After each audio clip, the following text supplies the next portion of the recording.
Chapter 1 of Siddhartha by Herman Hesse, translated by Günter Oelsch, Anke Dreyer, Amy Coulter, Stefan Langer and Semyon Chaichanets, and read by Adrian Pretzelis in Santa Rosa, California. First part. To Romain Rolland, my dear friend. Chapter 1. The Son of the Brahman. In the shade of the house, in the sunshine of the river bank near the boats, in the shade of the salwood forest, in the shade of the fig tree is where Siddhartha grew up, the handsome son of the Brahman, the young falcon, together with his friend Govinda, son of a Brahman. The sun tanned his light shoulders by the banks of the river when bathing, performing the sacred ablutions, the sacred offerings. In the mango grove, shade poured into his black eyes, when playing as a boy, when his mother sang, when the sacred offerings were made, when his father, the scholar, taught him, when the wise men talked. For a long time Siddhartha had been partaking in the discussions of the wise men, practicing debate with Govinda, practicing with Govinda the art of reflection, the service of meditation. He already knew how to speak the Om silently, the word of words, to speak it silently into himself while inhaling, to speak it silently out of himself while exhaling, with all the concentration of his soul, the forehead surrounded by the glow of the clear thinking spirit. He already knew to feel Atman in the depths of his being, indestructible, one with the universe. Joy leapt into his father's heart for his son, who was quick to learn, thirsty for knowledge. He saw him growing up to become a great wise man and priest, a priest among the Brahmins. Bliss leapt into his mother's breast when she saw him walking, when she saw him sit down and get up, Siddhartha, strong, handsome, he who was walking on slender legs, greeting her with perfect respect. Love touched the hearts of the Brahmins' young daughters when Siddhartha walked through the lanes of the town with the luminous forehead, with the eye of a king, with his slim hips. But more than all the others, he was loved by Govinda, his friend, the son of a Brahman. He loved Siddhartha's eye and sweet voice, he loved his walk and the perfect decency of his movements, he loved everything Siddhartha did and said, and what he loved most was his spirit, his transcendent, fiery thoughts, his ardent will, his high calling. Govinda knew he would not become a common Brahman, not a lazy official in charge of offerings, not a greedy merchant with magic spells, not a vain, vacuous speaker, not a mean, deceitful priest, and also not a decent, stupid sheep in the herd of the many. No, and he, Govinda, as well did not want to become one of these, not one of those tens of thousands of Brahmins. He wanted to follow Siddhartha, the beloved, the splendid. And in days to come, when Siddhartha would become a god, when he would join the glorious, then Govinda wanted to follow him as his friend, his companion, his servant, his spear-carrier, his shadow. Siddhartha was thus loved by everyone, he was a source of joy for everybody, he was a delight for them all. But he, Siddhartha, was not a source of joy for himself, he found no delight in himself. Walking the rosy paths of the fig tree garden, sitting in the bluish shade of the grove of contemplation, washing his limbs daily in the bath of repentance, sacrificing in the dim shade of the mango forest, his gestures of perfect decency, everyone's love and joy, he still lacked all joy in his heart. Dreams and restless thoughts came into his mind, flowing from the water of the river, sparkling from the stars of the night, melting from the beams of the sun, dreams came to him, and a restlessness of the soul, fuming from the sacrifices, breathing forth from the verses of the Rig Veda, being infused into him, drop by drop, from the teachings of the old Brahmins. Siddhartha had started to nurse discontent in himself. He had started to feel that the love of his father and the love of his mother, and also the love of his friend Govinda, would not bring him joy forever and ever, would not nurse him, feed him, satisfy him. He had started to suspect that his venerable father and his other teachers, that the wise Brahmins, had already revealed to him the most and best of their wisdom, that they had already filled his expecting vessel with their richness, and the vessel was not full. The spirit was not content, the soul was not calm, the heart was not satisfied. The ablutions were good, but they were water. They did not wash off the sin, they did not heal the spirit's thirst, they did not relieve the fear in his heart. The sacrifices in the invocation of the gods were excellent, but was that all? Did the sacrifices give a happy fortune? And what about the gods? Was it really Prajapati who created the world? Was it not the Atman, he, the only one, the singular one? Were the gods not creations, created like me and you, subject to time, mortal? Was it therefore good, was it right, was it meaningful and the highest occupation to make offerings to the gods? For whom else were offerings to be made? Who else was to be worshipped but him, the only one, the Atman? And where was Atman to be found? Where did he reside? Where did his eternal heart beat? Where else but in one's own self, in its innermost part, in its indestructible part, which everyone had in himself? And where was this self, this innermost part, this ultimate part? It was not flesh and bone, it was neither thought nor consciousness. Thus the wisest ones taught. So where was it?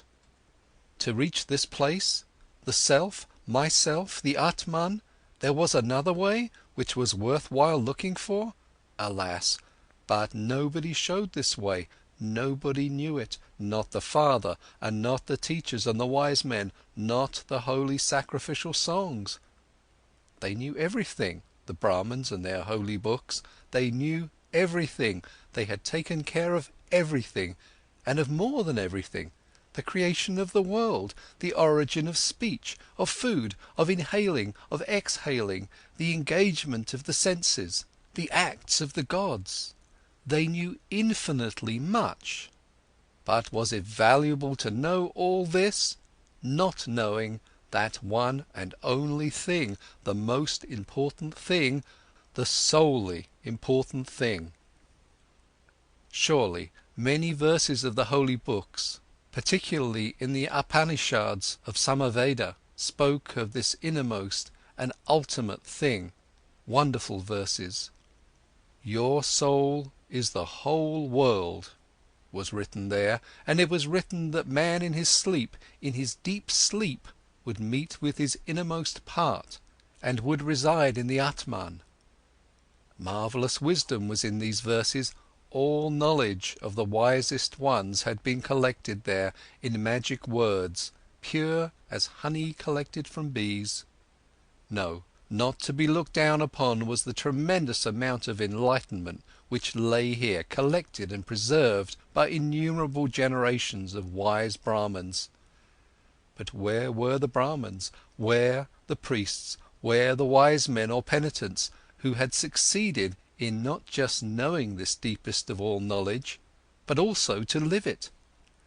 Where was the knowledgeable one who wove his spell to bring his familiarity with the Atman out of the sleep, into the state of being awake, into the life, into every step of the way, into word and deed?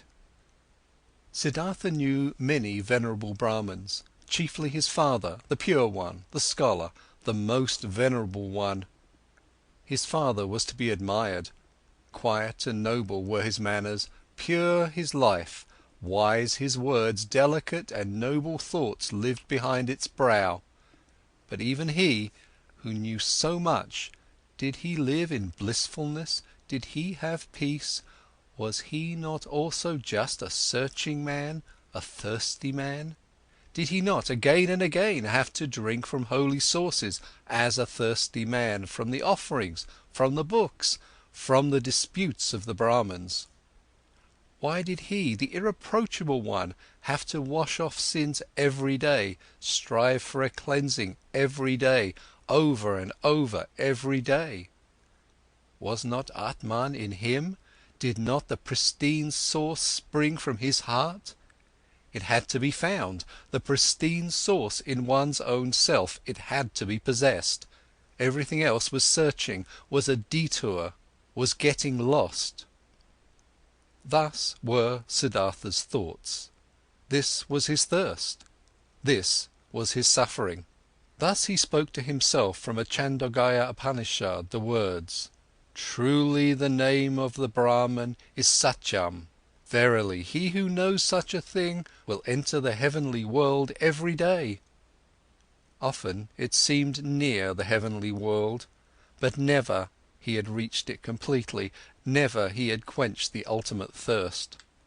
And among the wise and wisest men he knew and whose instructions he had received, among all of them, there was no one who had reached it completely, the heavenly world, who had quenched it completely, the eternal thirst. "Govinda," Siddhartha spoke to his friend, "Govinda, my dear, come with me under the banyan tree. Let's practice meditation." They went to the banyan tree. They sat down. Siddhartha right here, Govinda 20 paces away. While putting himself down, ready to speak the Om, Siddhartha repeated, murmuring the verse, "Om is the bow, the arrow is soul. The Brahman is the arrow's target, that one should incessantly hit." After the usual time of the exercise in meditation had passed, Govinda rose. The evening had come. It was time to perform the evening's ablution. He called Siddhartha's name. Siddhartha did not answer. Siddhartha sat there, lost in thought. His eyes were rigidly focused towards a very distant target. The tip of his tongue was protruding a little between the teeth. He seemed not to breathe. Thus sat he, wrapped up in contemplation, thinking Om, his soul sent after the Brahman as an arrow. Once Samanas had travelled through Siddhartha's town, ascetics on a pilgrimage, 3 skinny, withered men, neither old nor young, with dusty and bloody shoulders, almost naked, scorched by the sun, surrounded by loneliness, strangers and enemies to the world, strangers and lank jackals in the realm of humans. Behind them blew a hot scent of quiet passion, of destructive service, of merciless self-denial. In the evening, after the hour of contemplation, Siddhartha spoke to Govinda. "Early tomorrow morning, my friend, Siddhartha will go to the Samanas. He will become a Samana." Govinda turned pale when he heard these words and read the decision in the motionless face of his friend, unstoppable like the arrow shot from the bow. Soon, and with the first glance, Govinda realized, now it is beginning, now Siddhartha is taking his own way, now his fate is beginning to sprout, and with his, my own. And he turned pale like a dry banana skin. "Oh, Siddhartha," he exclaimed, "will your father permit you to do that?" Siddhartha looked over as if he was just waking up. Arrow fast, he read in Govinda's soul, read the fear, read the submission. "Oh, Govinda," he spoke quietly, "let's not waste words. Tomorrow at daybreak, I will begin the life of the Samanas. Speak no more of it." Siddhartha entered the chamber where his father was sitting on a mat of bast, and stepped behind his father, and remained standing there until his father felt that someone was standing behind him. Quoth the Brahmin, "Is that you, Siddhartha? Then say what you came to say." Quoth Siddhartha, "With your permission, my father, I came to tell you that it is my longing to leave your house tomorrow and go to the ascetics. My desire is to become a Samana. May my father not oppose this." The Brahmin fell silent, and remained silent for so long that the stars in the small window wandered and changed their relative positions ere the silence was broken. Silent and motionless stood the son with his arms folded, silent and motionless sat the father on the mat, and the stars traced their paths in the sky. Then spoke the father: "Not proper is it for a Brahmin to speak harsh and angry words, but indignation is in my heart. I wish not to hear this request for a second time from your mouth."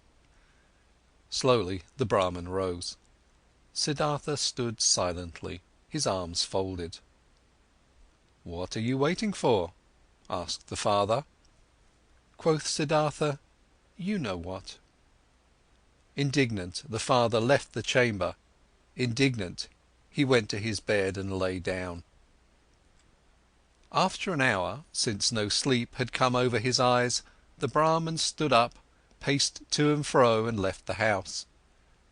Through the small window of the chamber he looked back inside, and there he saw Siddhartha standing, his arms folded, not moving from his spot. Pale shimmered his bright robe. With anxiety in his heart, the father returned to his bed. After another hour, since no sleep had come over his eyes, the Brahmin stood up again, paced to and fro, walked out of the house, and saw that the moon had risen. Through the window of the chamber he looked back inside. There stood Siddhartha, not moving from his spot, his arms folded, moonlight reflecting from his bare shins. With worry in his heart, the father went back to bed. And he came back after an hour, he came back after 2 hours, looked through the small window, saw Siddhartha standing in the moonlight, by the light of the stars, in the darkness.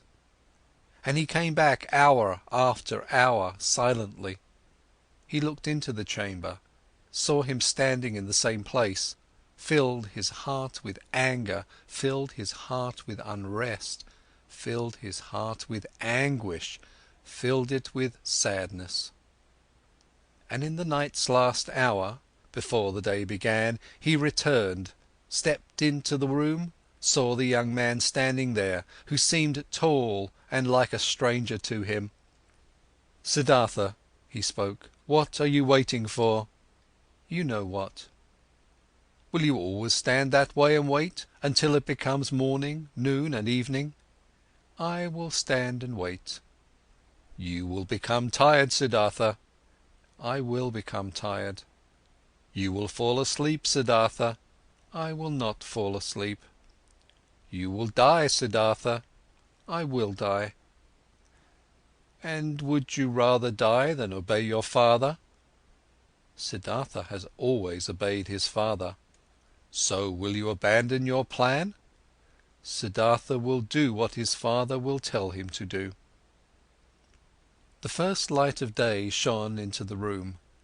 The Brahmin saw that Siddhartha was trembling softly in his knees. In Siddhartha's face he saw no trembling. His eyes were fixed on a distant spot. Then his father realized that even now Siddhartha no longer dwelt with him in his home, that he had already left him. The father touched Siddhartha's shoulder. "You will," he spoke, "go into the forest and be a Samana. When you'll have found blissfulness in the forest, then come back and teach me to be blissful. If you'll find disappointment, then return and let us once again make offerings to the gods together. Go now and kiss your mother. Tell her where you are going. But for me, it is time to go to the river and to perform the first ablution." He took his hand from the shoulder of his son and went outside. Siddhartha wavered to the side as he tried to walk. He put his limbs back under control, bowed to his father, and went to his mother to do as his father had said. As he slowly left on stiff legs in the first light of day the still quiet town, a shadow rose near the last hut who had crouched there and joined the pilgrim. "Govinda, you have come," said Siddhartha and smiled. "I have come," said Govinda. End of chapter 1.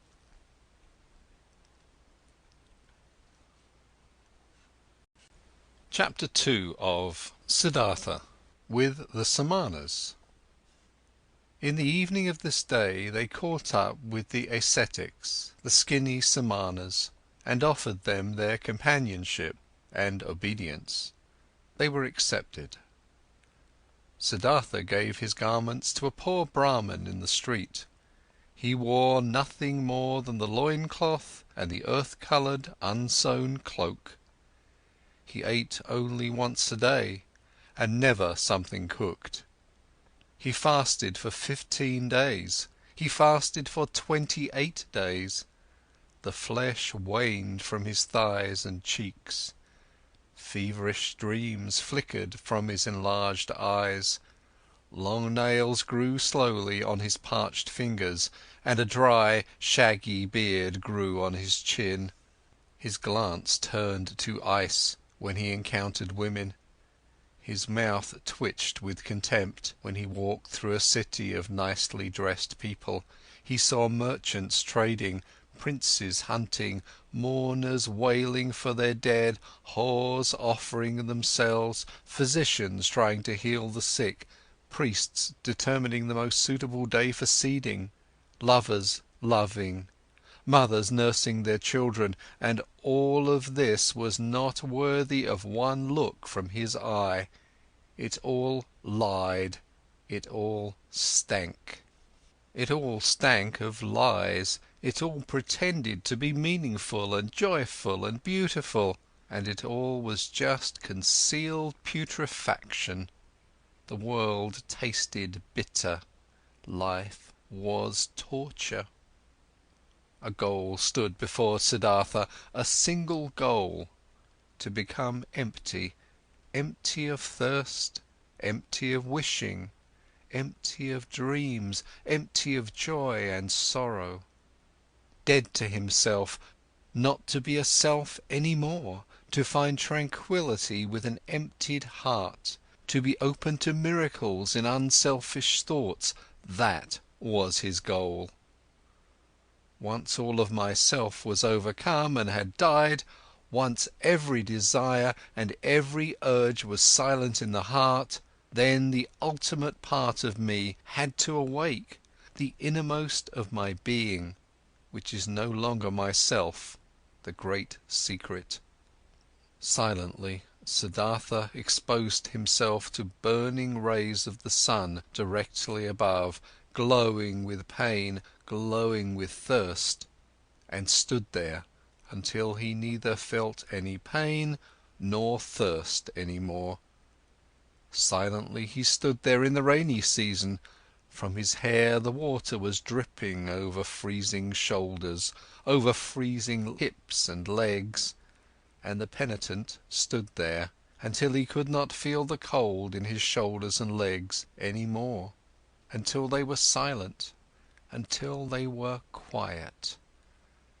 Silently he cowered in the thorny bushes, blood dripped from the burning skin, from festering wounds dripped pus, and Siddhartha stayed rigidly, stayed motionless, until no blood flowed any more and nothing stung any more, until nothing burned any more. Siddhartha sat upright and learned to breathe sparingly, learned to get along with only few breaths, learned to stop breathing.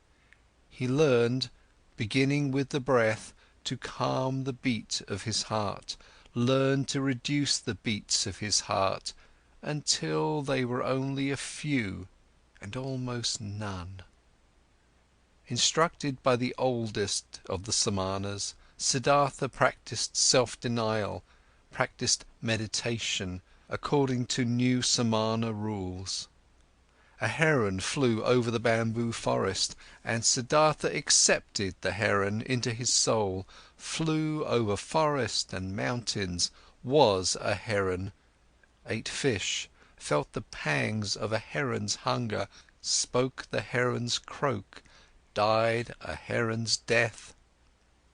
A dead jackal was lying on the sandy bank, and Siddhartha's soul slipped inside the body, was the dead jackal, lay on the banks, got bloated, stank, decayed, and was dismembered by hyenas, was skinned by vultures, turned into a skeleton, turned to dust, was blown across the fields. And Siddhartha's soul returned, had died, had decayed, was scattered as dust, had tasted the gloomy intoxication of the cycle, awaited in new thirst like a hunter in the gap, where he could escape from the cycle, where the end of the causes, where an eternity without suffering began. He killed his senses, he killed his memory, he slipped out of his self into thousands of other forms, was an animal, was carrion, was stone, was wood, was water, and awoke every time to find his old self again. Sun shone or moon, was his own self again, turned round in the cycle, felt thirst, overcame the thirst, felt new thirst. Siddhartha learned a lot when he was with the Samanas, many ways leading away from the self he learned to go. He went the way of self-denial by means of pain, through voluntary suffering and overcoming pain, hunger, thirst, tiredness. He went the way of self-denial by means of meditation, through imagining the mind to be void of all conceptions. These and other ways he learned to go, 1,000 times he left his self, for hours and days he remained in the non-self, but though the ways led away from the self, their end nevertheless always led back to the self. Though Siddhartha fled from the self 1,000 times, stayed in nothingness, stayed in the animal, in the stone, the return was inevitable, inescapable was the hour when he found himself back in the sunshine or in the moonlight, in the shade or in the rain, and was once again his self and Siddhartha, and again felt the agony of the cycle which had been forced upon him. By his side lived Govinda, his shadow, walked the same paths, undertook the same efforts. They rarely spoke to one another than the service of the exercises required. Occasionally the two of them went through the villages to beg for food for themselves and their teachers. "How do you think, Govinda," Siddhartha spoke one day while begging this way, "how do you think we progress? Do we reach any goals?" Govinda answered, "We have learned and will continue learning. You'll be a great Samana, Siddhartha. Quickly you've learned every exercise. Often the old Samanas have admired you. One day you'll be a holy man, O Siddhartha." Quoth Siddhartha, "I can't help but feel that it is not like this, my friend. What I've learned, being among the Samanas, up to this day, this, O Govinda, I could have learned more quickly and by simpler means. In every tavern of that part of a town where the whorehouses are, my friend, among carters and gamblers I could have learned it." Quoth Govinda, "Siddhartha is putting me on. How could you have learned meditation, holding your breath, insensitivity against hunger and pain, there among these wretched people?" And Siddhartha said quietly, as if he were talking to himself, "What is meditation? What is leaving one's body? What is fasting? What is holding one's breath? It is fleeing from the self, it is a short escape of the agony of being a self. It is a short numbing of the senses against the pain and the pointlessness of life. The same escape, the same short numbing, is what the driver of the ox cart finds in the inn, drinking a few bowls of rice wine or fermented coconut milk. Then he won't feel his self anymore, then he won't feel the pains of life anymore, then he finds a short numbing of the senses.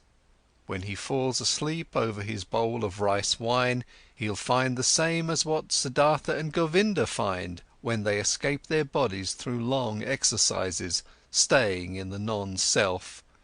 This is how it is, O Govinda." Quoth Govinda: "You say so, O friend, yet you know that Siddhartha is no driver of an ox cart, and a Samana is no drunkard. It's true that a drinker numbs his senses, it's true that he briefly escapes and rests, but he'll return from the delusion, finds everything to be unchanged, has not become wiser, has gathered no enlightenment, has not risen several steps." And Siddhartha spoke with a smile: "I do not know, I have never been a drunkard. But that I, Siddhartha, find only a short numbing of the senses in my exercises and meditation, and that I am just as far removed from wisdom, from salvation, as a child in the mother's womb, this I know, O Govinda, this I know."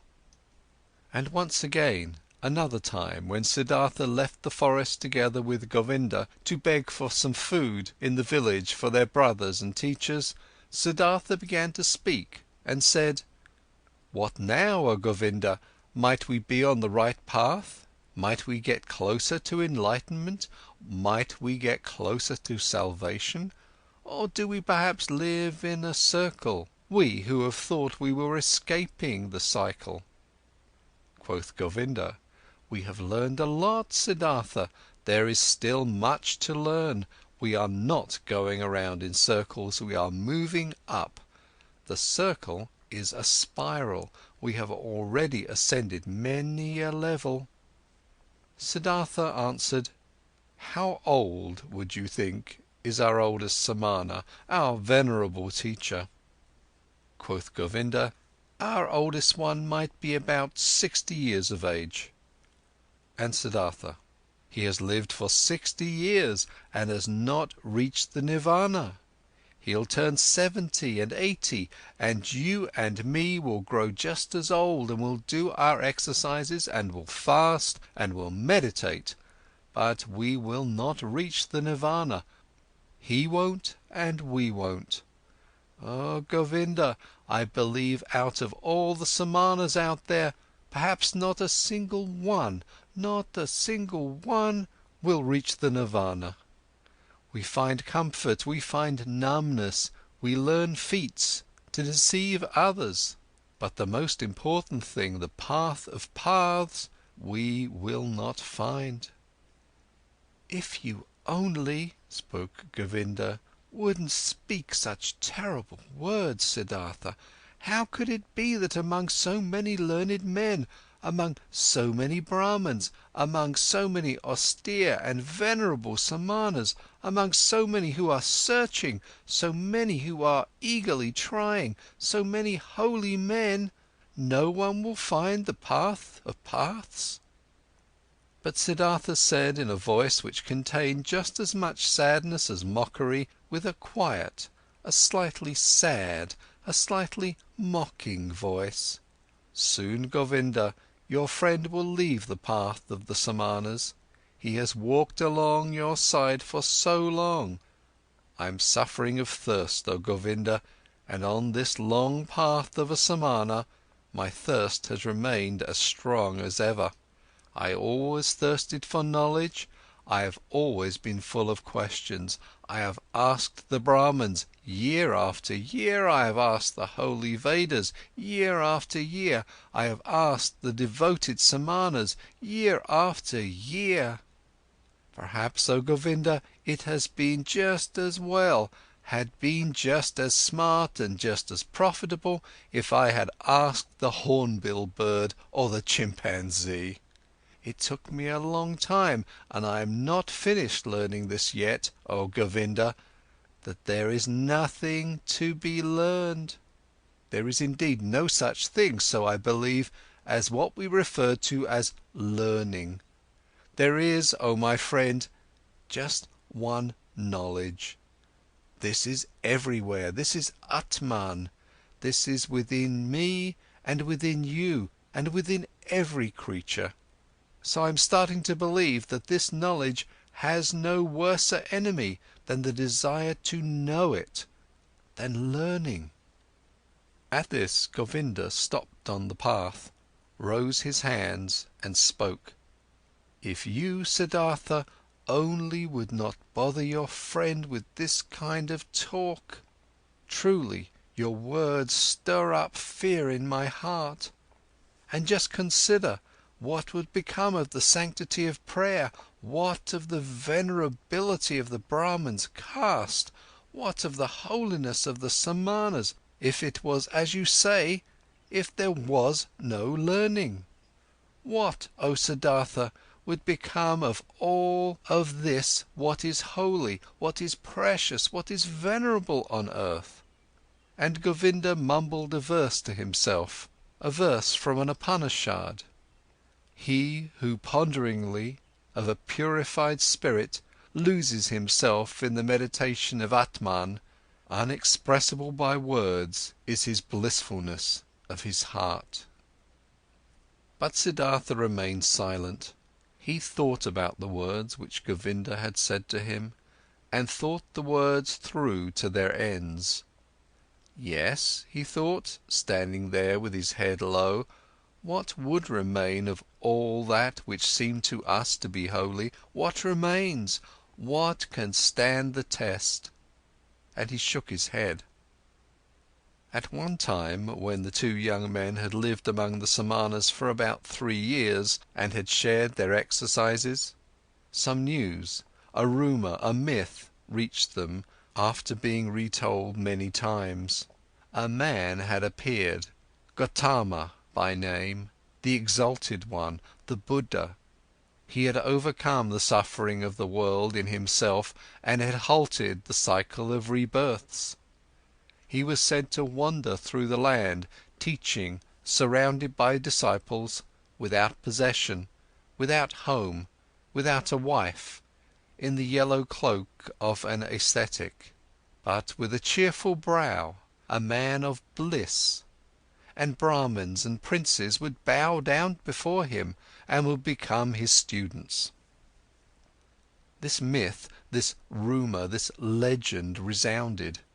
Its fragrances rose up here and there. In the towns, the Brahmins spoke of it, and in the forest, the Samanas. Again and again, the name of Gotama, the Buddha, reached the ears of the young men, with good and with bad talk, with praise and with defamation.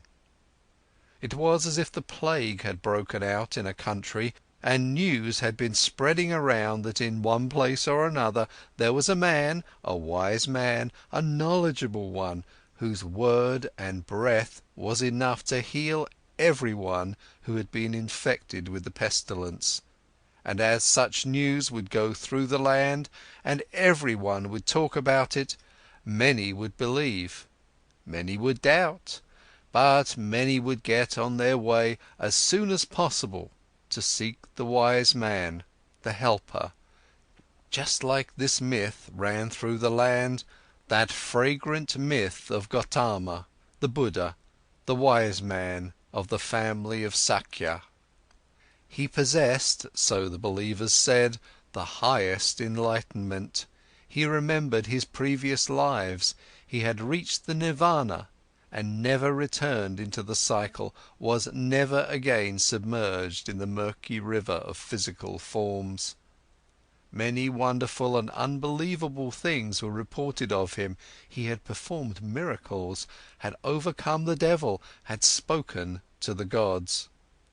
But his enemies and disbelievers said, this Gotama was a vain seducer, he would spend his days in luxury, scorned the offerings, was without learning, and knew neither exercises nor self-castigation.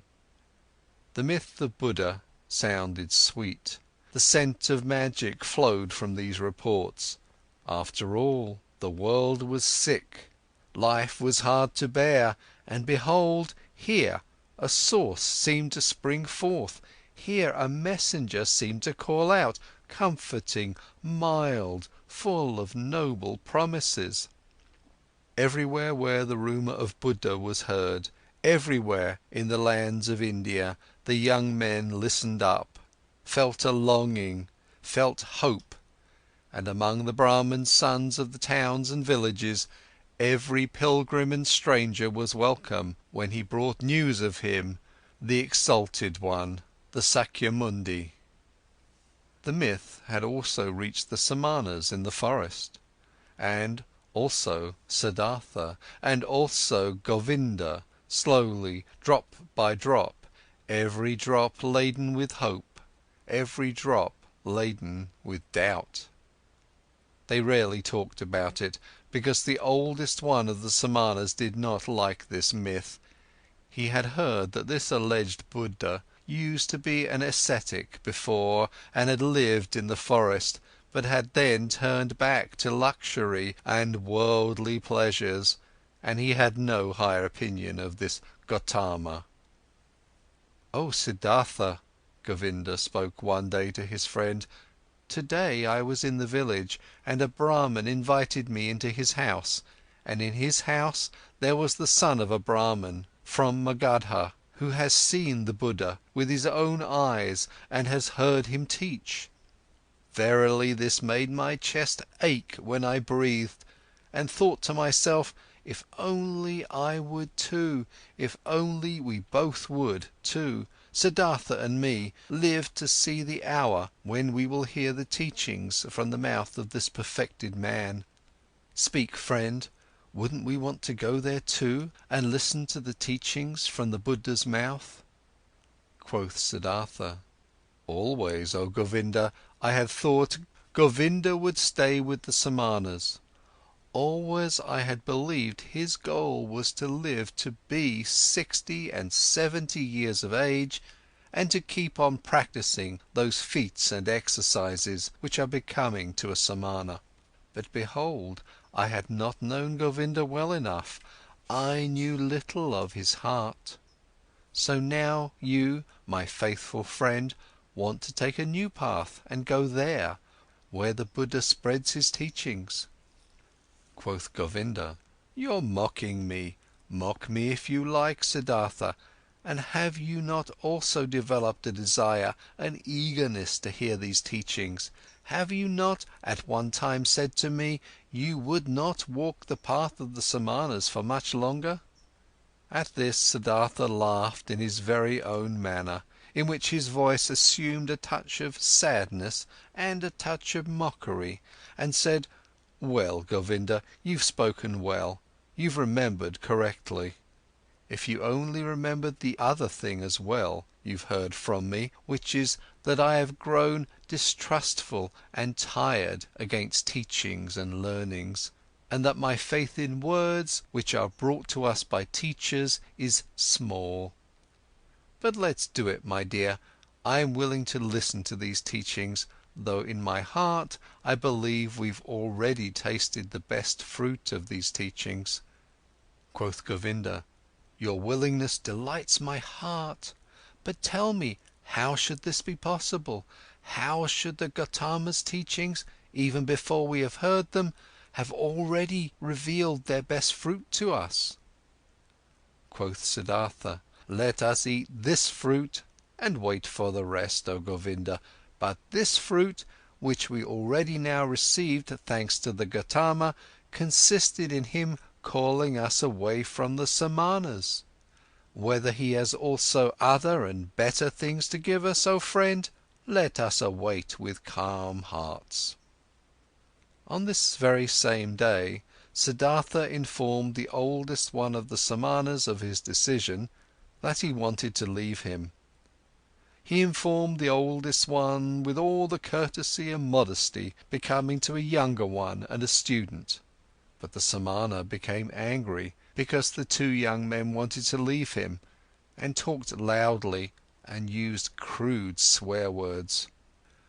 Govinda was startled and became embarrassed, but Siddhartha put his mouth close to Govinda's ear and whispered to him, "Now I want to show the old man that I've learned something from him." Positioning himself closely in front of the Samana, with a concentrated soul, he captured the old man's glance with his glances, deprived him of his power, made him mute, took away his free will, subdued him under his own will, commanded him to do silently whatever he demanded him to do. The old man became mute, his eyes became motionless, his will was paralyzed, his arms were hanging down. Without power, he had fallen victim to Siddhartha's spell. But Siddhartha's thoughts brought the Samana under their control. He had to carry out what they commanded. And thus the old man made several bows, performed gestures of blessing, spoke stammeringly a godly wish for a good journey.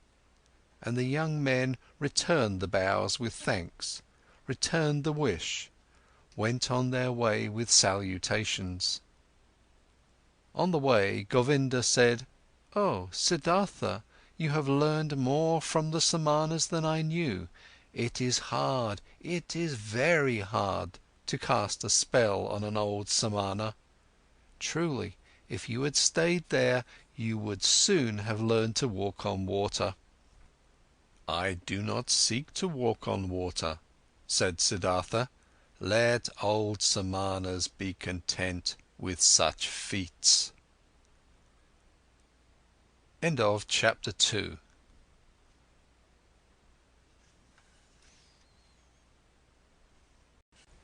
Chapter 3 of Siddhartha Gautama.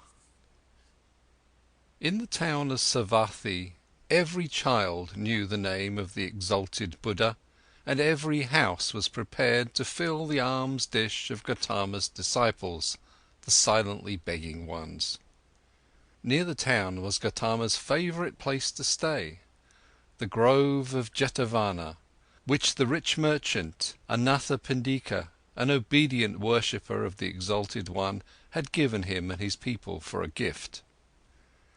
All tales and answers, which the two young ascetics had received in their search for Gotama's abode, had pointed them towards this area, and arriving at Savatthi, in the very first house, before the door of which they stopped to beg, food has been offered to them, and they accepted the food, and Siddhartha asked the woman, who handed them the food, "We would like to know, O charitable one, where the Buddha dwells, the most venerable one, for we are two Samanas from the forest, and have come to see him, the perfected one, and to hear the teachings from his mouth." Quoth the woman, "Here you have truly come to the right place, you Samanas from the forest. You should know, in Jetavana, in the garden of Anathapindika, is where the exalted one dwells. There you pilgrims shall spend the night, for there is enough space for the innumerable who flock here to hear the teachings from his mouth."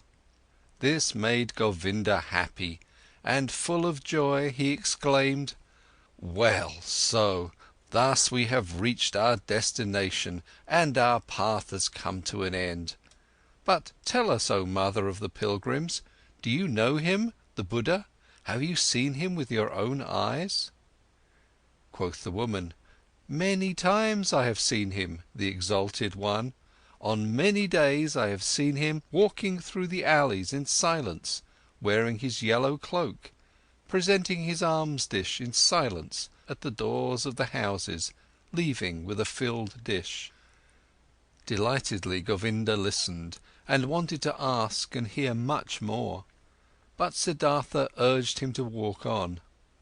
They thanked and left, and hardly had to ask for directions, for rather many pilgrims and monks as well from Gotama's community were on their way to the Jetavana, and since they reached it at night, there were constant arrivals, shouts and talk of those who sought shelter and got it.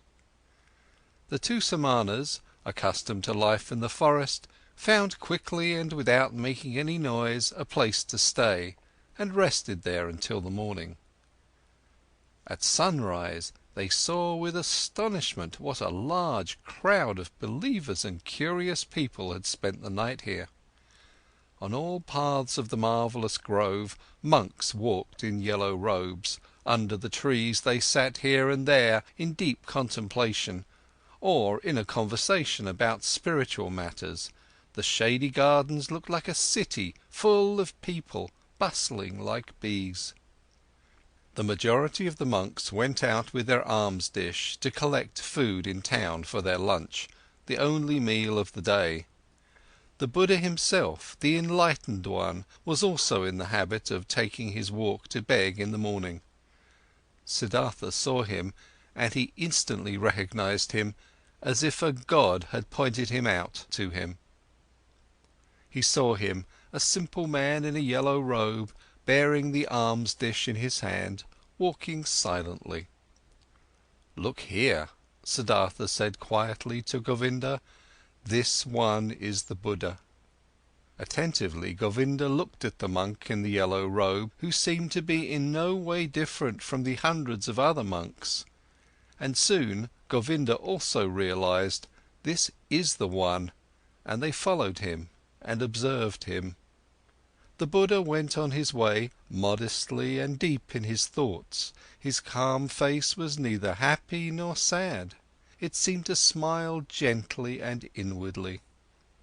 With a hidden smile, quiet, calm, somewhat resembling a healthy child, the Buddha walked, wore the robe, and placed his feet just as all of his monks did, according to a precise rule. But his face and his walk, his quietly lowered glance, his quietly dangling hand, and even every finger of his quietly dangling hand expressed peace, expressed perfection, did not search, did not imitate, breathed softly, in an unwithering calm, in an unwithering light, an untouchable peace. Thus Gotama walked toward the town to collect alms, and the two Samanas recognized him solely by the perfection of his calm, by the quietness of his appearance, in which there was no searching, no desire, no imitation, no effort to be seen, only light and peace. "Today we'll hear the teachings from his mouth," said Govinda. Siddhartha did not answer. He felt little curiosity for the teachings. He did not believe that they would teach him anything new, but he had, just as Govinda had, heard the contents of this Buddha's teachings again and again, though these reports only represented second or third-hand information. But attentively he looked at Gotama's head, his shoulders, his feet, his quietly dangling hand, and it seemed to him as if every joint of every finger of this hand was of these teachings, spoke of, breathed of, inhaled the fragrance of, glistened of the truth. This man, this Buddha, was truthful down to the gesture of his last finger. This man was holy. Never before Siddhartha had venerated a person so much, never before he had loved a person as much as this one. They both followed the Buddha until they reached the town, and then returned in silence, for they themselves intended to abstain from food on this day. They saw Gotama returning. What he ate could not even have satisfied a bird's appetite, and they saw him retiring into the shade of the mango trees. But in the evening, when the heat cooled down and everyone in the camp started to bustle about and gathered around, they heard the Buddha teaching. They heard his voice, and it was also perfected, was of perfect calmness, was full of peace. Gotama taught the teachings of suffering, of the origin of suffering, of the way to relieve suffering. Calmly and clearly, his quiet speech flowed on. Suffering was life, full of suffering was the world, but salvation from suffering had been found. Salvation was obtained by him who would walk the path of the Buddha. With a soft yet firm voice, the Exalted One spoke, taught the four main doctrines, taught the eightfold path. Patiently he went the usual path of the teachings, of the examples, of the repetitions. Brightly and quietly his voice hovered over the listeners, like a light, like a starry night. When the Buddha, night had already fallen, ended his speech, many a pilgrim stepped forward and asked to be accepted into the community, sought refuge in the teachings. And Gotama accepted them by saying, "You have heard the teachings well, it has come to you well. Thus join us and walk in holiness to put an end to all suffering." Behold then Govinda, the shy one, also stepped forward and spoke. "I also take my refuge in the Exalted One and his teachings." And he asked to be accepted into the community of the disciples, and was accepted. Right afterwards, when the Buddha had retired for the night, Govinda turned to Siddhartha and spoke eagerly. "Siddhartha, it is not my place to scold you. We have both heard the Exalted One, and we have both perceived the teachings.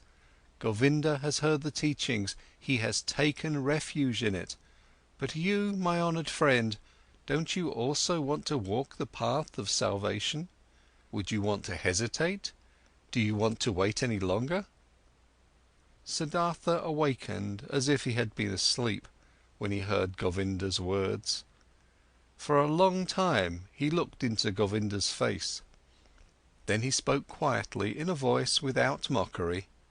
"Govinda, my friend, now you have taken this step, now you have chosen this path. Always, oh Govinda, you've been my friend, you've always walked one step behind me. Often I have thought, won't Govinda for once also take a step by himself, without me, out of his own soul? Behold, now you've turned into a man and are choosing your path for yourself. I wish that you would go it up to its end, oh my friend, that you shall find salvation."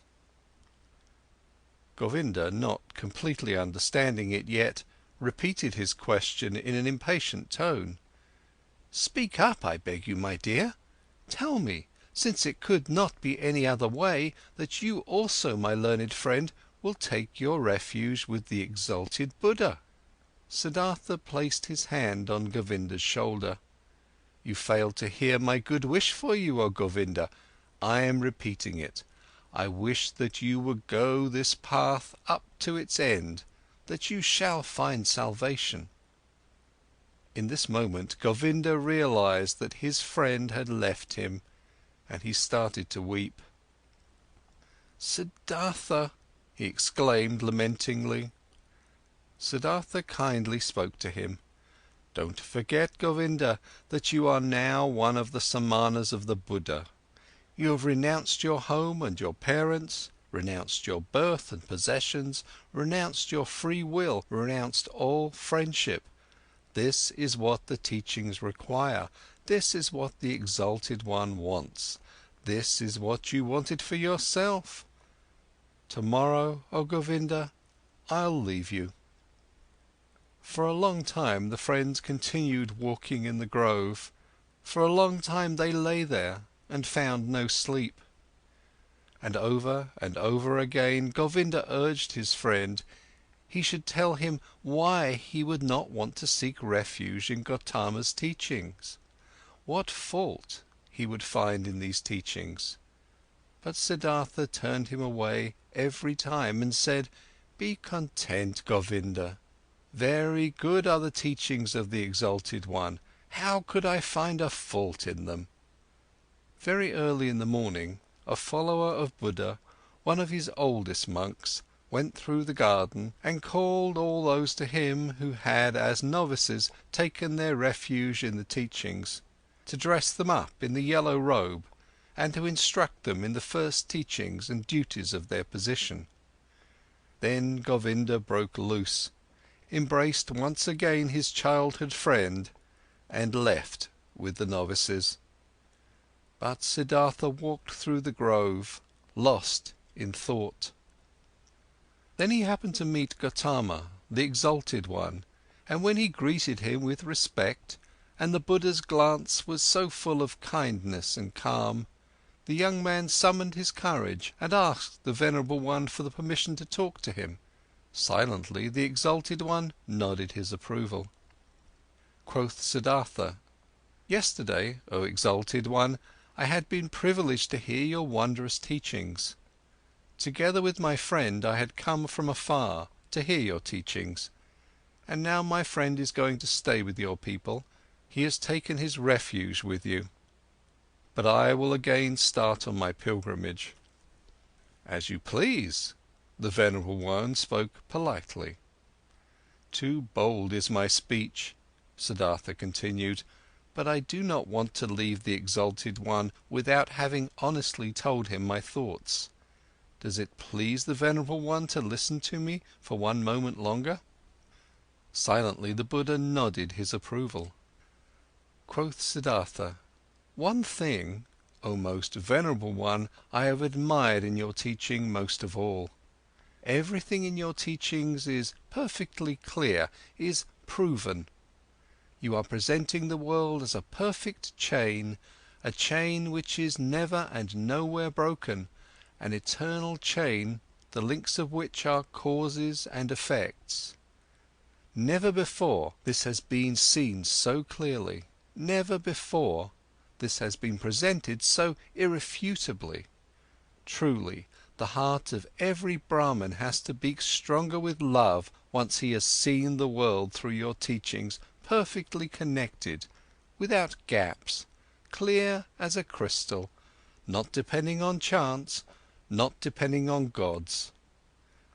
Whether it may be good or bad, whether living according to it would be suffering or joy, I do not wish to discuss, possibly this is not essential, but the uniformity of the world, that everything which happens is connected, that the great and the small things are all encompassed by the same forces of time, by the same law of causes, of coming into being and of dying, this is what shines brightly out of your exalted teachings, O perfected one.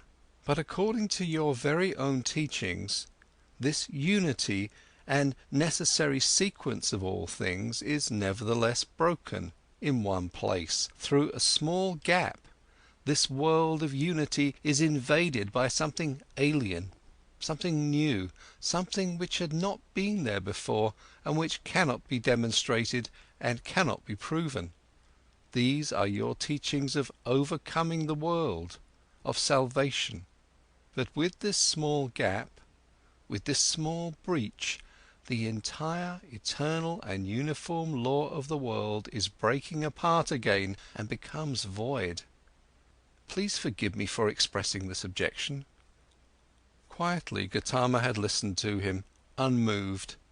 Now he spoke, the perfected one, with his kind, with his polite and clear voice. "You've heard the teachings, O son of a Brahmin, and good for you that you've thought about it thus deeply. You've found a gap in it, an error. You should think about this further.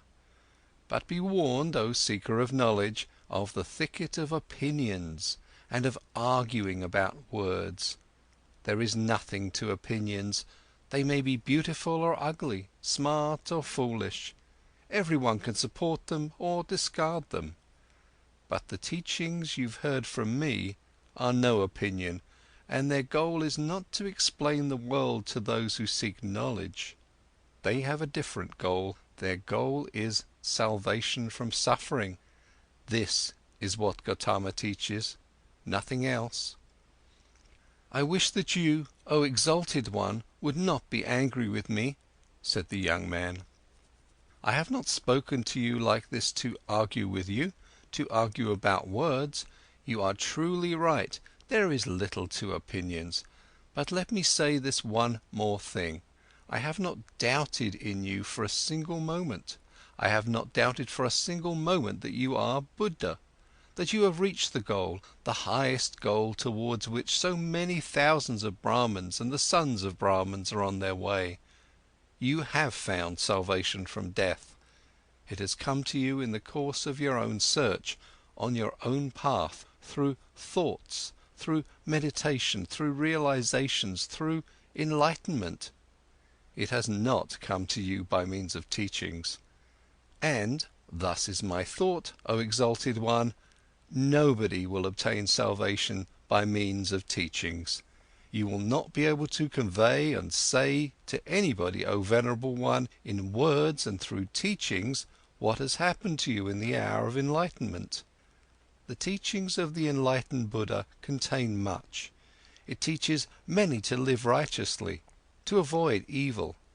But there is one thing that these so clear, these so venerable teachings do not contain. They do not contain the mystery of what the exalted one has experienced for himself, he alone among hundreds of thousands. This is what I have thought and realized when I have heard the teachings. This is why I am continuing my travels, not to seek other better teachings, for I know there are none, but to depart from all teachings and all teachers, and to reach my goal by myself or to die. But often I'll think of this day, O exalted one, and of this hour when my eyes beheld a holy man. The Buddha's eyes quietly looked to the ground. Quietly, in perfect equanimity, his inscrutable face was smiling. I wish, the venerable one spoke slowly, that your thoughts shall not be in error, that you shall reach the goal. But tell me, have you seen the multitude of my samanas, my many brothers, who have taken refuge in the teachings?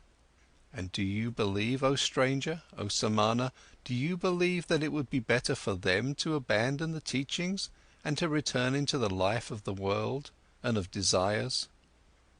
Far is such a thought from my mind, exclaimed Siddhartha. I wish that they shall stay with the teachings, that they shall reach their goal. It is not my place to judge another person's life. Only for myself alone, I must decide, I must choose, I must refuse. Salvation from the self is what we samanas search for, O exalted one. If I merely were one of your disciples, O venerable one, I'd fear that it might happen to me that only seemingly, only deceptively myself would be calmed and be redeemed, but that in truth it would live on and grow. For then I had replaced myself with the teachings, my duty to follow you, my love for you and the community of the monks. With half of a smile, with an unwavering openness and kindness, Gotama looked into the stranger's eyes and bid him to leave with a hardly noticeable gesture. You are wise, O samana, the venerable one spoke. You know how to talk wisely, my friend, but be aware of too much wisdom. The Buddha turned away, and his glance and half of a smile remained forever etched in Siddhartha's memory. I have never before seen such a person glance and smile, sit and walk this way, he thought. Truly, I wish to be able to glance and smile, sit and walk this way too.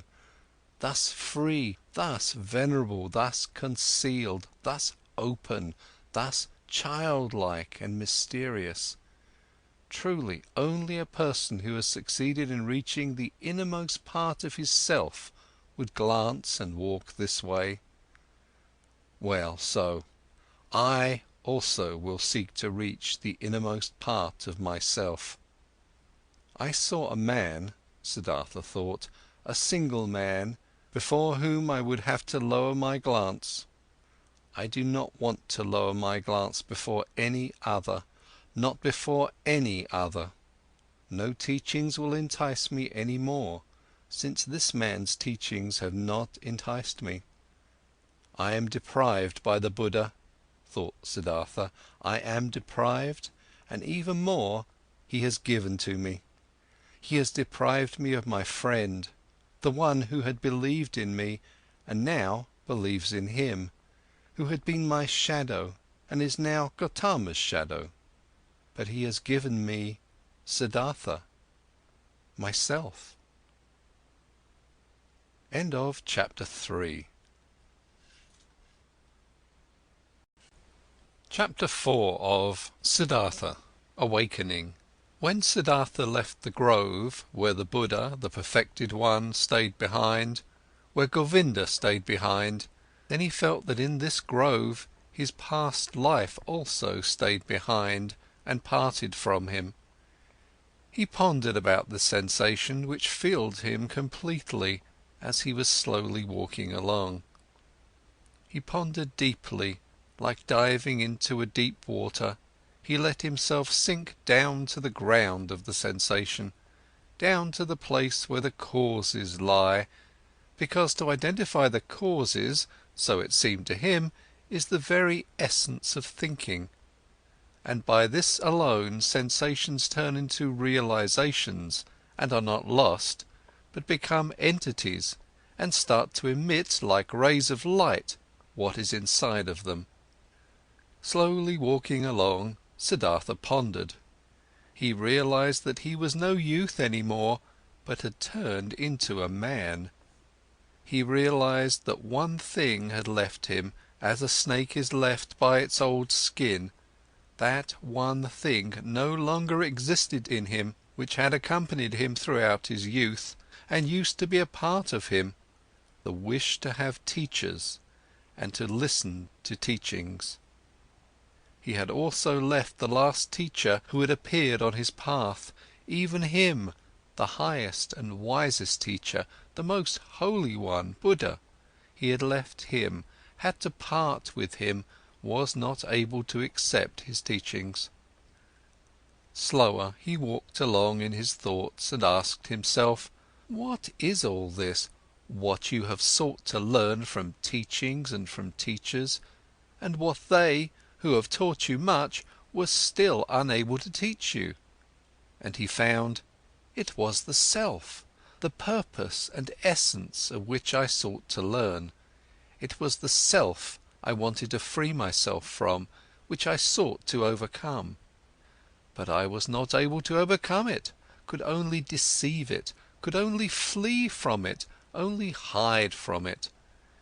Truly, no thing in this world has kept my thoughts thus busy as this, my very own self, this mystery of me being alive, of me being one and being separated and isolated from all others, of me being Siddhartha.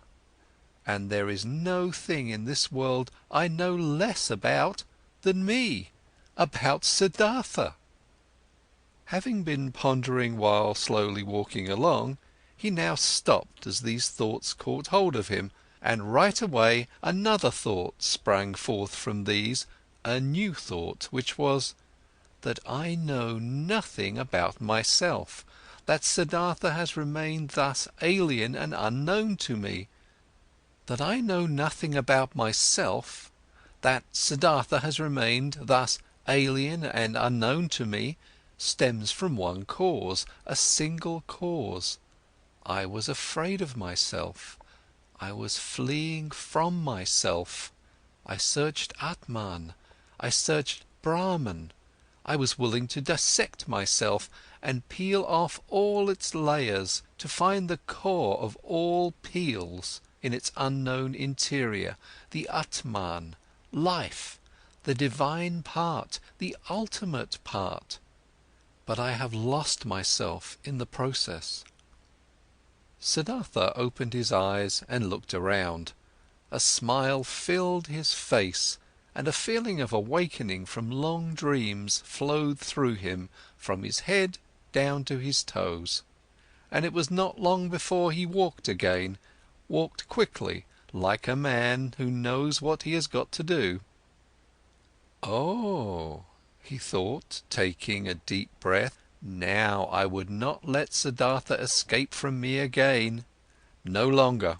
I want to begin my thoughts and my life with Atman and with the suffering of the world. I do not want to kill and dissect myself any longer to find a secret behind the ruins. Neither Yoga Veda shall teach me any more, nor Atharva Veda, nor the ascetics, nor any kind of teachings. I want to learn from myself, want to be my student, want to get to know myself, the secret of Siddhartha. He looked around as if he was seeing the world for the first time. Beautiful was the world, colourful was the world, strange and mysterious was the world. Here was blue, here was yellow, here was green. The sky and the river flowed, the forest and the mountains were rigid. All of it was beautiful, all of it was mysterious and magical, and in its midst was he, Siddhartha, the awakening one, on the path to himself. All this yellow and blue, river and forest, entered Siddhartha for the first time through the eyes, was no longer a spell of Mara, was no longer the veil of Maya, was no longer a pointless and coincidental diversity of mere appearances, despicable to the deeply thinking Brahman who scorns diversity, who seeks unity. Blue was blue, river was river, and if also in the blue and the river, in Siddhartha, the singular and divine lived hidden, so it was still that very divinity's way and purpose to be here yellow, here blue, there sky, there forest, and here Siddhartha. The purpose and essential properties were not somewhere behind the things, they were in them, in everything. How deaf and stupid have I been, he thought, walking swiftly along.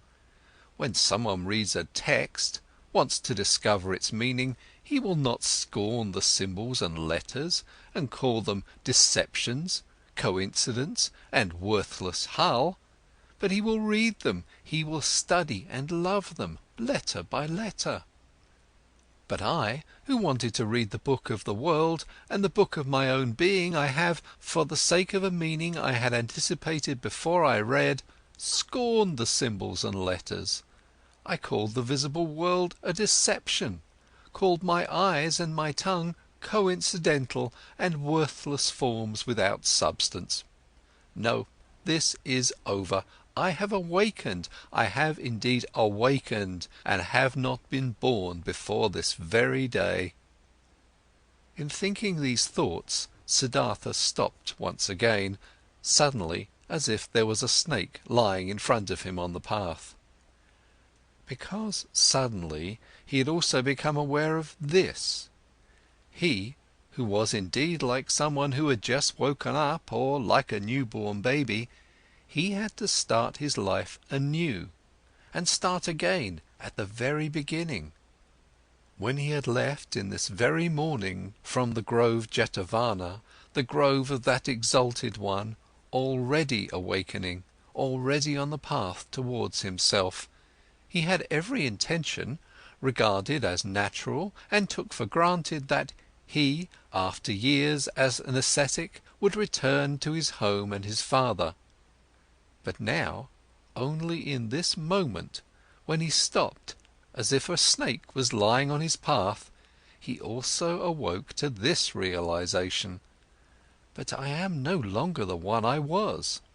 I am no ascetic any more. I am not a priest any more. I am no Brahmin any more. What should I do at home and at my father's place? Study? Make offerings? Practice meditation? But all this is over. All of this is no longer alongside my path. Motionless, Siddhartha remained standing there, and for the time of one moment and breath, his heart felt cold. He felt a cold in his chest, as a small animal, a bird or a rabbit would, when seeing how alone he was. For many years he had been without home and had felt nothing. Now he felt it. Still, even in the deepest meditation, he had been his father's son, had been a Brahmin, of a high caste, a cleric. Now he was nothing but Siddhartha, the awoken one, nothing else was left. Deeply he inhaled, and for a moment he felt cold and shivered. Nobody was thus alone as he was.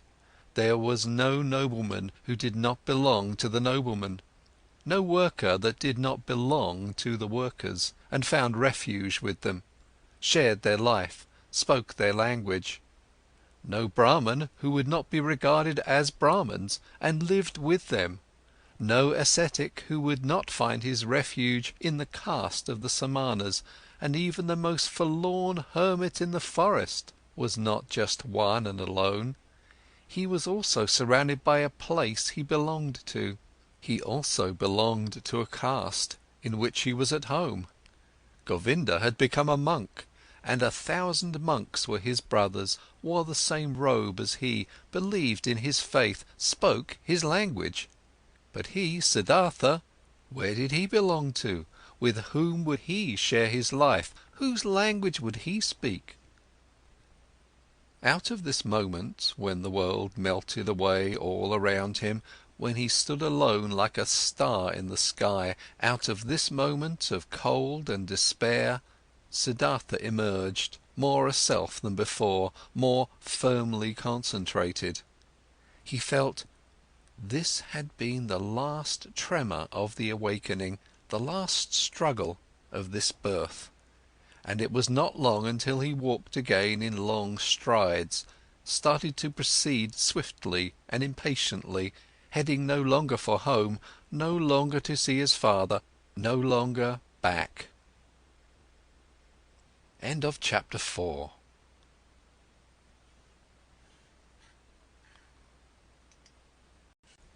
Chapter 5 of Siddhartha, dedicated to Wilhelm Gundert, my cousin in Japan. Chapter 5. Kamala. Siddhartha learned something new on every step of his path, for the world was transformed, and his heart was enchanted. He saw the sun rising over the mountains with their forests, and setting over the distant beach with its palm trees. At night he saw the stars in the sky, in their fixed positions, and the crescent of the moon floating like a boat in the blue. He saw trees, stars, animals, clouds, rainbows, rocks, herbs, flowers, stream and river, the glistening dew in the bushes in the morning, distant high mountains which were blue and pale, birds sang and bees, wind silverishly blew through the rice field. All of this, 1,000-fold and colourful, had always been there.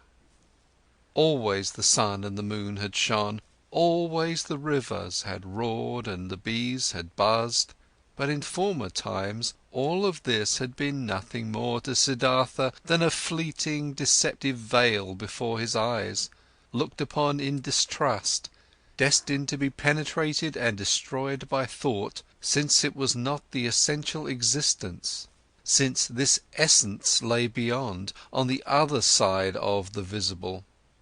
But now, his liberated eyes stayed on this side, he saw and became aware of the visible, sought to be at home in this world, did not seek for the true essence, did not aim at a world beyond.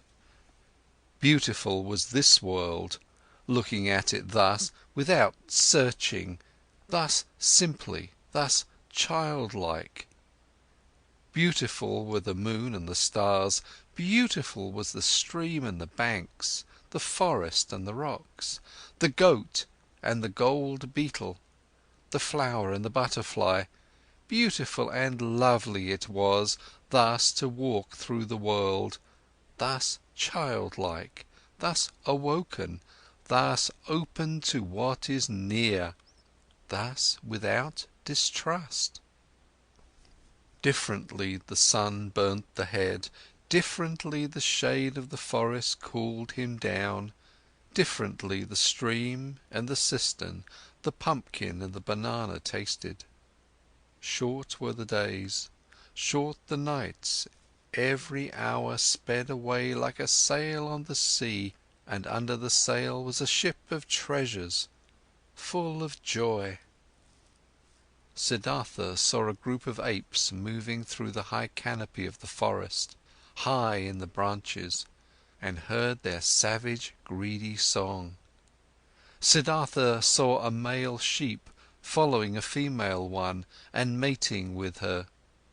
In a lake of reeds, he saw the pike hungrily hunting for its dinner, propelling themselves away from it, in fear, wriggling and sparkling. The young fish jumped in droves out of the water. The scent of strength and passion came forcefully out of the hasty eddies of the water, which the pike stirred up, impetuously hunting. All of this had always existed, and he had not seen it, he had not been with it. Now he was with it, he was part of it. Light and shadow ran through his eyes, stars and moon ran through his heart. On the way, Siddhartha also remembered everything he had experienced in the garden Jetavana, the teaching he had heard there, the divine Buddha, the farewell to Govinda, the conversation with the exalted one. Again, he remembered his own words he had spoken to the exalted one, every word, and with astonishment he became aware of the fact that there he had said things which he had not really known yet at this time. What he had said to Gotama, his, the Buddha's treasure and secret, was not the teaching, but the unexpressible and not teachable, which he had experienced in the hour of his enlightenment. It was nothing but this very thing, what he now began to experience. Now he had to experience his self.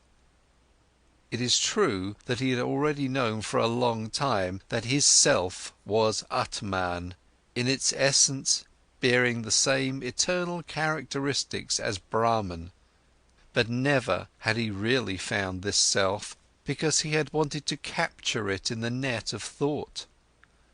With the body definitely not being the self, and not the spectacle of the senses, so it also was not the thought, not the rational mind, not the learned wisdom, not the learned ability to draw conclusions and to develop previous thoughts into new ones. No, this world of thought was also still on this side, and nothing could be achieved by killing the random self of the senses, if the random self of the thoughts and learned knowledge was fattened on the other hand. Both the thoughts as well as the senses were pretty things. The ultimate meaning was hidden behind both of them. Both had to be listened to, both had to be played with, both neither had to be scorned nor overestimated. From both, the secret voices of the innermost truth had to be attentively perceived. He wanted to strive for nothing, except for what the voice commanded him to strive for, dwell on nothing, except where the voice would advise him to do so. Why had Gotama, at that time, in the hour of all hours, sat down under the bo tree where the enlightenment hit him? He had heard a voice in his own heart, which had commanded him to seek rest under this tree, and he had neither preferred self-castigation, offerings, ablutions, nor prayer, neither food nor drink, neither sleep nor dream. He had obeyed the voice. To obey like this, not to an external command, only to the voice, to be ready like this was good, this was necessary, nothing else was necessary. In the night when he slept in the straw hut of a ferryman by the river, Siddhartha had a dream. Govinda was standing in front of him, dressed in the yellow robe of an ascetic. Sad was how Govinda looked like. Sadly he asked, "Why have you forsaken me?" At this he embraced Govinda, wrapped his arms around him, and as he was pulling him close to his chest and kissed him, it was not Govinda any more, but a woman, and a full breast popped out of the woman's dress, at which Siddhartha lay and drank, sweetly and strongly tasted the milk from this breast. It tasted of woman and man, of sun and forest, of animal and flower, of every fruit, of every joyful desire. It intoxicated him and rendered him unconscious. When Siddhartha woke up, the pale river shimmered through the door of the hut, and in the forest a dark call of an owl resounded deeply and pleasantly. When the day began, Siddhartha asked his host, the ferryman, to get him across the river. The ferryman got him across the river on his bamboo raft. The wide water shimmered reddishly in the light of the morning. "This is a beautiful river," he said to his companion. "Yes," said the ferryman, "a very beautiful river. I love it more than anything. Often I have listened to it, often I have looked into its eyes, and always I have learned from it. Much can be learned from a river." "I thank you, my benefactor," spoke Siddhartha, disembarking on the other side of the river. "I have no gift I could give you for your hospitality, my dear, and also no payment for your work. I am a man without a home, a son of a Brahmin and a Samana." "I did see it," spoke the ferryman, "and I haven't expected any payment from you, and no gifts, which would be the custom for guests to bear. You will give me the gift another time." "Do you think so?" asked Siddhartha amusedly. "Surely. This too I have learned from the river. Everything is coming back. You too, Samana, will come back. Now, farewell. Let your friendship be my reward. Commemorate me when you'll make your offerings to the gods." Smiling, they parted. Smiling, Siddhartha was happy about the friendship and the kindness of the ferryman. "He is like Govinda," he thought with a smile. "All I meet on my path are like Govinda.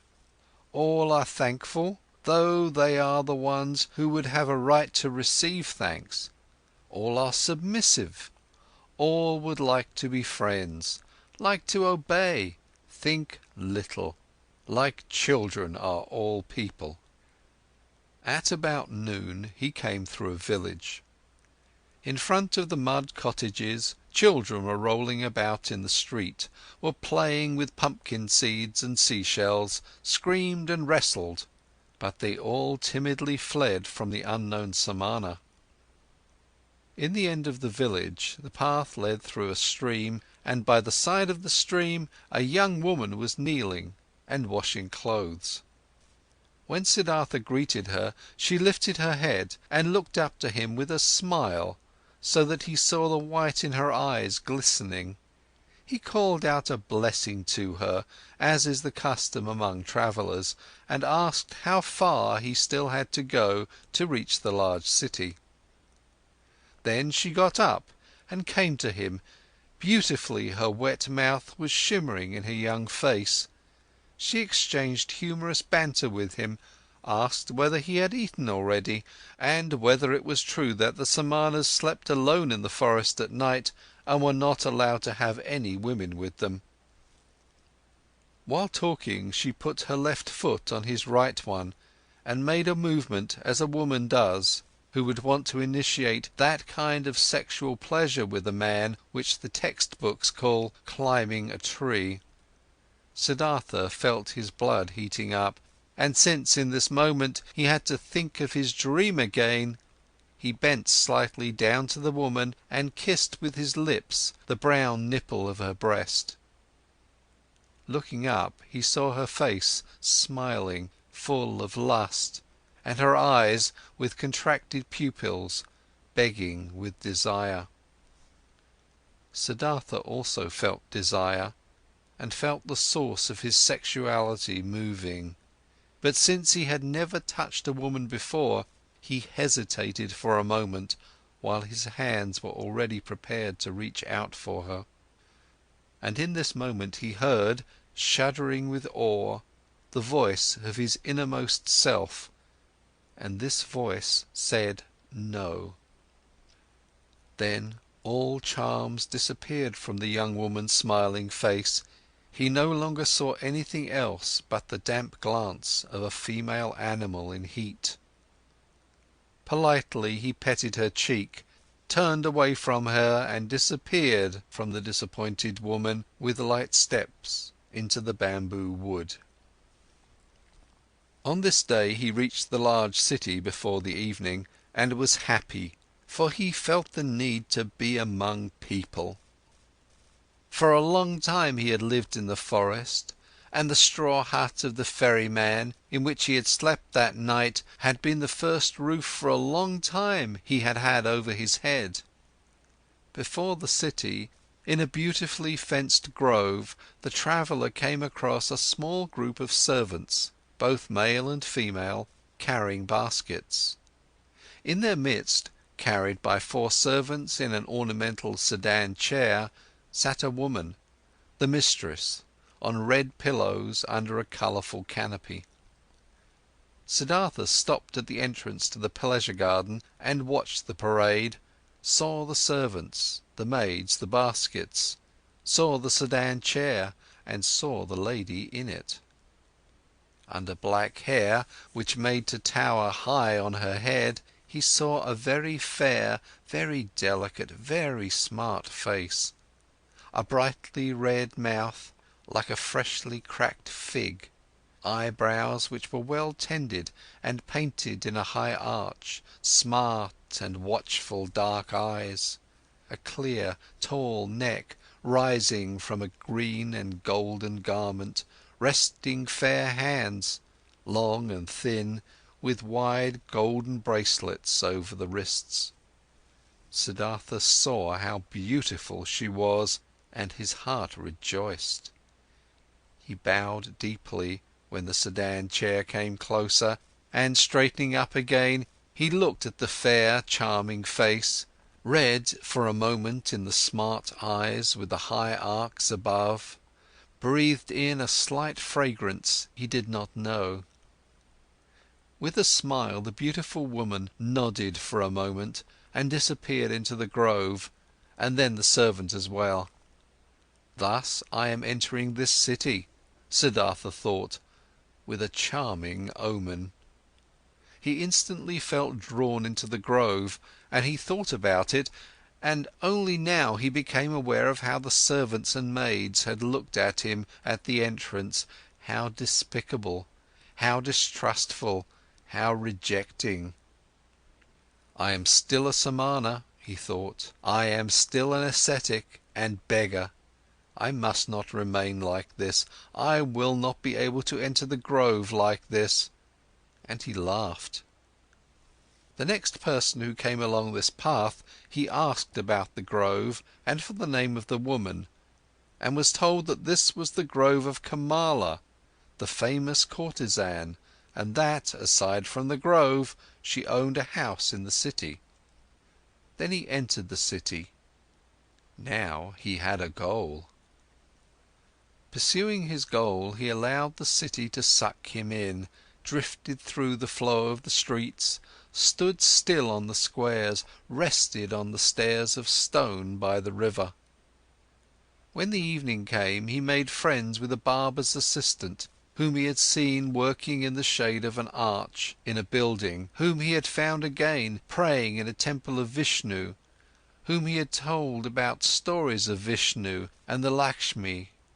Among the boats by the river he slept this night, and early in the morning, before the first customers came into his shop, he had the barber's assistant shave his beard and cut his hair, comb his hair and anoint it with fine oil. Then he went to take his bath in the river. When, late in the afternoon, beautiful Kamala approached her grove in her sedan chair, Siddhartha was standing at the entrance, made a bow, and received the courtesan's greeting. But that servant who walked at the very end of her train, he motioned to him and asked him to inform his mistress that a young Brahmin would wish to talk to her. After a while the servant returned, asked him, who had been waiting, to follow him, conducted him, who was following him, without a word into a pavilion where Kamala was lying on a couch, and left him alone with her. "Weren't you already standing out there yesterday, greeting me?" asked Kamala. "It's true that I've already seen and greeted you yesterday." "And didn't you yesterday wear a beard and long hair, and dust in your hair?" "You have observed well. You have seen everything.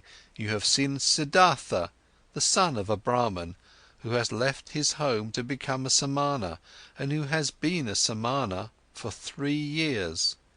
But now I have left that path and came into this city, and the first one I met, even before I had entered the city, was you. To say this, I have come to you, O Kamala. You are the first woman whom Siddhartha is not addressing with his eyes turned to the ground. Never again I want to turn my eyes to the ground when I am coming across a beautiful woman." Kamala smiled and played with her fan of peacock's feathers, and asked, "And only to tell me this, Siddhartha has come to me?" "To tell you this, and to thank you for being so beautiful. And if it doesn't displease you, Kamala, I would like to ask you to be my friend and teacher, for I know nothing yet of that art which you have mastered in the highest degree." At this, Kamala laughed aloud. "Never before this has happened to me, my friend, that a Samana from the forest came to me and wanted to learn from me. Never before this has happened to me, that a Samana came to me with long hair and an old torn loincloth. Many young men come to me, and there are also sons of Brahmins among them, but they come in beautiful clothes, they come in fine shoes, they have perfume in their hair and money in their pouches. This is, O Samana, how the young men are like who come to me." Quoth Siddhartha, "Already I am starting to learn from you. Even yesterday I was already learning. I have already taken off my beard, have combed the hair, have oil in my hair. There is little which is still missing in me, O excellent one: fine clothes, fine shoes, money in my pouch. You shall know, Siddhartha has set harder goals for himself than such trifles, and he has reached them. How shouldn't I reach that goal, which I have set for myself yesterday, to be your friend and to learn the joys of love from you? You'll see that I'll learn quickly, Kamala. I have already learned harder things than what you're supposed to teach me. And now, let's get to it. You aren't satisfied with Siddhartha as he is, with oil in his hair, but without clothes, without shoes, without money." Laughing, Kamala exclaimed, "No, my dear, he doesn't satisfy me yet. Clothes are what he must have, pretty clothes, and shoes, pretty shoes, and lots of money in his pouch, and gifts for Kamala. Do you know it now, Samana from the forest? Do you mark my words?" "Yes, I have marked your words," Siddhartha exclaimed. "How should I not mark words which are coming from such a mouth? Your mouth is like a freshly cracked fig, Kamala. My mouth is red and fresh as well. It will be a suitable match for yours, you'll see. But tell me, beautiful Kamala, aren't you at all afraid of the Samana from the forest, who has come to learn how to make love?" "Whatever should I be afraid of a Samana, a stupid Samana from the forest, who is coming from the jackals and doesn't even know yet what women are?" "Oh, he's strong, the Samana, and he isn't afraid of anything. He could force you, beautiful girl, he could kidnap you, he could hurt you." "No, Samana, I am not afraid of this. Did any Samana or Brahmin ever fear someone might come and grab him and steal his learning and his religious devotion and his depth of thought? No, for they are his very own, and he would only give away from those whatever he is willing to give and to whomever he is willing to give. Like this it is, precisely like this, it is also with Kamala and with the pleasures of love. Beautiful and red is Kamala's mouth, but just try to kiss it against Kamala's will, and you will not obtain a single drop of sweetness from it, which knows how to give so many sweet things. You are learning easily, Siddhartha, thus you should also learn this. Love can be obtained by begging, buying, receiving it as a gift, finding it in the street, but it cannot be stolen. In this you have come up with the wrong path. No, it would be a pity if a pretty young man like you would want to tackle it in such a wrong manner." Siddhartha bowed with a smile. "It would be a pity, Kamala, you are so right, it would be such a great pity. No, I shall not lose a single drop of sweetness from your mouth, nor you from mine. So it is settled. Siddhartha will return once he has what he still lacks: clothes, shoes, money. But speak, lovely Kamala, couldn't you still give me one small advice?" "An advice? Why not? Who wouldn't like to give an advice to a poor ignorant Samana who is coming from the jackals of the forest?" "Dear Kamala, thus advise me where I should go, that I'll find these three things most quickly." "Friend, many would like to know this.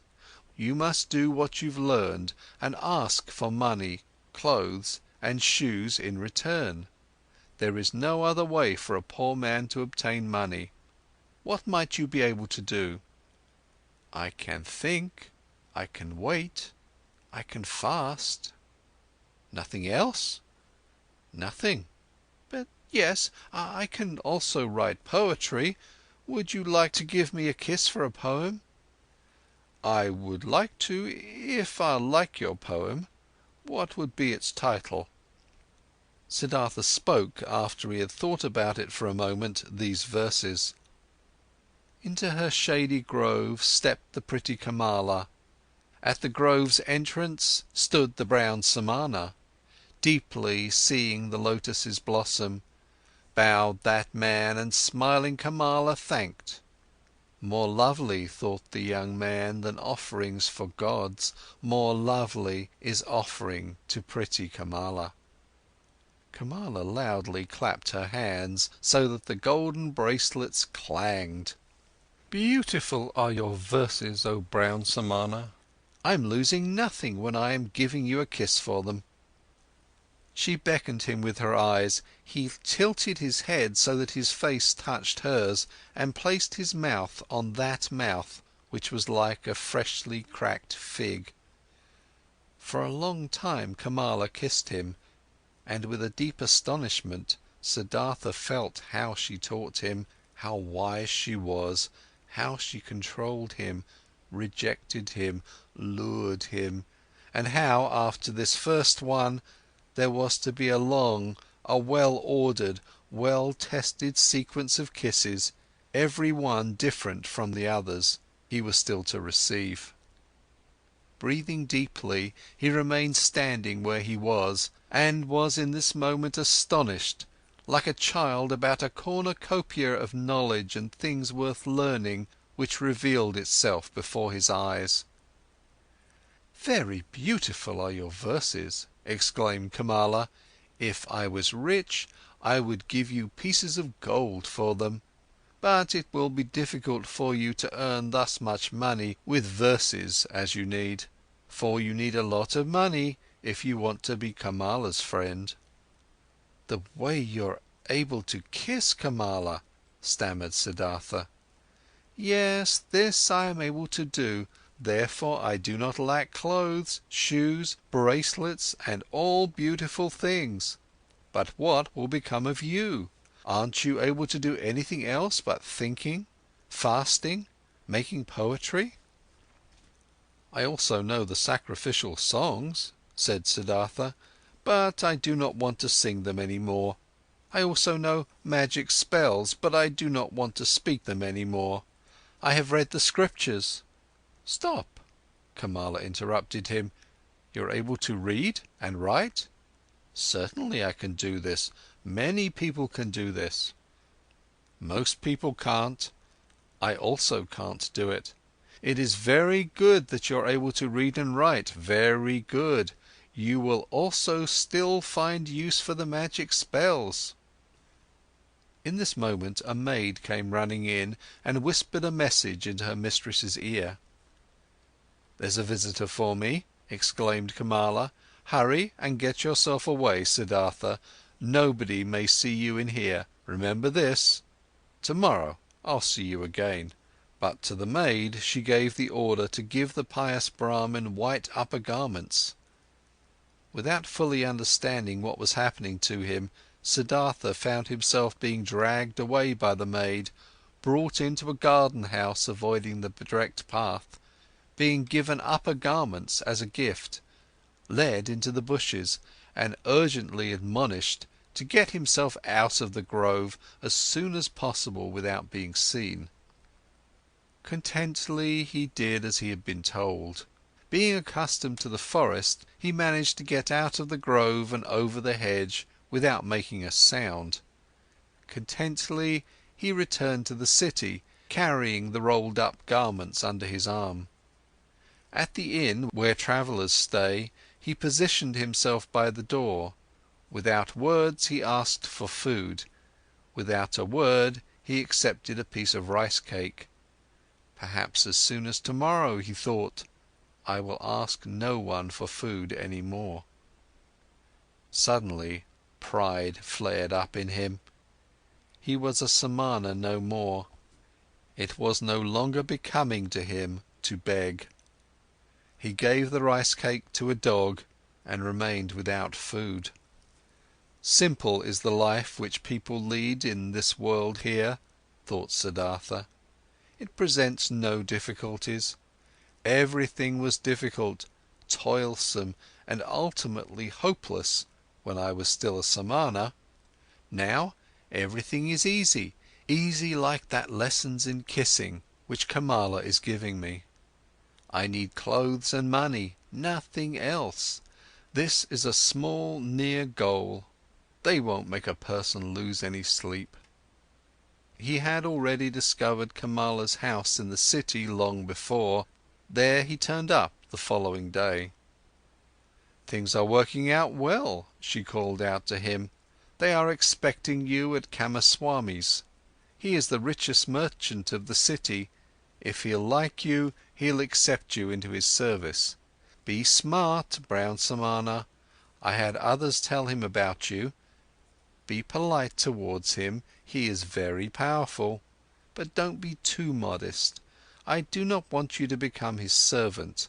You shall become his equal, or else I won't be satisfied with you. Kamaswami is starting to get old and lazy. If he'll like you, he'll entrust you with a lot." Siddhartha thanked her and laughed, and when she found out that he had not eaten anything yesterday and today, she sent for bread and fruits and treated him to it. "You've been lucky," she said when they parted. "I'm opening one door after another for you. How come? Do you have a spell?" Siddhartha said, "Yesterday I told you I knew how to think, to wait and to fast, and you thought this was of no use. But it is useful for many things, Kamala, you'll see. You'll see that the stupid Samanas are learning and able to do many pretty things in the forest, which the likes of you aren't capable of. The day before yesterday, I was still a shaggy beggar. As soon as yesterday, I have kissed Kamala, and soon I'll be a merchant and have money and all those things you insist upon." "Well, yes," she admitted, "but where would you be without me? What would you be if Kamala wasn't helping you?" "Dear Kamala," said Siddhartha, and straightened up to his full height. "When I came to you in your grove, I did the first step. It was my resolution to learn love from this most beautiful woman. From that moment on, when I made this resolution, I also knew that I would carry it out. I knew that you would help me. At your first glance at the entrance to the grove, I already knew it." "But what if I hadn't been willing?" "You were willing. Look, Kamala, when you throw a rock into the water, it will speed on the fastest course to the bottom of the water. This is how it is when Siddhartha has a goal, a resolution. Siddhartha does nothing. He waits, he thinks, he fasts, but he passes through the things of the world like a rock through water, without doing anything, without stirring. He is drawn, he lets himself fall. His goal attracts him, because he doesn't let anything enter his soul which might oppose the goal. This is what Siddhartha has learned among the Samanas. This is what fools call magic, and of which they think it would be affected by means of the demons. Nothing is affected by demons. There are no demons. Everyone can perform magic. Everyone can reach his goals, if he is able to think, if he is able to wait, if he is able to fast." Kamala listened to him. She loved his voice, she loved the look of his eyes. "Perhaps it is so," she said quietly, "as you say, friend. But perhaps it is also like this, that Siddhartha is a handsome man, that his glance pleases the women, and that therefore good fortune is coming towards him." With one kiss, Siddhartha bid his farewell. "I wish that it should be this way, my teacher, that my glance shall please you, that always good fortune shall come to me out of your direction." End of chapter 5.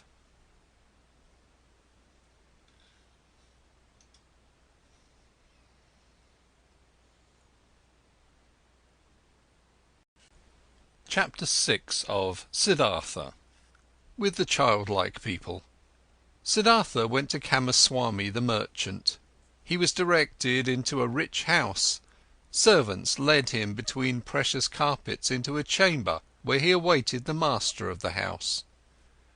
Kamaswami entered, a swiftly, smoothly moving man with very grey hair, with very intelligent, cautious eyes, with a greedy mouth.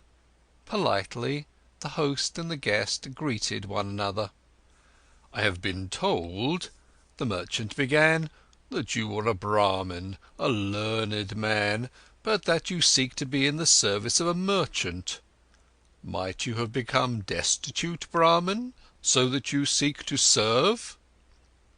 "No," said Siddhartha, "I have not become destitute, and have never been destitute.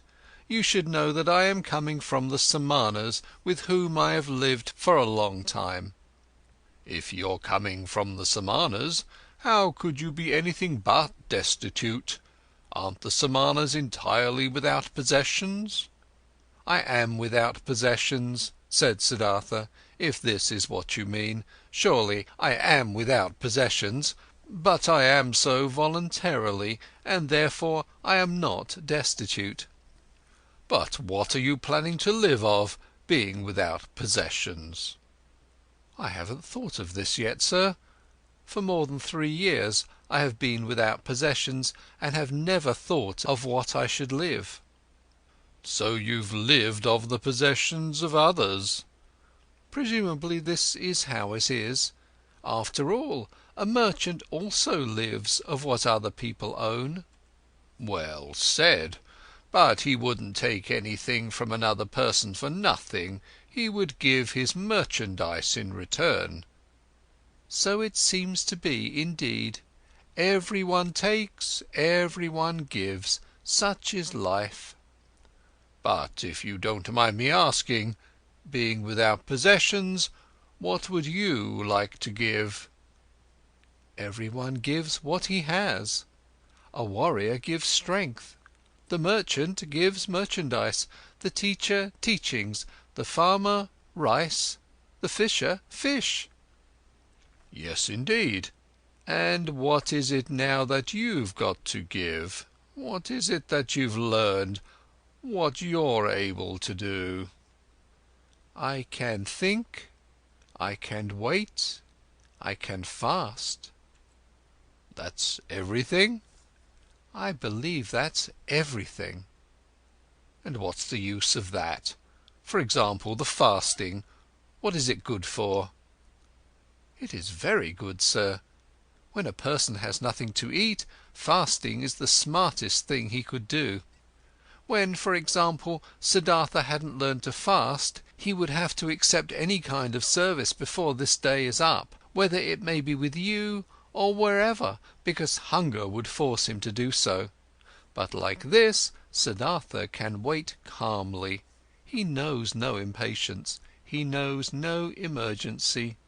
For a long time he can allow hunger to besiege him, and can laugh about it. This, sir, is what fasting is good for." "You're right, Samana. Wait for a moment." Kamaswami left the room and returned with a scroll which he handed to his guest, while asking, "Can you read this?" Siddhartha looked at the scroll, on which a sales contract had been written down, and began to read out its contents. "Excellent," said Kamaswami. "And would you write something for me on this piece of paper?" He handed him a piece of paper and a pen, and Siddhartha wrote and returned the paper.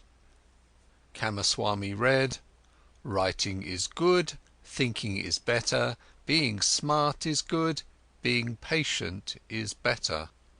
"It is excellent how you're able to write," the merchant praised him. "Many a thing we will still have to discuss with one another. For today I'm asking you to be my guest, and to live in this house." Siddhartha thanked and accepted, and lived in the dealer's house from now on. Clothes were brought to him, and shoes, and every day a servant prepared a bath for him. Twice a day a plentiful meal was served, but Siddhartha only ate once a day, and ate neither meat nor did he drink wine. Kamaswami told him about his trade, showed him the merchandise and storage rooms, showed him calculations. Siddhartha got to know many new things, he heard a lot and spoke little. And thinking of Kamala's words, he was never subservient to the merchant, forced him to treat him as an equal, yes, even more than an equal. Kamaswami conducted his business with care and often with passion, but Siddhartha looked upon all this as if it was a game, the rules of which he tried hard to learn precisely, but the contents of which did not touch his heart.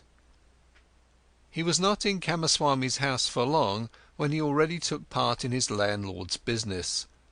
But daily, at the hour appointed by her, he visited beautiful Kamala, wearing pretty clothes, fine shoes, and soon he brought her gifts as well. Much he learned from her red, smart mouth. Much he learned from her tender, supple hand. Him, who was regarding love still a boy, and had a tendency to plunge blindly and insatiably into lust, like into a bottomless pit, him she taught thoroughly, starting from the basics, about that school of thought which teaches that pleasure cannot be taken without giving pleasure, and that every gesture, every caress, every touch, every look, every spot of the body, however small it was, had its secret, which would bring happiness to those who knew about it and unleash it. She taught him that lovers must not part from one another after celebrating love, without one admiring the other, without being just as defeated as they have been victorious, so that with none of them should start feeling fed up or bored, or get that evil feeling of having abused or having been abused. Wonderful hours he spent with the beautiful and smart artist, became her student, her lover, her friend. Here with Kamala was the worth and purpose of his present life, knit with the business of Kamaswami. The merchant passed to duties of writing important letters and contracts on to him, and got into the habit of discussing all important affairs with him. He soon saw that Siddhartha knew little about rice and wool, shipping and trade, but that he acted in a fortunate manner, and that Siddhartha surpassed him, the merchant, in calmness and equanimity, and in the art of listening and deeply understanding previously unknown people. "This Brahmin," he said to a friend, "is no proper merchant, and will never be one. There is never any passion in his soul when he conducts our business, but he has that mysterious quality of those people to whom success comes all by itself, whether this may be a good star of his birth, magic, or something he has learned among Samanas. He always seems to be merely playing with our business affairs. They never fully become a part of him, they never rule over him, he is never afraid of failure, he is never upset by a loss." The friend advised the merchant, "Give him from the business he conducts for you 1/3 of the profits, but let him also be liable for the same amount of the losses, when there is a loss. Then he'll become more zealous." Kamaswami followed the advice, but Siddhartha cared little about this. When he made a profit, he accepted it with equanimity. When he made losses, he laughed and said, "Well, look at this, so this one turned out badly." It seemed indeed as if he did not care about the business. At one time he travelled to a village to buy a large harvest of rice there, but when he got there, the rice had already been sold to another merchant. Nevertheless, Siddhartha stayed for several days in that village, treated the farmers for a drink, gave copper coins to their children, joined in the celebration of a wedding, and returned extremely satisfied from his trip. Kamaswami held against him that he had not turned back right away, that he had wasted time and money. Siddhartha answered, "Stop scolding, dear friend. Nothing was ever achieved by scolding. If a loss has occurred, let me bear that loss. I am very satisfied with this trip. I have gotten to know many kinds of people. A Brahmin has become my friend, children have sat on my knees, farmers have shown me their fields, Nobody knew that I was a merchant." "That's all very nice," exclaimed Kamaswami indignantly, "but in fact you are a merchant after all, one ought to think. Or might you have only travelled for your amusement?" "Surely," Siddhartha laughed, "surely I have travelled for my amusement. For what else? I have gotten to know people and places, I have received kindness and trust, I have found friendship.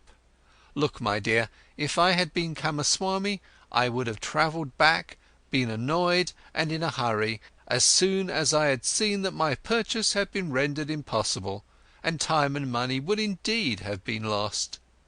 But like this, I've had a few good days, I've learned, had joy, I've neither harmed myself nor others by annoyance and hastiness.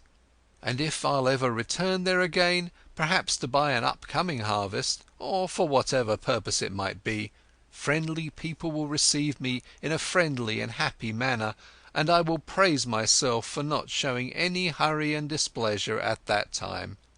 So leave it as it is, my friend, and don't harm yourself by scolding. If the day will come when you will see, this Siddhartha is harming me, then speak a word, and Siddhartha will go on his own path. But until then, let's be satisfied with one another." Futile were also the merchant's attempts to convince Siddhartha that he should eat his bread. Siddhartha ate his own bread, or rather they both ate other people's bread, all people's bread. Siddhartha never listened to Kamaswami's worries, and Kamaswami had many worries. Whether there was a business deal going on which was in danger of failing, or whether a shipment of merchandise seemed to have been lost, or a debtor seemed to be unable to pay, Kamaswami could never convince his partner that it would be useful to utter a few words of worry or anger, to have wrinkles on the forehead, to sleep badly. When, one day, Kamaswami held against him that he had learned everything he knew from him, he replied, "Would you please not kid me with such jokes? What I've learned from you is how much a basket of fish costs, and how much interests can be charged on loaned money. These are your areas of expertise. I haven't learned to think from you, my dear Kamaswami, you ought to be the one seeking to learn from me."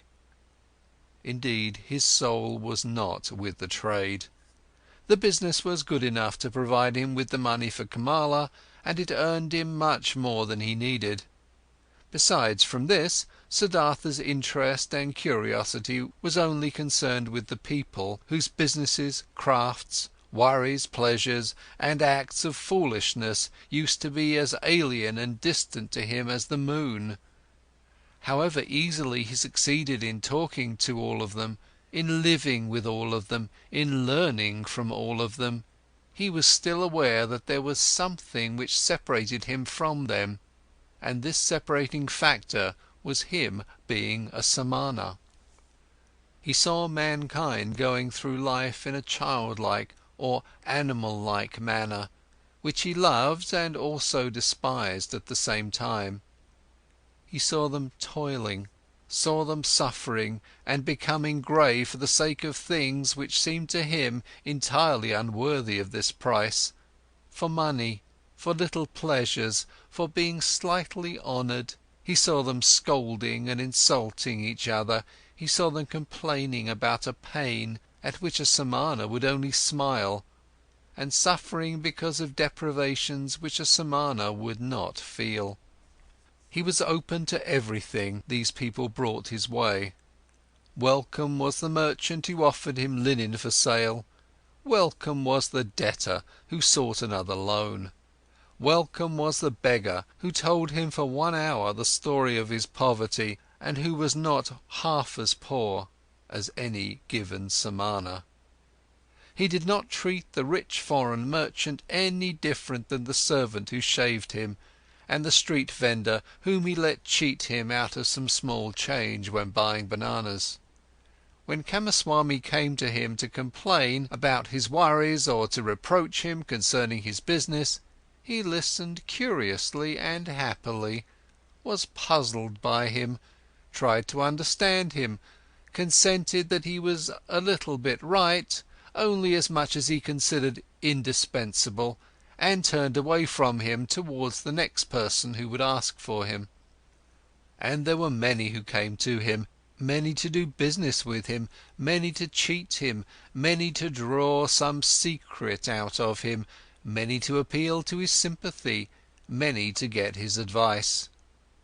He gave advice, he pitied, he made gifts, he let them cheat him a bit, and this entire game and the passion with which all people played this game occupied his thoughts just as much as the gods and Brahmins used to occupy them. At times he felt deep in his chest a dying, quiet voice which admonished him quietly, lamented quietly. He hardly perceived it.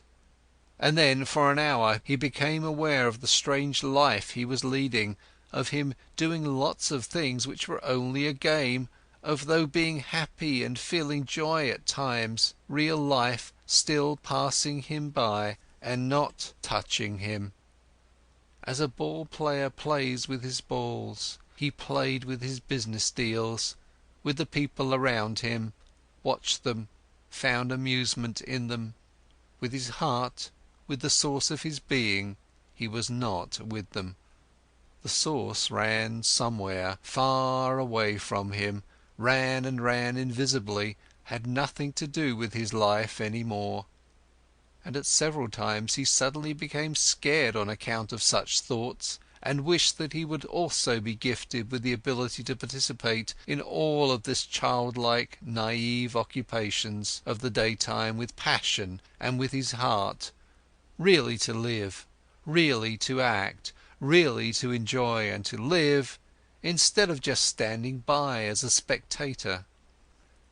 But again and again he came back to beautiful Kamala, learned the art of love, practiced the cult of lust, in which more than anything else giving and taking becomes one, chatted with her, learned from her, gave her advice, received advice. She understood him better than Govinda used to understand him. She was more similar to him. Once he said to her, "You are like me, you are different from most people, you are Kamala, nothing else, and inside you there is a peace and refuge to which you can go at every hour of the day and be at home at yourself, as I can also do. Few people have this, and yet all could have it." "Not all people are smart," said Kamala. "No," said Siddhartha, "that's not the reason why. Kamaswami is just as smart as I, and still has no refuge in himself. Others have it who are small children with respect to their mind. Most people, Kamala, are like a falling leaf, which is blown and is turning around through the air and wavers and tumbles to the ground. But others, a few, are like stars. They go on a fixed course, no wind reaches them, in themselves they have their law and their course. Among all the learned men and samanas, of which I knew many, there was one of this kind, a perfected one. I'll never be able to forget him. It is that Gotama, the exalted one, who is spreading that teachings. Thousands of followers are listening to his teachings every day, follow his instructions every hour. But they are all falling leaves. Not in themselves they have teachings and a law." Kamala looked at him with a smile. "Again you're talking about him," she said. "Again you're having a samana's thoughts." Siddhartha said nothing, and they played the game of love, one of the 30 or 40 different games Kamala knew. Her body was flexible like that of a jaguar, and like the bow of a hunter. He, who had learned from her how to make love, was knowledgeable of many forms of lust, many secrets. For a long time she played with Siddhartha, enticed him, rejected him, forced him, embraced him, enjoyed his masterful skills, until he was defeated and rested exhausted by her side.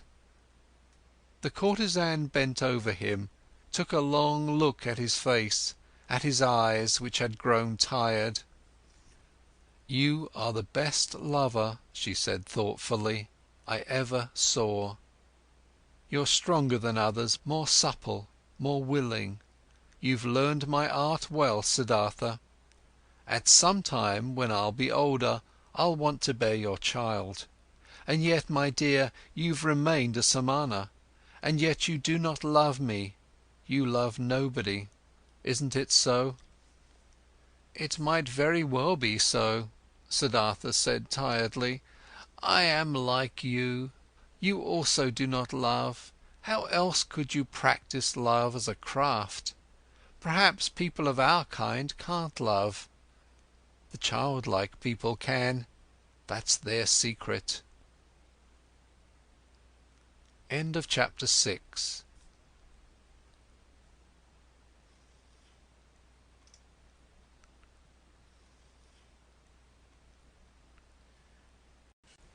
Chapter 7 of Siddhartha, Sansara. For a long time Siddhartha had lived the life of the world and of lust, though without being a part of it. His senses, which he had killed off in hot years as a Samana, had awoken again. He had tasted riches, had tasted lust, had tasted power. Nevertheless, he had still remained in his heart for a long time a Samana. Kamala, being smart, had realized this quite right. It was still the art of thinking, of waiting, of fasting, which guided his life. Still, the people of the world, the childlike people, had remained alien to him as he was alien to them. Years passed. Surrounded by the good life, Siddhartha hardly felt them fading away. He had become rich. For quite a while he possessed a house of his own and his own servants, and a garden before the city by the river. The people liked him. They came to him whenever they needed money or advice, but there was no one close to him except Kamala. That high, bright state of being awake, which he had experienced that one time at the height of his youth, in those days after Gotama's sermon, after the separation from Govinda, that tense expectation, that proud state of standing alone without teachings and without teachers, that supple willingness to listen to the divine voice in his own heart, had slowly become a memory, had been fleeting. Distant and quiet the holy source murmured, which used to be near, which used to murmur within himself. Nevertheless, many things he had learned from the Samanas, he had learned from Gotama, he had learned from his father, the Brahman, had remained within him for a long time afterwards. Moderate living, joy of thinking, hours of meditation, secret knowledge of the self and of his eternal entity, which is neither body nor consciousness. Many a part of this he still had, but one part after another had been submerged and had gathered dust. Just as a potter's wheel, once it has been set in motion, will keep on turning for a long time and only slowly lose its vigour and come to a stop, thus Siddhartha's soul had kept on turning the wheel of asceticism, the wheel of thinking, the wheel of differentiation for a long time, still turning, but it turned slowly and hesitantly and was close to coming to a standstill. Slowly, like humidity entering the dying stem of a tree, filling it slowly and making it rot, the world and sloth had entered Siddhartha's soul. Slowly it filled his soul, made it heavy, made it tired, put it to sleep. On the other hand, his senses had become alive. There was much they had learned, much they had experienced. Siddhartha had learned to trade, to use his power over people, to enjoy himself with a woman. He had learned to wear beautiful clothes, to give orders to servants, to bathe in perfumed waters. He had learned to eat tenderly and carefully prepared food, even fish, even meat and poultry, spices and sweets, and to drink wine, which causes sloth and forgetfulness. He had learned to play with dice and on a chessboard, to watch dancing girls, to have himself carried about in a sedan chair, to sleep on a soft bed. But he still had felt different from and superior to the others. Always he had watched them with some mockery, some mocking disdain, with the same disdain which a Samana constantly feels for the people of the world.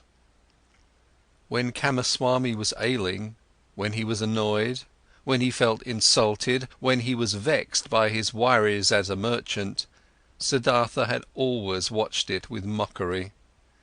Just slowly and imperceptibly, as the harvest seasons and rainy seasons passed by, his mockery had become more tired, his superiority had become more quiet.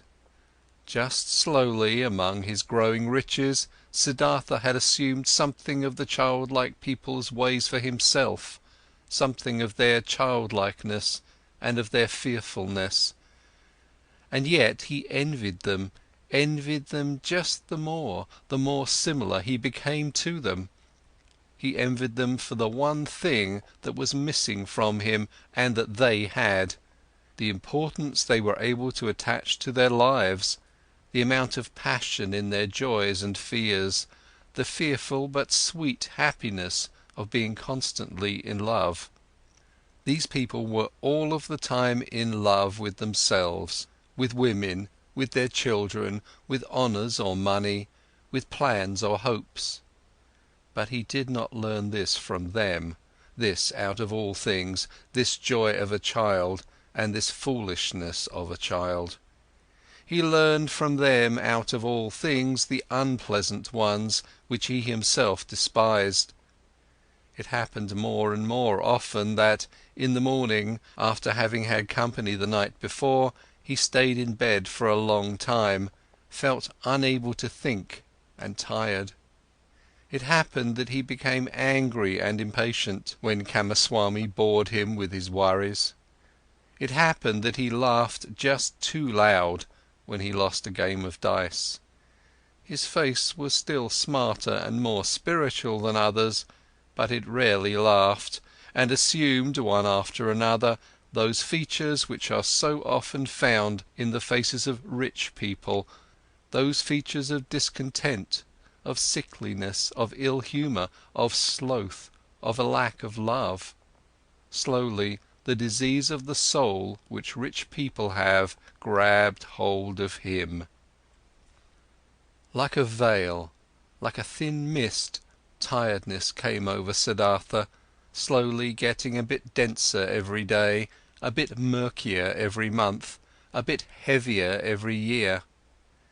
As a new dress becomes old in time, loses its beautiful colour in time, gets stains, gets wrinkles, gets worn off at the seams and starts to show threadbare spots here and there, thus Siddhartha's new life, which he had started after his separation from Govinda, had grown old, lost colour and splendour as the years passed by, was gathering wrinkles and stains, and hidden at bottom, already showing its ugliness here and there, disappointment and disgust were waiting.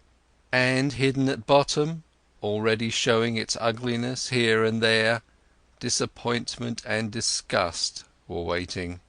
Siddhartha did not notice it. He only noticed that this bright and reliable voice inside of him, which had awoken in him at that time and had ever guided him in his best times, had become silent. He had been captured by the world, by lust, covetousness, sloth, and finally also by that vice which he had used to despise and mock the most, as the most foolish one of all vices: greed. Property, possessions and riches also had finally captured him.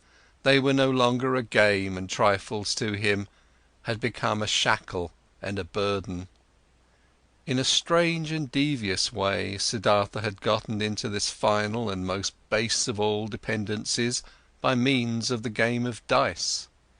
It was since that time, when he had stopped being a Samana in his heart, that Siddhartha began to play the game for money and precious things, which he, at other times, only joined with a smile and casually as a custom of the childlike people, with an increasing rage and passion.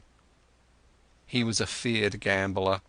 Few dared to take him on, so high and audacious were his stakes. He played the game due to a pain of his heart, losing and wasting his wretched money in the game that brought him an angry joy. In no other way could he demonstrate his disdain for wealth, the merchant's false god, more clearly and more mockingly. Thus he gambled with high stakes and mercilessly, hating himself, mocking himself, won thousands, threw away thousands, lost money, lost jewelry, lost a house in the country, won again, lost again. That fear, that terrible and petrifying fear which he had felt while he was rolling the dice, while he was worried about losing high stakes, that fear he loved and sought to always renew it, always increase it, always get it to a slightly higher level, for in this feeling alone he still felt something like happiness, something like an intoxication, something like an elevated form of life in the midst of his saturated, lukewarm, dull life. And after each big loss, his mind was set on new riches, pursued the trade more zealously, forced his debtors more strictly to pay, because he wanted to continue gambling, he wanted to continue squandering, continue demonstrating his disdain of wealth. Siddhartha lost his calmness when losses occurred, lost his patience when he was not paid on time, lost his kindness towards beggars, lost his disposition for giving away and loaning money to those who petitioned him. He, who gambled away tens of thousands at one roll of the dice and laughed at it, became more strict and more petty in his business, occasionally dreaming at night about money. And whenever he woke up from this ugly spell, whenever he found his face in the mirror at the bedroom's wall to have aged and become more ugly, whenever embarrassment and disgust came over him, he continued fleeing, fleeing into a new game, fleeing into a numbing of his mind brought on by sex, by wine, and from there he fled back into the urge to pile up and obtain possessions. In this pointless cycle he ran, growing tired, growing old, growing ill. Then the time came when a dream warned him. He had spent the hours of the evening with Kamala in her beautiful pleasure garden. They had been sitting under the trees talking, and Kamala had said thoughtful words, words behind which a sadness and a tiredness lay hidden. She had asked him to tell her about Gotama, and could not hear enough of him, how clear his eyes, how still and beautiful his mouth, how kind his smile, how peaceful his walk had been. For a long time he had to tell her about the exalted Buddha, and Kamala had sighed and had said, "One day, perhaps soon, I'll also follow that Buddha. I'll give him my pleasure garden for a gift and take my refuge in his teachings." But after this she had aroused him and had tied him to her in the act of making love with painful fervour, biting and in tears, as if, once more, she wanted to squeeze the last sweet drop out of this vain, fleeting pleasure. Never before it had become so strangely clear to Siddhartha how closely lust was akin to death.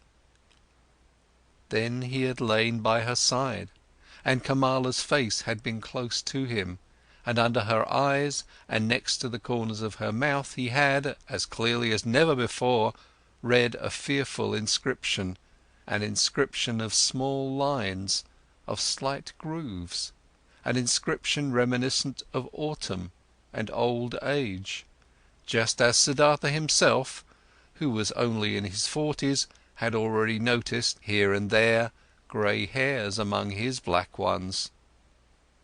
Tiredness was written on Kamala's beautiful face, tiredness from walking a long path which has no happy destination, tiredness and the beginning of withering and concealed, still unsaid, perhaps not even conscious anxiety, fear of old age, fear of the autumn, fear of having to die.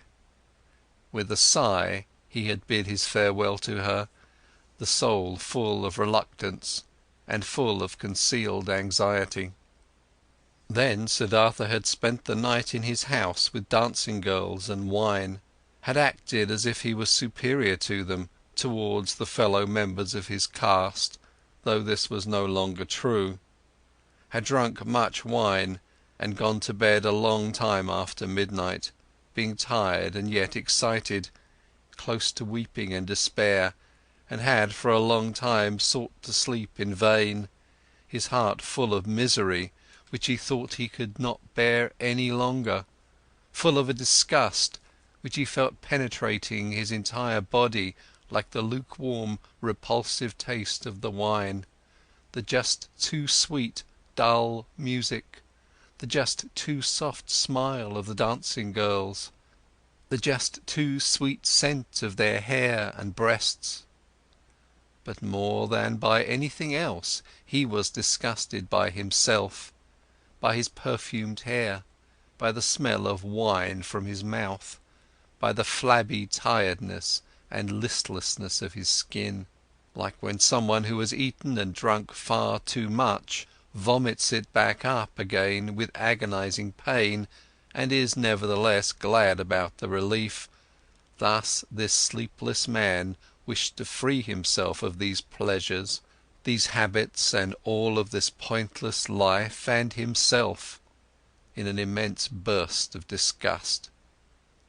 Not until the light of the morning and the beginning of the first activities in the street before his city house, he had slightly fallen asleep, had found for a few moments a half-consciousness, a hint of sleep. In these moments he had a dream. Kamala owned a small, rare, singing bird in a golden cage. Of this bird he dreamt. He dreamt this bird had become mute, who at other times always used to sing in the morning, and since this arose his attention, he stepped in front of the cage and looked inside. There the small bird was dead and lay stiff on the ground. He took it out, weighed it for a moment in his hand, and then threw it away, out in the street. And in the same moment he felt terribly shocked, and his heart hurt, as if he had thrown away from himself all value and everything good by throwing out this dead bird. Starting up from this dream, he felt encompassed by a deep sadness. Worthless, so it seemed to him, worthless and pointless was the way he had been going through life.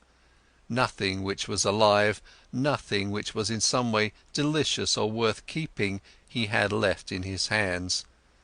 Alone he stood there, and empty like a castaway on the shore. With a gloomy mind, Siddhartha went to the pleasure garden he owned, locked the gate, sat down under a mango tree, felt death in his heart and horror in his chest, sat and sensed how everything died in him, withered in him, came to an end in him. By and by he gathered his thoughts, and in his mind he once again went the entire path of his life, starting with the first days he could remember. When was there ever a time when he had experienced happiness, felt a true bliss? Oh yes, Several times he had experienced such a thing. In his years as a boy, he has had a taste of it. When he had obtained praise from the Brahmins, he had felt it in his heart. There is a path in front of the one who has distinguished himself in the recitation of the holy verses, in the dispute with the learned ones, as an assistant in the offerings. Then he had felt it in his heart. There is a path in front of you, you are destined for, the gods are awaiting you. And again, as a young man, when the ever-rising, upward-fleeing goal of all thinking had ripped him out of and up from the multitude of those seeking the same goal, when he wrestled in pain for the purpose of Brahman, when every obtained knowledge only kindled new thirst in him, then again he had, in the midst of the thirst, in the midst of the pain, felt this very same thing. Go on, you are called upon. He had heard this voice when he had left his home and had chosen the life of a samana, and again when he had gone away from the samanas to that perfected one, and also when he had gone away from him to the uncertain. For how long had he not heard this voice any more? For how long had he reached no height any more? How even and dull was the manner in which his path had passed through life for many long years, without a high goal, without thirst, without elevation, content with small, lustful pleasures, and yet never satisfied. For all of these many years, without knowing it himself, he had tried hard and long to become a man like those many, like those children. And in all this, his life had been much more miserable and poorer than theirs, and their goals were not his, nor their worries. After all, that entire world of the Kamaswami people had only been a game to him, a dance he would watch, a comedy. Only Kamala had been dear, had been valuable to him, but was she still thus? Did he still need her? Or she him? Did they not play a game without ending? Was it necessary to live for this? No, it was not necessary. The name of this game was Sansara, a game for children, a game which was perhaps enjoyable to play once, twice, 10 times, but for ever and ever over again? Then Siddhartha knew that the game was over, that he could not play it any more. Shivers ran over his body, inside of him, so he felt something had died. That entire day he sat under the mango tree, thinking of his father, thinking of Govinda, thinking of Gotama. Did he have to leave them to become a Kamaswami? He still sat there when the night had fallen.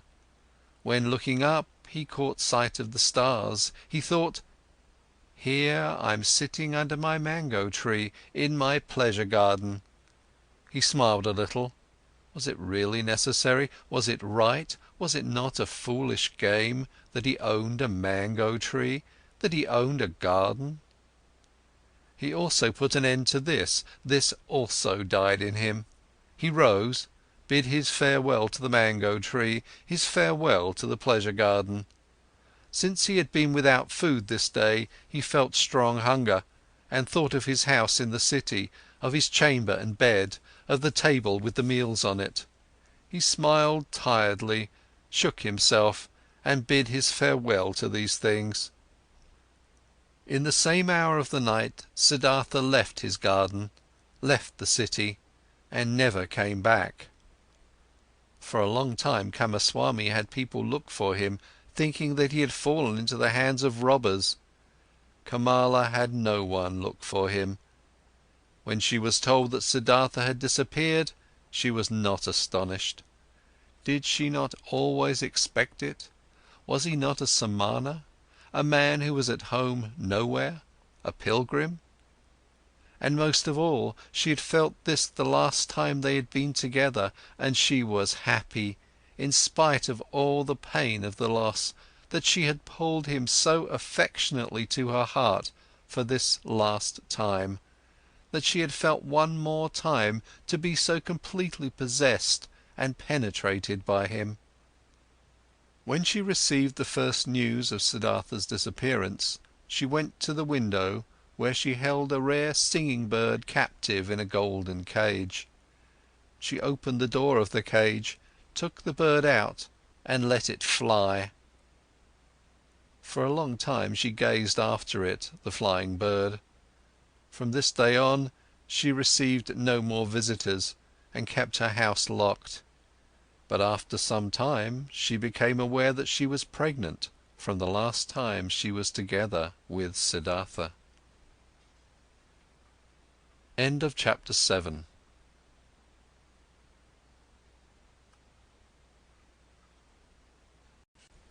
Chapter 8 of Siddhartha, by the river. Siddhartha walked through the forest, was already far from the city, and knew nothing but that one thing, that there was no going back for him, that this life, as he had lived it for many years until now, was over and done away with, and that he had tasted all of it, sucked everything out of it, until he was disgusted with it. Dead was the singing bird he had dreamt of, dead was the bird in his heart. Deeply he had been entangled in samsara, he had sucked up disgust and death from all sides into his body, like a sponge that sucks up water until it is full. And full he was, full of the feeling of being sick of it, full of misery, full of death. There was nothing left in this world which could have attracted him, given him joy, given him comfort. Passionately he wished to know nothing about himself any more, to have rest, to be dead. If there was only a lightning bolt to strike him dead, if there was only a tiger to devour him, if there was only a wine, a poison which could numb his senses, bring him forgetfulness and sleep, and no awakening from that. Was there still any kind of filth he had not soiled himself with, a sin or foolish act he had not committed, a dreariness of the soul he had not brought upon himself? Was it still at all possible to be alive?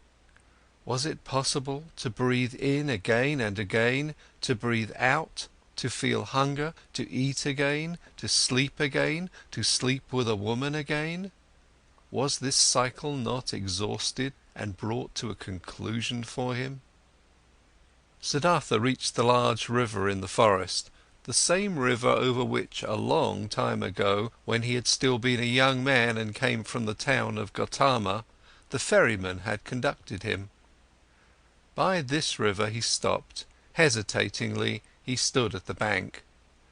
Tiredness and hunger had weakened him, and whatever he should walk on, wherever to whichever goal?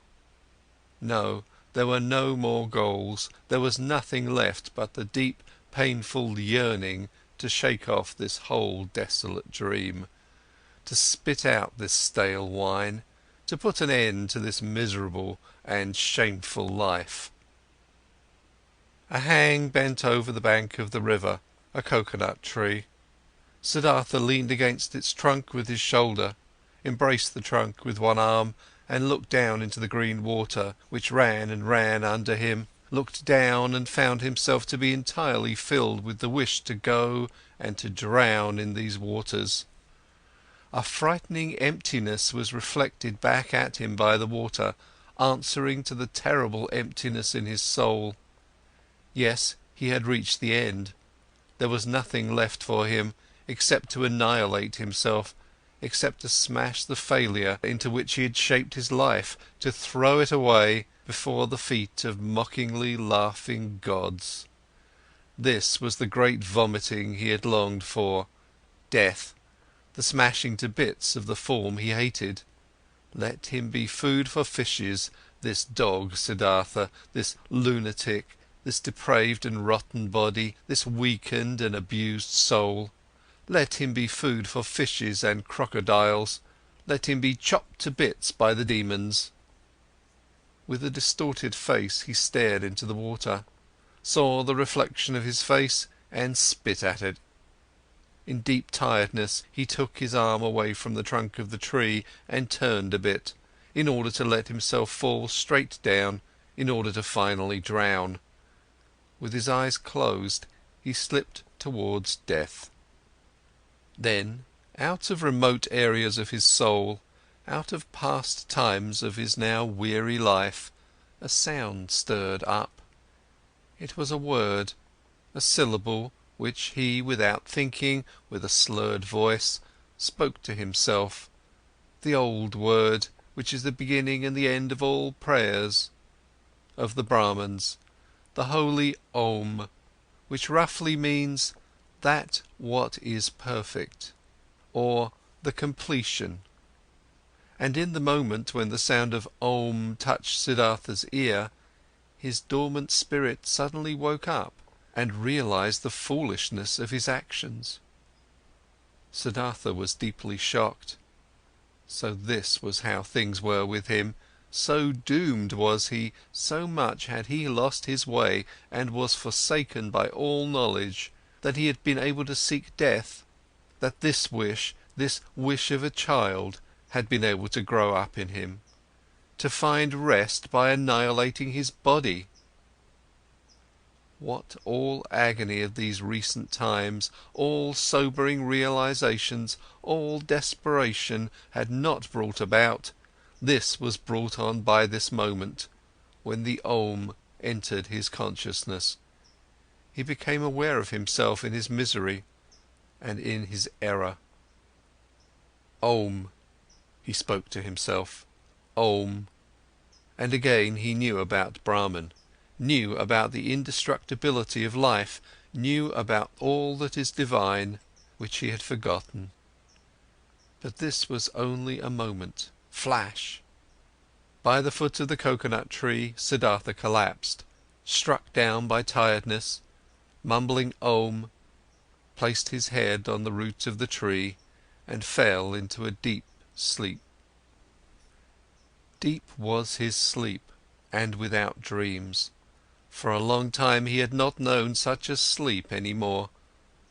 When he woke up after many hours, he felt as if 10 years had passed. He heard the water quietly flowing, did not know where he was and who had brought him there, opened his eyes, saw with astonishment that there were trees and the sky above him, and he remembered where he was and how he got there. But it took him a long while for this, and the past seemed to him as if it had been covered by a veil, infinitely distant, infinitely far away, infinitely meaningless.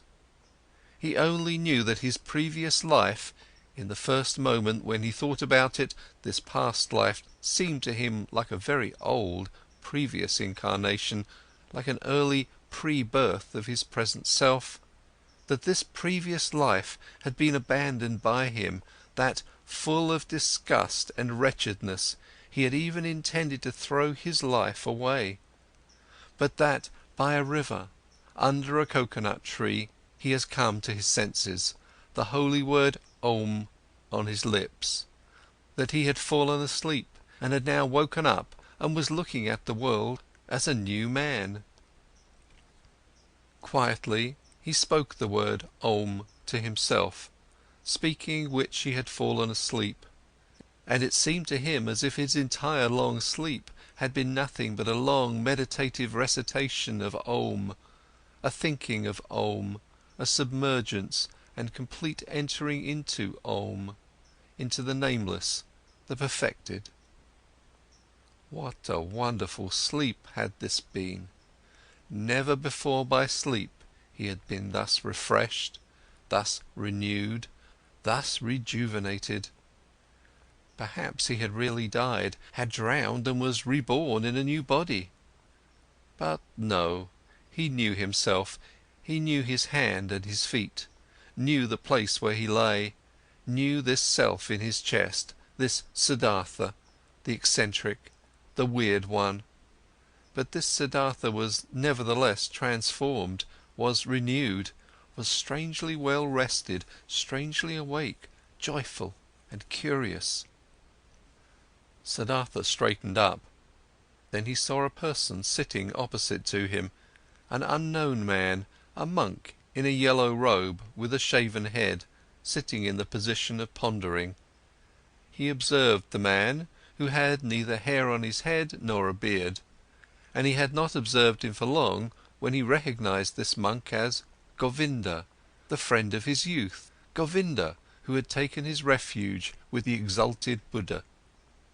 Govinda had aged, he too, but still his face bore the same features, expressed zeal, faithfulness, searching, timidness.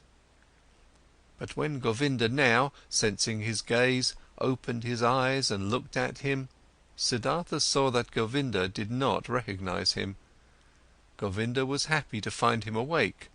Apparently he had been sitting here for a long time and had been waiting for him to wake up, though he did not know him. "I have been sleeping," said Siddhartha. "However did you get here?" "You have been sleeping," answered Govinda. "It is not good to be sleeping in such places, where snakes often are, and the animals of the forest have their paths. I, O sir, am a follower of the exalted Gotama, the Buddha, the Sakyamundi, and have been on a pilgrimage together with several of us on this path, when I saw you lying and sleeping in a place where it is dangerous to sleep.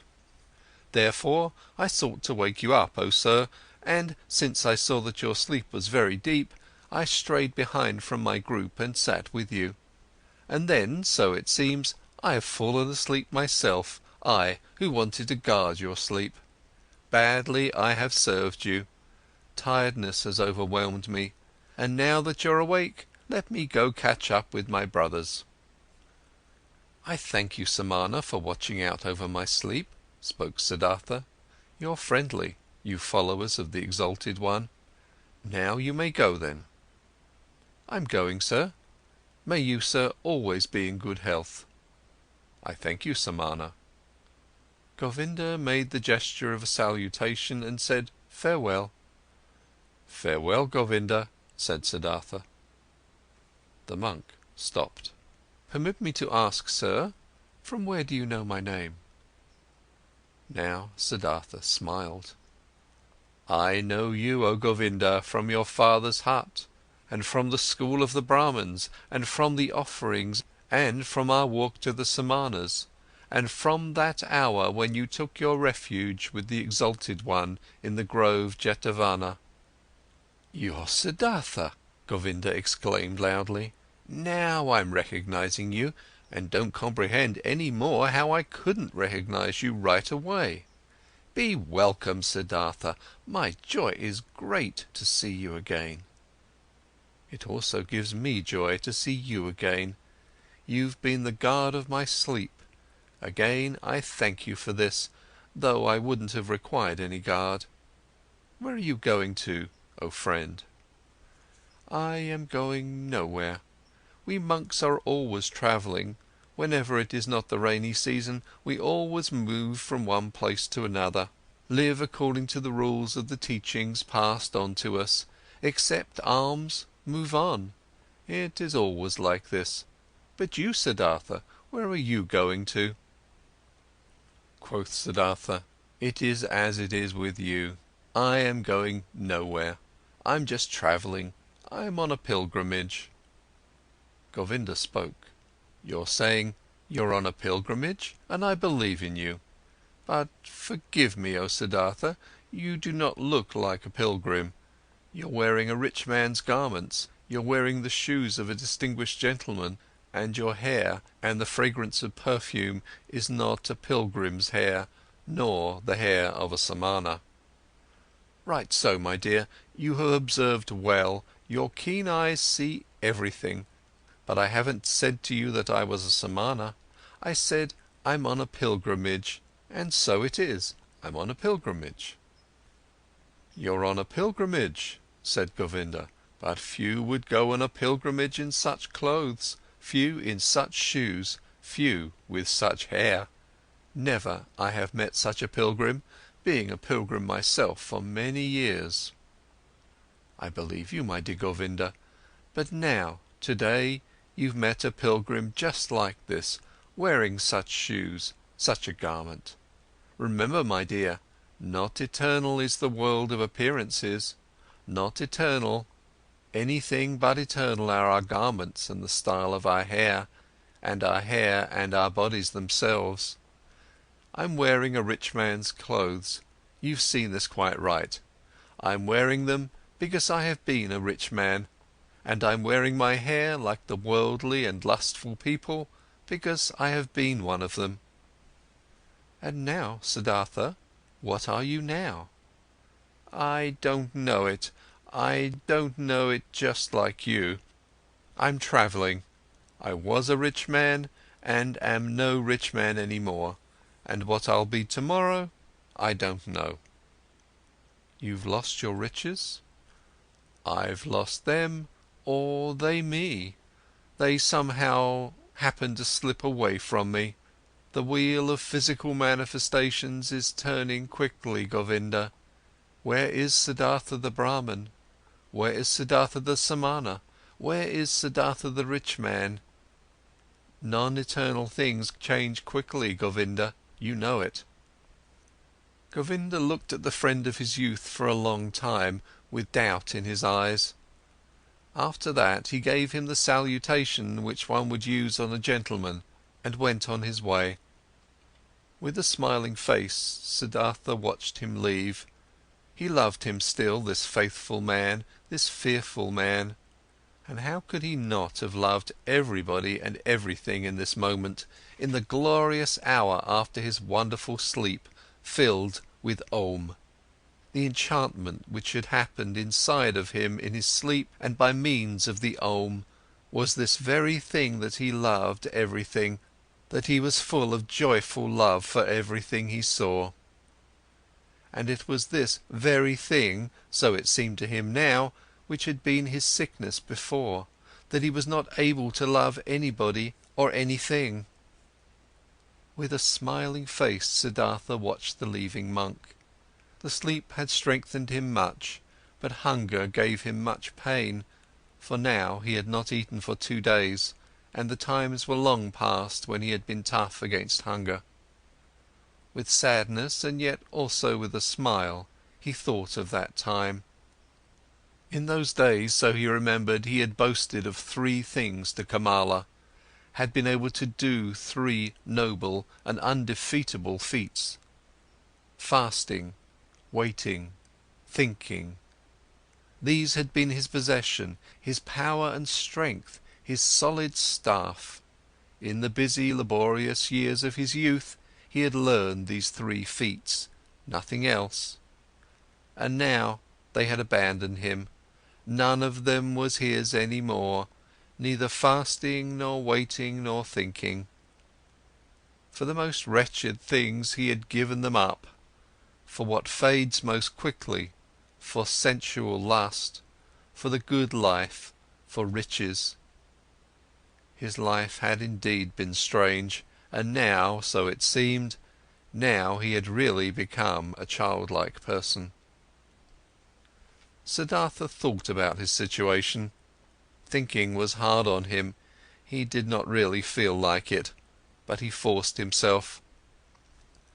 Now, he thought, since all these most easily perishing things have slipped from me again, now I'm standing here under the sun again, just as I have been standing here a little child, nothing is mine, I have no abilities, there is nothing I could bring about, I have learned nothing. How wondrous is this! Now that I am no longer young, that my hair is already half grey, that my strength is fading, now I'm starting again at the beginning, and as a child. Again he had to smile.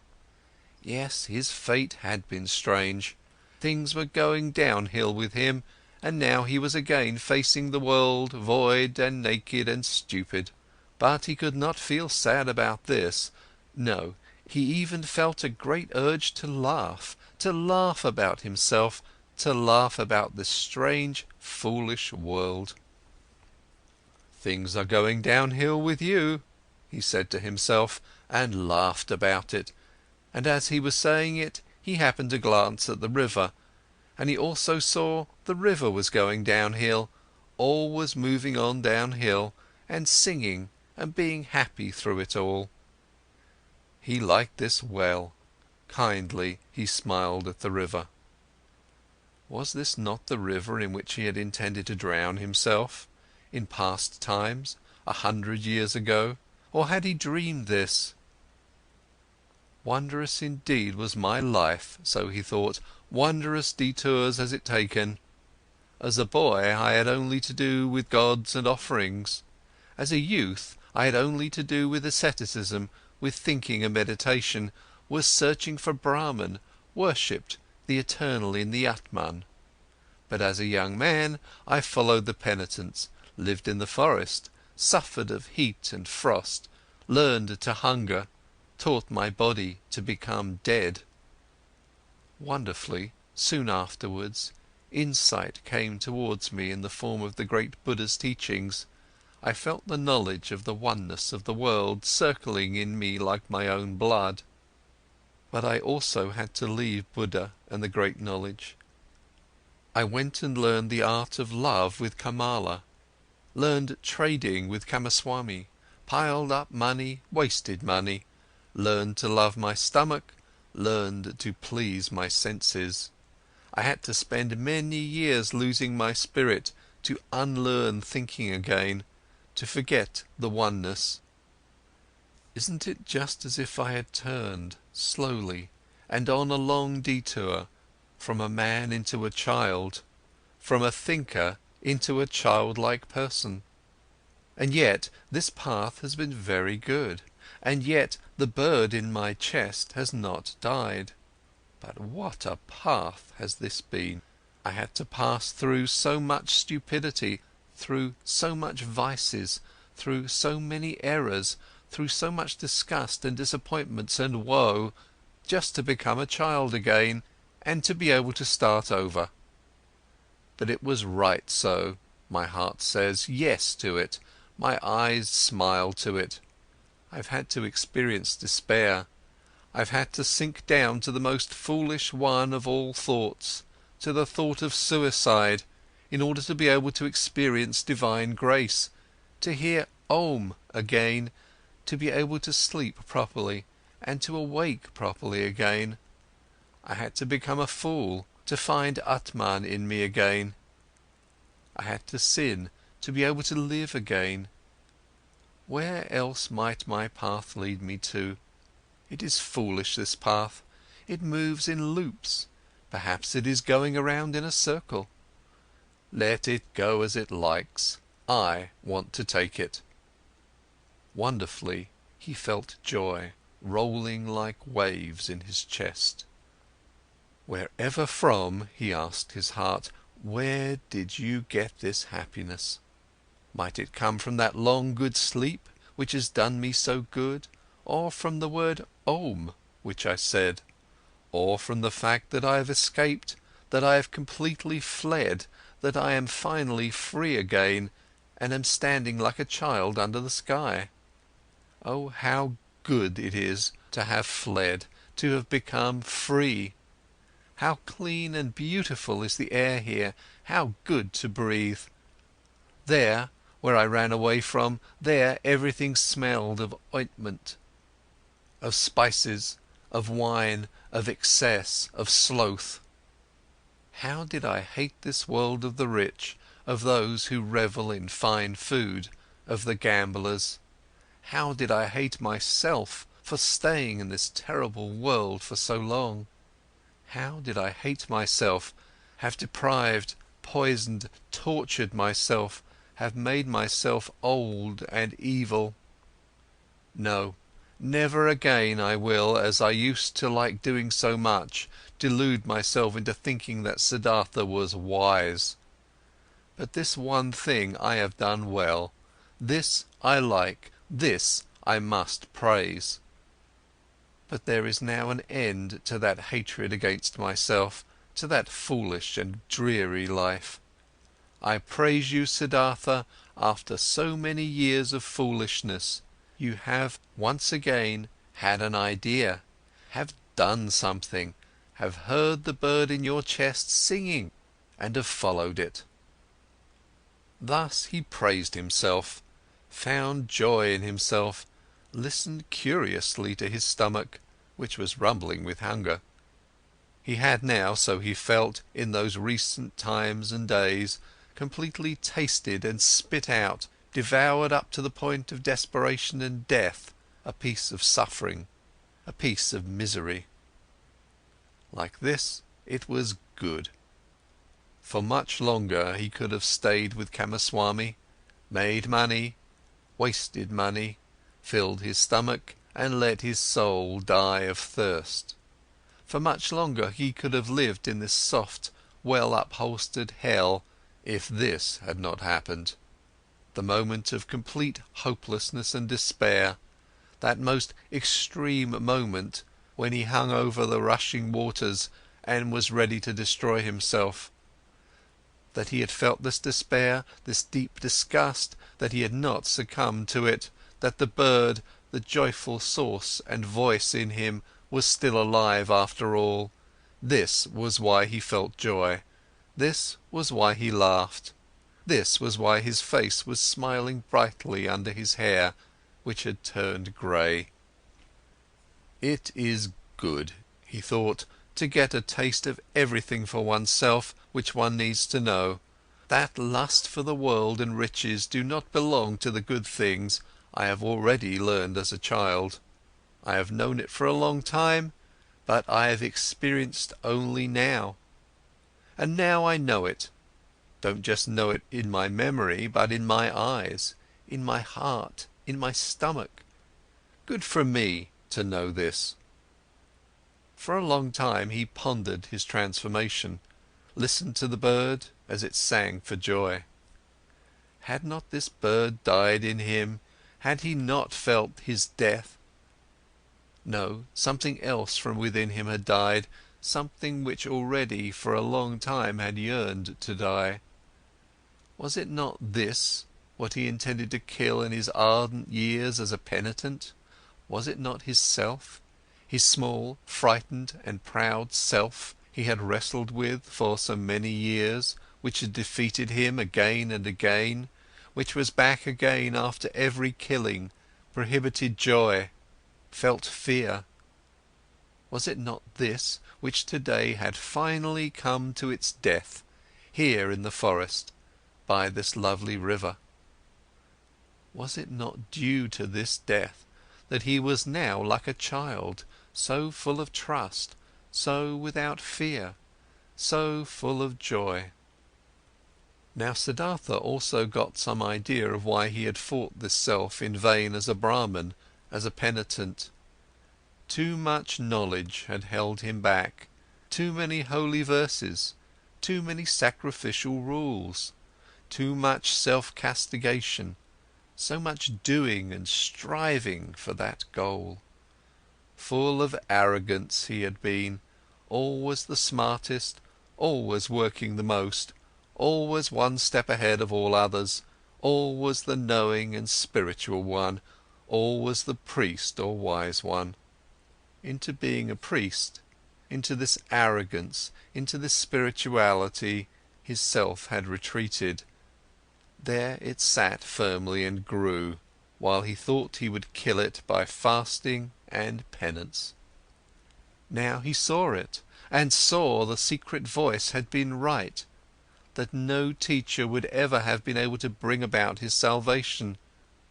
Therefore he had to go out into the world, lose himself to lust and power, to women and money, had to become a merchant, a dice gambler, a drinker and a greedy person, until the priest and samana in him was dead. Therefore he had to continue bearing these ugly years, bearing the disgust, the teachings, the pointlessness of a dreary and wasted life up to the end, up to bitter despair, until Siddhartha the lustful, Siddhartha the greedy, could also die. He had died. A new Siddhartha had woken up from the sleep. He would also grow old. He would also eventually have to die. Mortal was Siddhartha. Mortal was every physical form. But today he was young, was a child, the new Siddhartha, and was full of joy. He thought these thoughts, listened with a smile to his stomach, listened gratefully to a buzzing bee. Cheerfully he looked into the rushing river. Never before he had liked a water so well as this one. Never before he had perceived the voice and the parable of the moving water thus strongly and beautifully. It seemed to him as if the river had something special to tell him, something he did not know yet, which was still awaiting him. In this river, Siddhartha had intended to drown himself.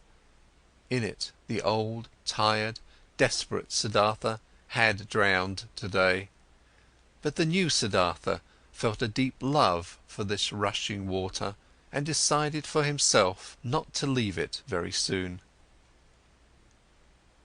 End of chapter 8.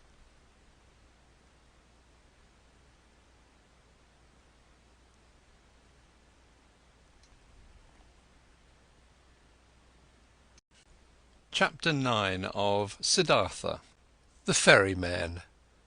By this river I want to stay, thought Siddhartha.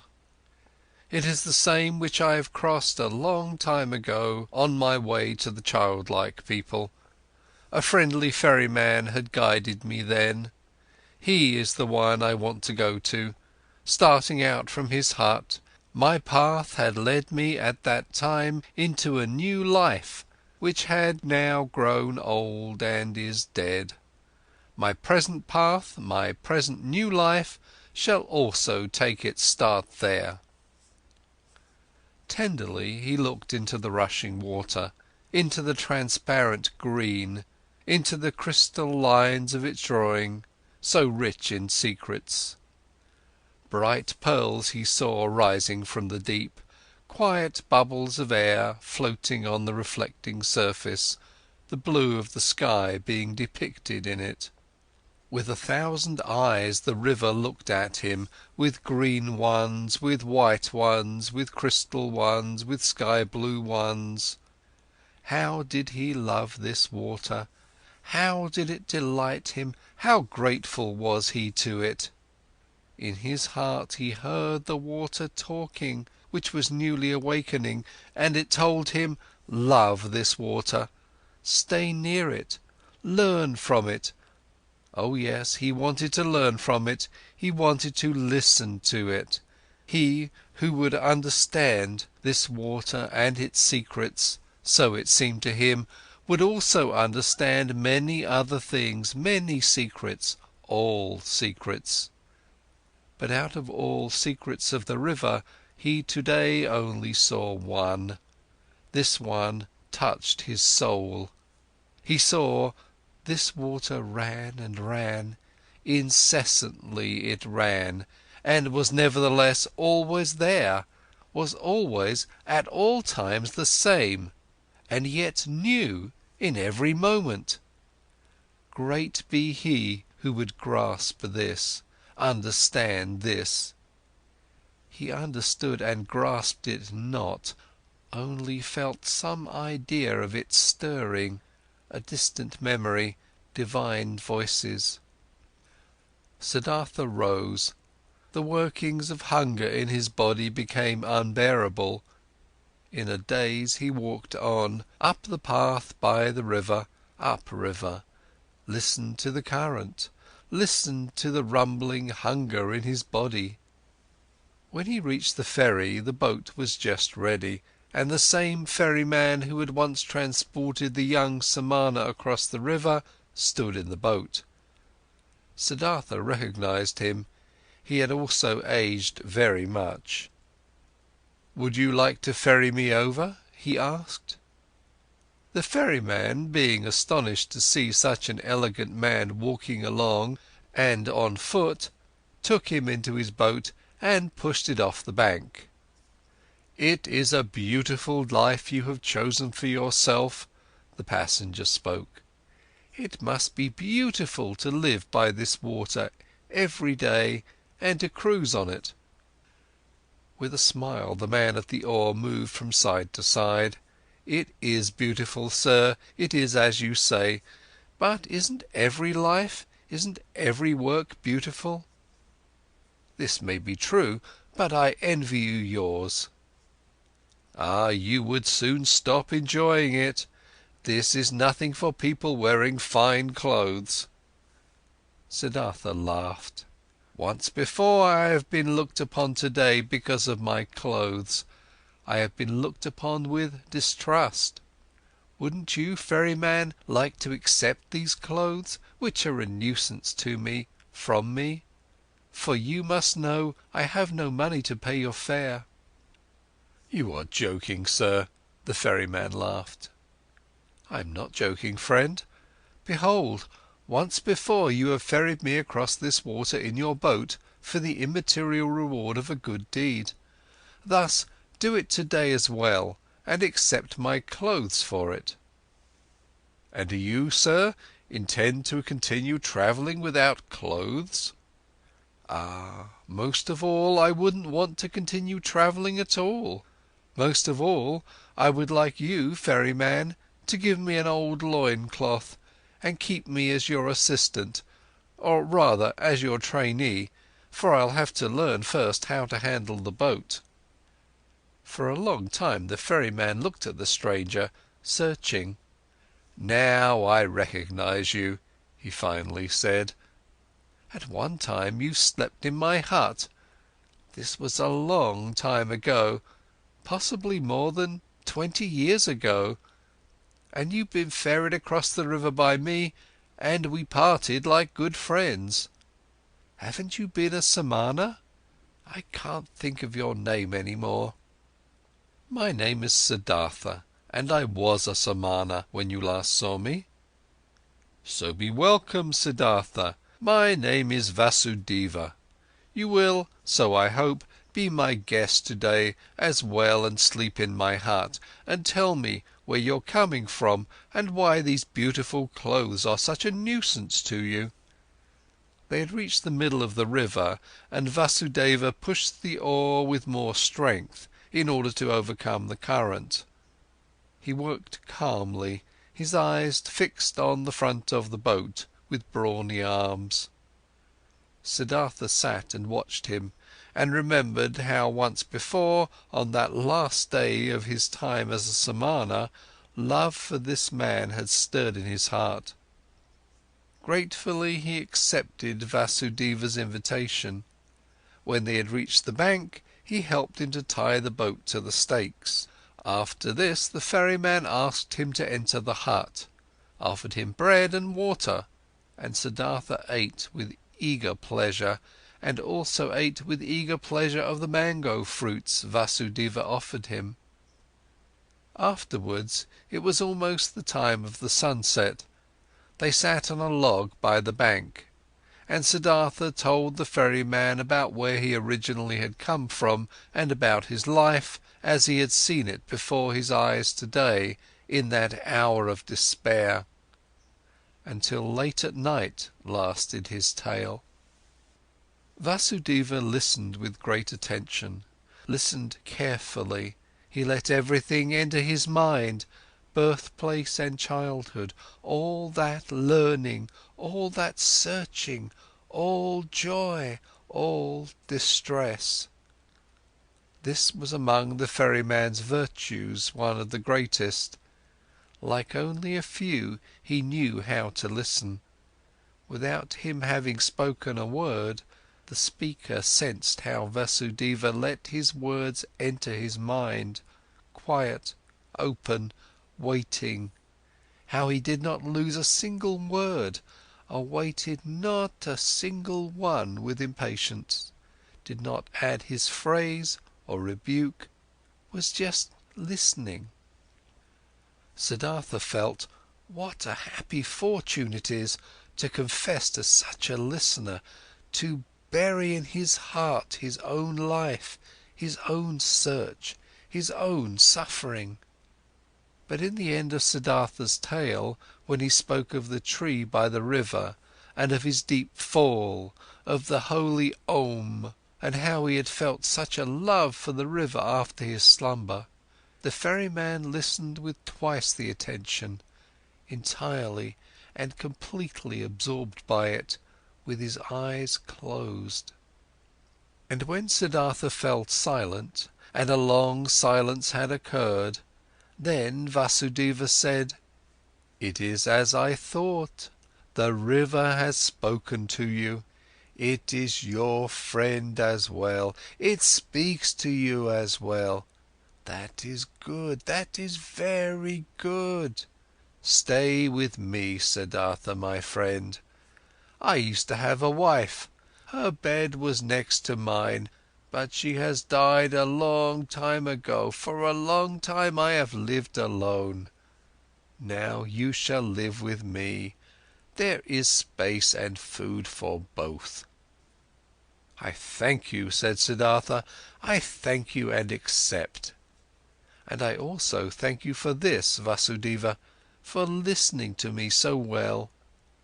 These people are rare who know how to listen, and I did not meet a single one who knew it as well as you did.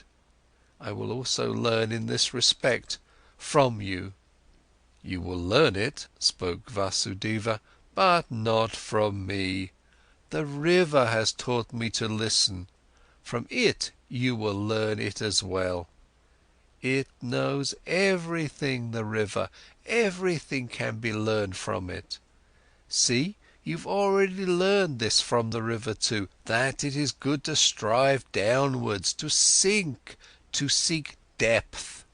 The rich and elegant Siddhartha is becoming an oarsman's servant. The learned Brahman Siddhartha becomes a ferryman. This has also been told to you by the river. You'll learn that other thing from it as well." Quoth Siddhartha, after a long pause, "What other thing, Vasudeva?" Vasudeva rose. "It is late," he said. "Let's go to sleep. I can't tell you that other thing, oh friend. You'll learn it, or perhaps you already know it.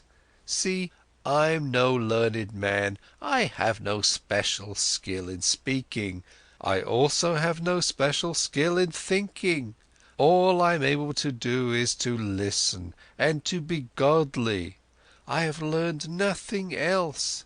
If I was able to say and to teach it, I might be a wise man, but like this, I am only a ferryman, and it is my task to ferry people across the river. I have transported many, thousands, and to all of them my river has been nothing but an obstacle on their travels. They travelled to seek money and business, and for weddings and on pilgrimages, and the river was obstructing their path, and the ferryman's job was to get them quickly across that obstacle. But for some among the thousands, a few, 4 or 5, the river has stopped being an obstacle. They have heard its voice, they have listened to it, and the river has become sacred to them, as it has become sacred to me. Let's rest now, Siddhartha." Siddhartha stayed with the ferryman and learned to operate the boat, and when there was nothing to do at the ferry, he worked with Vasudeva in the rice field, gathered wood, plucked the fruit off the banana trees. He learned to build an oar, and learned to mend the boat, and to weave baskets, and was joyful because of everything he learned, and the days and months passed quickly. But more than Vasudeva could teach him, he was taught by the river. Incessantly he learned from it. Most of all, he learned from it to listen, to pay close attention with a quiet heart, with a waiting, opened soul, without passion, without a wish, without judgment, without an opinion. In a friendly manner, he lived side by side with Vasudeva, and occasionally they exchanged some words. Few and at length thought about words. Vasudeva was no friend to words. Rarely Siddhartha succeeded in persuading him to speak. "Did you," so he asked him at one time, "did you too learn that secret from the river, that there is no time?" Vasudeva's face was filled with a bright smile. "Yes, Siddhartha," he spoke, "it is this what you mean, isn't it? That the river is everywhere at once, at the source and at the mouth, at the waterfall, at the ferry, at the rapids, in the sea, in the mountains, everywhere at once, and that there is only the present for it, not the shadow of the past, not the shadow of the future." "This it is," said Siddhartha, "and when I had learned it, I looked at my life, and it was also a river, and the boy Siddhartha was only separated from the man Siddhartha and from the old man Siddhartha by a shadow, not something real. Also, Siddhartha's previous births were no past, and his death and his return to Brahma was no future. Nothing was, nothing will be, everything is, everything has existence and is present." Siddhartha spoke with ecstasy. Deeply this enlightenment had delighted him. Oh, was not all suffering time? Were not all forms of tormenting oneself and being afraid time? Was not everything hard, everything hostile in the world gone and overcome as soon as one had overcome time, as soon as time would have been put out of existence by one's thoughts? In ecstatic delight he had spoken, but Vasudeva smiled at him brightly and nodded in confirmation. Silently he nodded, brushed his hand over Siddhartha's shoulder, turned back to his work. And once again, when the river had just increased its flow in the rainy season and made a powerful noise, then said Siddhartha, "Isn't it so, oh friend? The river has many voices, many, many voices. Hasn't it the voice of a king, and of a warrior, and of a bull, and of a bird of the night, and of a woman giving birth, and of a sighing man, and 1,000 other voices more?" "So it is," Vasudeva nodded. "All voices of the creature are in its voice. And do you know," Siddhartha continued, "what word it speaks when you succeed in hearing all of its 10,000 voices at once?" Happily, Vasudeva's face was smiling. He bent over to Siddhartha and spoke the holy Om in his ear, and this had been the very thing which Siddhartha had also been hearing. And time after time, his smile became more similar to the ferryman's, became almost just as bright, almost just as thoughtfully glowing with bliss, just as shining out of 1,000 small wrinkles, just as alike to a child's, just as alike to an old man's. Many travellers, seeing the two ferrymen, thought they were brothers.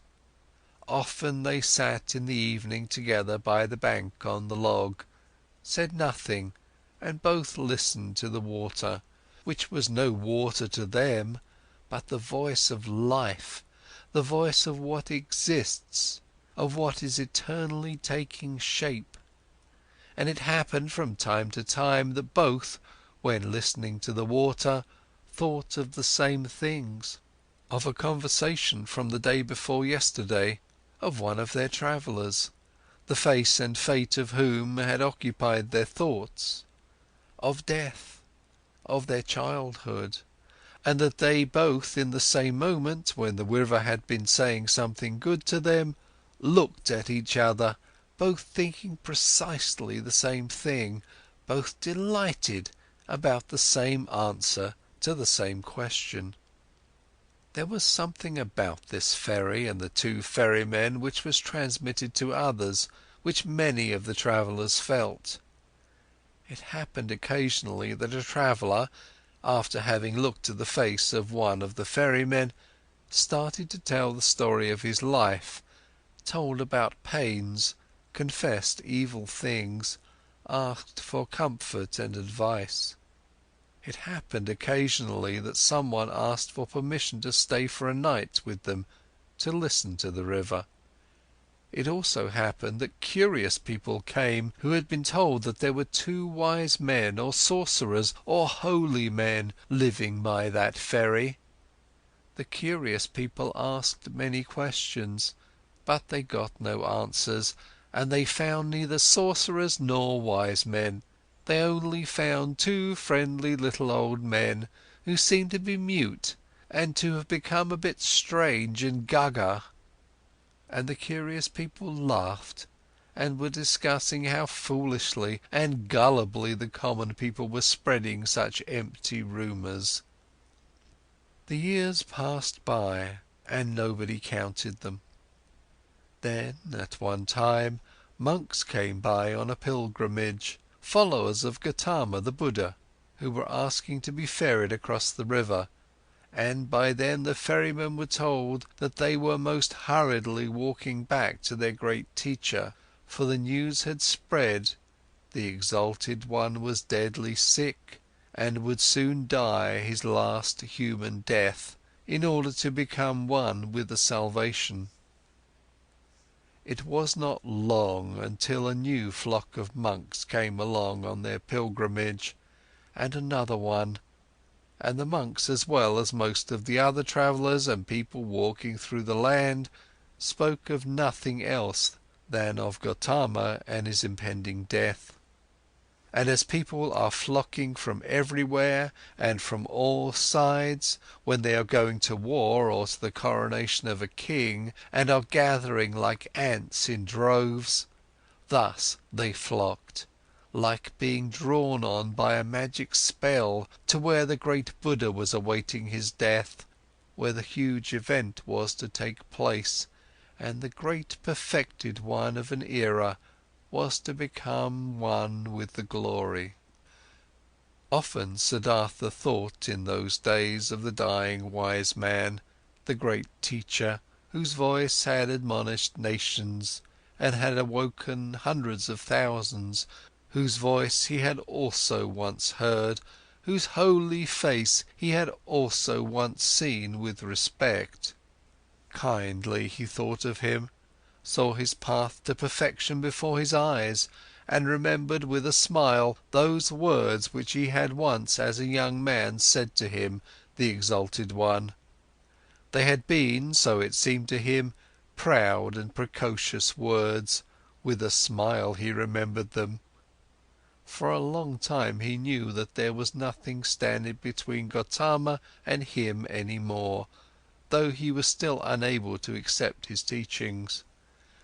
No, there was no teaching a truly searching person, someone who truly wanted to find, could accept. But he who had found, he could approve of any teachings, every path, every goal. There was nothing standing between him and all the other 1,000 any more, who lived in that what is eternal, who breathed what is divine. On one of these days, when so many went on a pilgrimage to the dying Buddha, Kamala also went to him, who used to be one of the most beautiful of the courtesans. A long time ago she had retired from her previous life, had given her garden to the monks of Gotama as a gift, had taken her refuge in the teachings, was among the friends and benefactors of the pilgrims. Together with Siddhartha the boy, her son, she had gone on her way due to the news of the near death of Gotama in simple clothes, on foot. With her little son she was travelling by the river, but the boy had soon grown tired, desired to go back home, desired to rest, desired to eat, became disobedient, and started whining. Kamala often had to take a rest with him. He was accustomed to having his way against her. She had to feed him, had to comfort him, had to scold him. He did not comprehend why he had to go on this exhausting and sad pilgrimage with his mother to an unknown place, to a stranger who was holy and about to die. So what if he died? How did this concern the boy? The pilgrims were getting close to Vasudeva's ferry when little Siddhartha once again forced his mother to rest. She, Kamala herself, had also become tired, and while the boy was chewing a banana, she crouched down on the ground, closed her eyes a bit and rested. But suddenly she uttered a wailing scream. The boy looked at her in fear and saw her face having grown pale from horror, and from under her dress a small black snake fled, by which Kamala had been bitten. Hurriedly they now both ran along the path in order to reach people, and got near the ferry. There Kamala collapsed and was not able to go any further. But the boy started crying miserably, only interrupting it to kiss and hug his mother, and she also joined his loud screams for help, until the sound reached Vasudeva's ears, who stood at the ferry. Quickly he came walking, took the woman on his arms, carried her into the boat. The boy ran along, and soon they all reached the hut, where Siddhartha stood by the stove and was just lighting the fire. He looked up and first saw the boy's face, which wondrously reminded him of something, like a warning to remember something he had forgotten. Then he saw Kamala, whom he instantly recognized, though she lay unconscious in the ferryman's arms, and now he knew that it was his own son whose face had been such a warning reminder to him, and the heart stirred in his chest. Kamala's wound was washed, but had already turned black, and her body was swollen. She was made to drink a healing potion. Her consciousness returned. She lay on Siddhartha's bed in the hut, and bent over her stood Siddhartha, who used to love her so much. It seemed like a dream to her. With a smile she looked at her friend's face. Just slowly she realized her situation, remembered the bite, called timidly for the boy. "He's with you, don't worry," said Siddhartha. Kamala looked into his eyes. She spoke with a heavy tongue, paralyzed by the poison. "You've become old, my dear," she said. "You've become grey.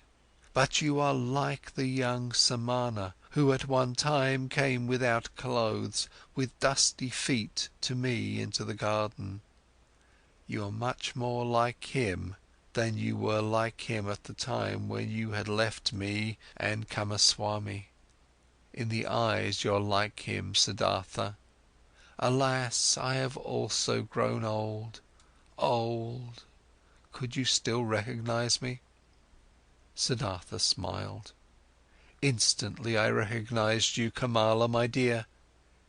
Kamala pointed to her boy and said, "Did you recognize him as well? He is your son." Her eyes became confused and fell shut. The boy wept. Siddhartha took him on his knees, let him weep, petted his hair, and at the sight of the child's face, a Brahman prayer came to his mind, which he had learned a long time ago, when he had been a little boy himself. Slowly, with a singing voice, he started to speak. From his past and childhood, the words came flowing to him. And with that sing-song, the boy became calm, was only now and then uttering a sob, and fell asleep. Siddhartha placed him on Vasudeva's bed. Vasudeva stood by the stove and cooked rice. Siddhartha gave him a look, which he returned with a smile. "She'll die," Siddhartha said quietly. Vasudeva nodded. Over his friendly face ran the light of the stove's fire. Once again Kamala returned to consciousness. Pain distorted her face. Siddhartha's eyes read the suffering on her mouth, on her pale cheeks. Quietly he read it, attentively waiting, his mind becoming one with her suffering. Kamala felt it, her gaze sought his eyes. Looking at him, she said, "Now I see that your eyes have changed as well, they've become completely different. But what do I still recognize that you're Siddhartha? It's you, and it's not you." Siddhartha said nothing. Quietly his eyes looked at hers. "You have achieved it?" she asked. "You have found peace?" He smiled and placed his hand on hers. "I'm seeing it," she said. "I'm seeing it. I too will find peace." "You have found it," Siddhartha spoke in a whisper.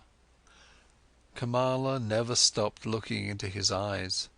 She thought about her pilgrimage to Gotama, which wanted to take in order to see the face of the perfected one, to breathe his peace, and she thought that she had now found him in his place, and that it was good, just as good as if she had seen the other one. She wanted to tell this to him, but the tongue no longer obeyed her will. Without speaking, she looked at him, and he saw the life fading from her eyes. When the final pain filled her eyes and made them grow dim, when the final shiver ran through her limbs, his finger closed her eyelids. For a long time he sat and looked at her peacefully dead face.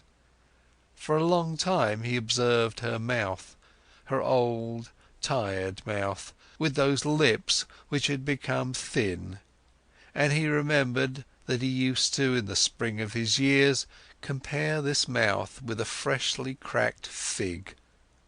For a long time he sat, read in the pale face, in the tired wrinkles, filled himself with this sight, saw his own face lying in the same manner, just as white, just as quenched out, and saw at the same time his face and hers being young, with red lips, with fiery eyes, and the feeling of this both being present and at the time real, the feeling of eternity completely filled every aspect of his being. Deeply he felt, more deeply than ever before, in this hour, the indestructibility of every life, the eternity of every moment. When he rose, Vasudeva had prepared rice for him, but Siddhartha did not eat. In the stable where their goats stood, the two old men prepared beds of straw for themselves, and Vasudeva lay himself down to sleep. But Siddhartha went outside and sat this night before the hut, listening to the river, surrounded by the past, touched and encircled by all times of his life at the same time. But occasionally he rose, stepped to the door of the hut and listened whether the boy was sleeping. Early in the morning, even before the sun could be seen, Vasudeva came out of the stable and walked over to his friend. "You haven't slept?" he said. No, Vasudeva, I sat here, I was listening to the river. A lot it has told me, deeply it has filled me with the healing thought, with the thought of oneness. You've experienced suffering, Siddhartha, but I see, no sadness has entered your heart. No, my dear, how should I be sad? I, who have been rich and happy, have become even richer and happier now. My son has been given to me. Your son shall be welcome to me as well. But now, Siddhartha, let's get to work, there is much to be done. Kamala has died on the same bed on which my wife had died a long time ago. Let us also build Kamala's funeral pile on the same hill on which I had then built my wife's funeral pile. While the boy was still asleep, they built the funeral pile. End of chapter 9.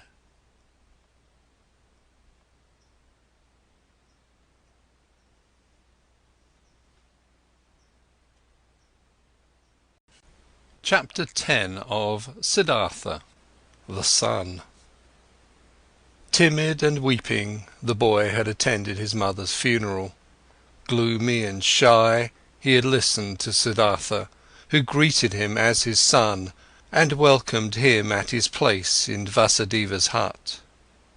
Pale he sat for many days by the hill of the dead, did not want to eat, gave no open look, did not open his heart, met his fate with resistance and denial.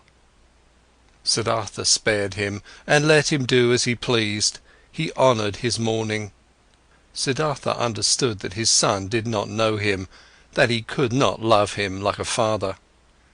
Slowly he also saw and understood that the 11-year-old was a pampered boy, a mother's boy, and that he had grown up in the habits of rich people, accustomed to finer food, to a soft bed, accustomed to giving orders to servants.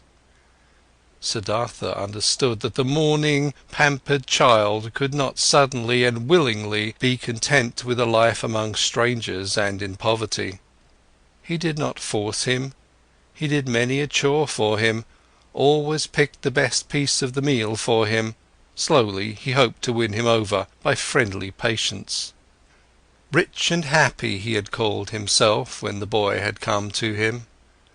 Since time had passed on in the meanwhile, and the boy remained a stranger and in a gloomy disposition, since he displayed a proud and stubbornly disobedient heart, did not want to do any work, did not pay his respect to the old men, stole from Vasudeva's fruit trees, then Siddhartha began to understand that his son had not brought him happiness and peace, but suffering and worry.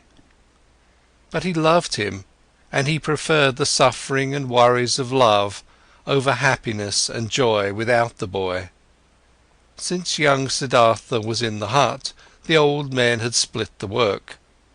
Vasudeva had again taken on the job of the ferryman all by himself, and Siddhartha, in order to be with his son, did the work in the hut and in the field. For a long time, for long months, Siddhartha waited for his son to understand him, to accept his love, to perhaps reciprocate it. For long months Vasudeva waited, watching, waited and said nothing.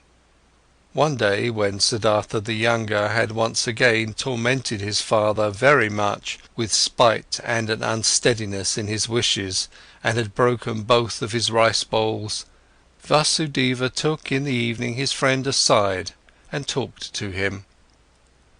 "Pardon me," he said, "from a friendly heart I am talking to you. I am seeing that you are tormenting yourself, I am seeing that you're in grief. Your son, my dear, is worrying you, and he is also worrying me. That young bird is accustomed to a different life, to a different nest. He has not, like you, run away from riches and the city, being disgusted and fed up with it, Against his will he had to leave all this behind. I asked the river, O friend, many times I have asked it. But the river laughs, it laughs at me, it laughs at you and me, and is shaking with laughter at our foolishness. Water wants to join water.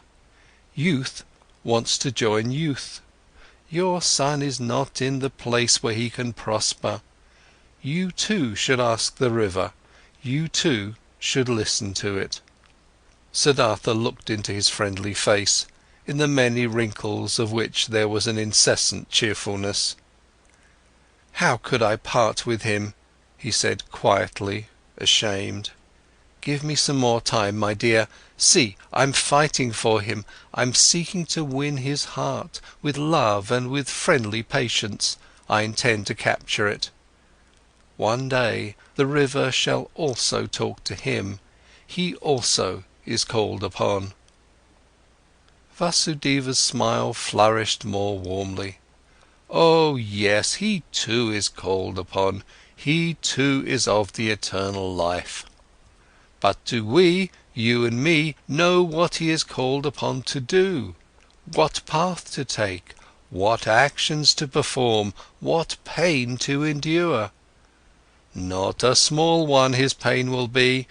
After all, his heart is proud and hard. People like this have to suffer a lot, err a lot, do much injustice, burden themselves with much sin. Tell me, my dear, you're not taking control of your son's upbringing? You don't force him, you don't beat him, you don't punish him? No, Vasudeva, I don't do anything of this. I knew it.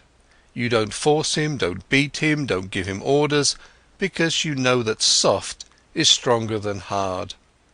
Water stronger than rocks, love stronger than force. Very good, I praise you.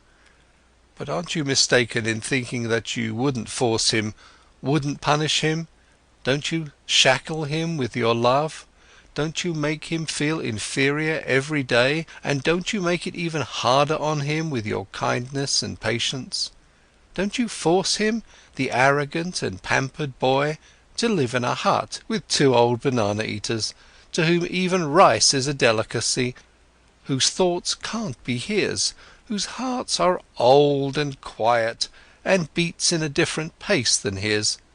Isn't forced, isn't he punished by all this? Troubled, Siddhartha looked to the ground. Quietly he asked, "What do you think I should do?" Quoth Vasudeva, "Bring him into the city, bring him into his mother's house. There'll still be servants around, give him to them. And when there aren't any around anymore, bring him to a teacher, not for the teaching's sake, but so that he shall be among other boys, and among girls, and in the world which is his own. Have you never thought of this?" "You're seeing into my heart." Siddhartha spoke sadly. "Often I have thought of this.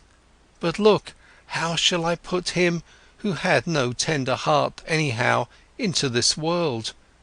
Won't he become exuberant? Won't he lose himself to pleasure and power? Won't he repeat all of his father's mistakes? Won't he perhaps get entirely lost in samsara?" Brightly the ferryman's smile lit up.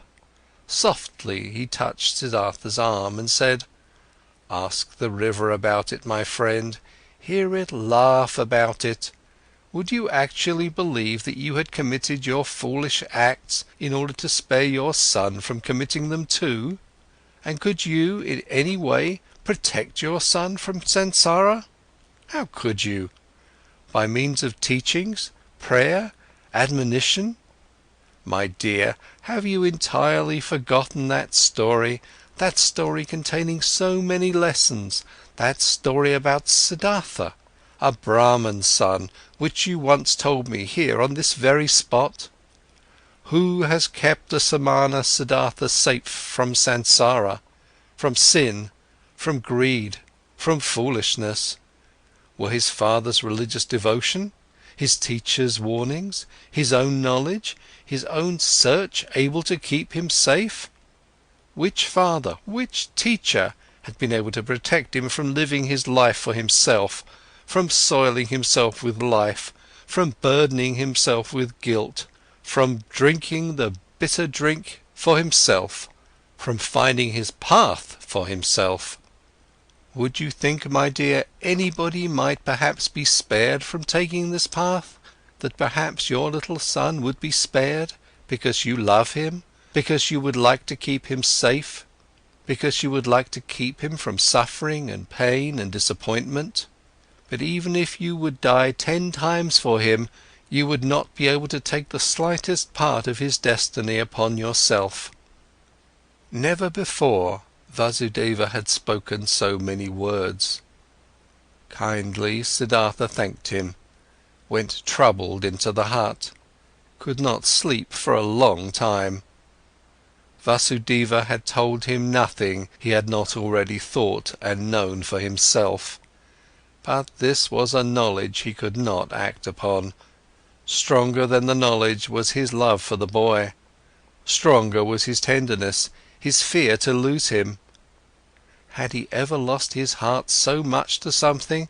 Had he ever loved any person thus blindly, thus sufferingly, thus unsuccessfully, and yet thus happily? Siddhartha could not heed his friend's advice. He could not give up the boy. He let the boy give him orders, he let him disregard him, he said nothing and waited. Daily he began the mute struggle of friendliness, the silent war of patience. Vasudeva said nothing and waited, friendly, knowing, patient. They were both masters of patience. At one time, when the boy's face reminded him very much of Kamala, Siddhartha suddenly had to think of a line which Kamala, a long time ago, in the days of their youth, had once said to him. "You cannot love," she had said to him, and he had agreed with her and had compared himself to a star, while comparing the childlike people with falling leaves. And nevertheless he had also sensed an accusation in that line. Indeed, he had never been able to lose or devote himself completely to another person, to forget himself, to commit foolish acts for the love of another person. Never he had been able to do this, and this was, as it seemed to him at that time, the great distinction which set him apart from the childlike people.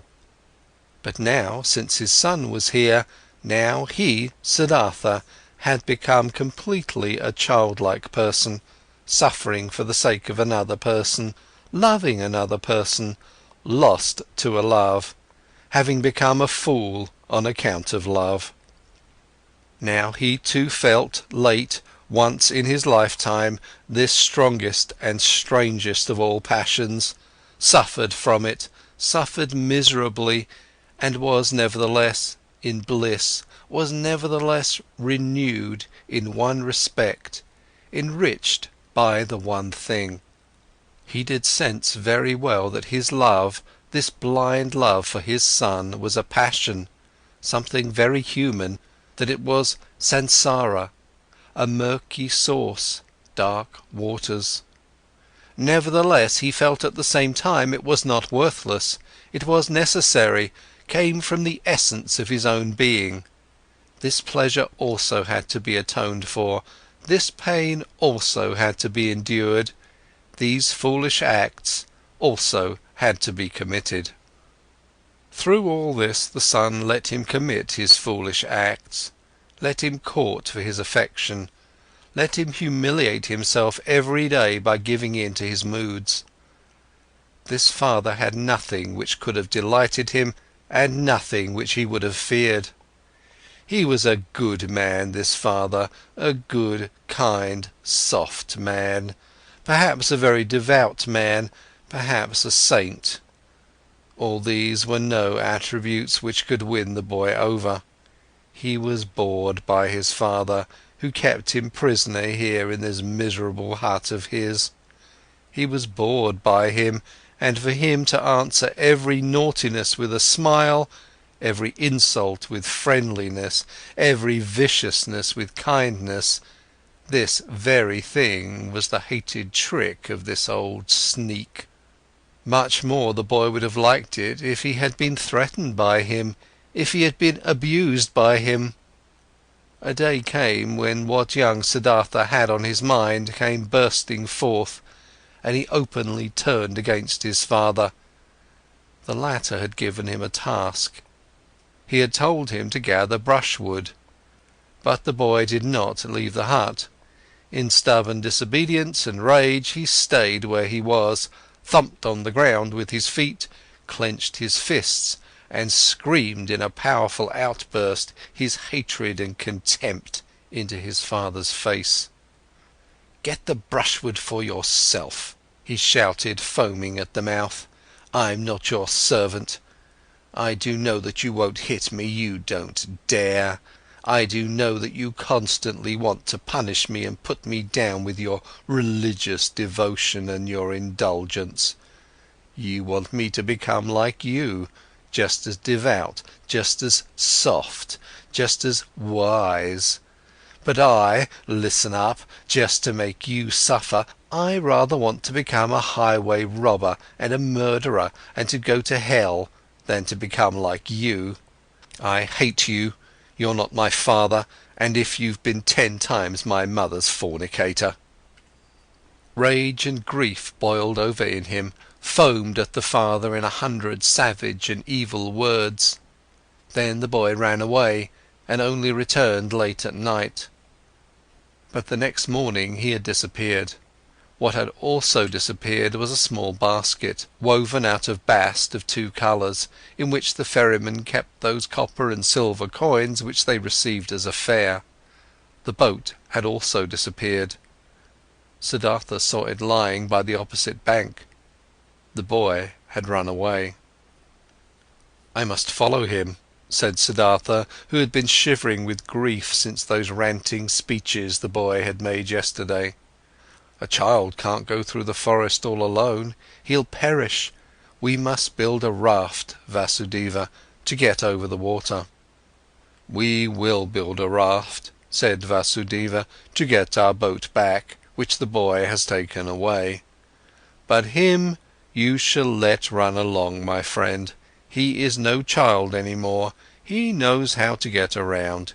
He's looking for the path to the city, and he is right, don't forget that. He's doing what you've failed to do yourself. He's taking care of himself, he's taking his course.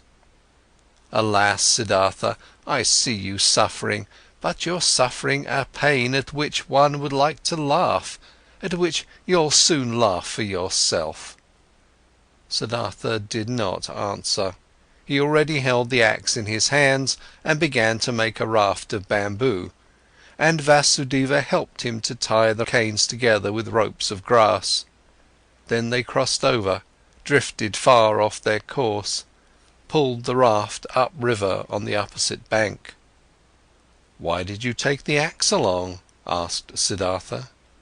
Vasudeva said, "It might have been possible that the oar of our boat got lost." But Siddhartha knew what his friend was thinking. He thought the boy would have thrown away or broken the oar in order to get even and in order to keep them from following him. And in fact there was no oar left in the boat. Vasudeva pointed at the bottom of the boat and looked at his friend with a smile, as if he wanted to say, "Don't you see what your son is trying to tell you? Don't you see that he doesn't want to be followed?" But he did not say this in words. He started making a new oar. But Siddhartha bid his farewell, to look for the runaway. Vasudeva did not stop him. When Siddhartha had already been walking through the forest for a long time, the thought occurred to him that his search was useless. Either, so he thought, the boy was far ahead and had already reached the city, or, if he should still be on his way, he would conceal himself from him, the pursuer.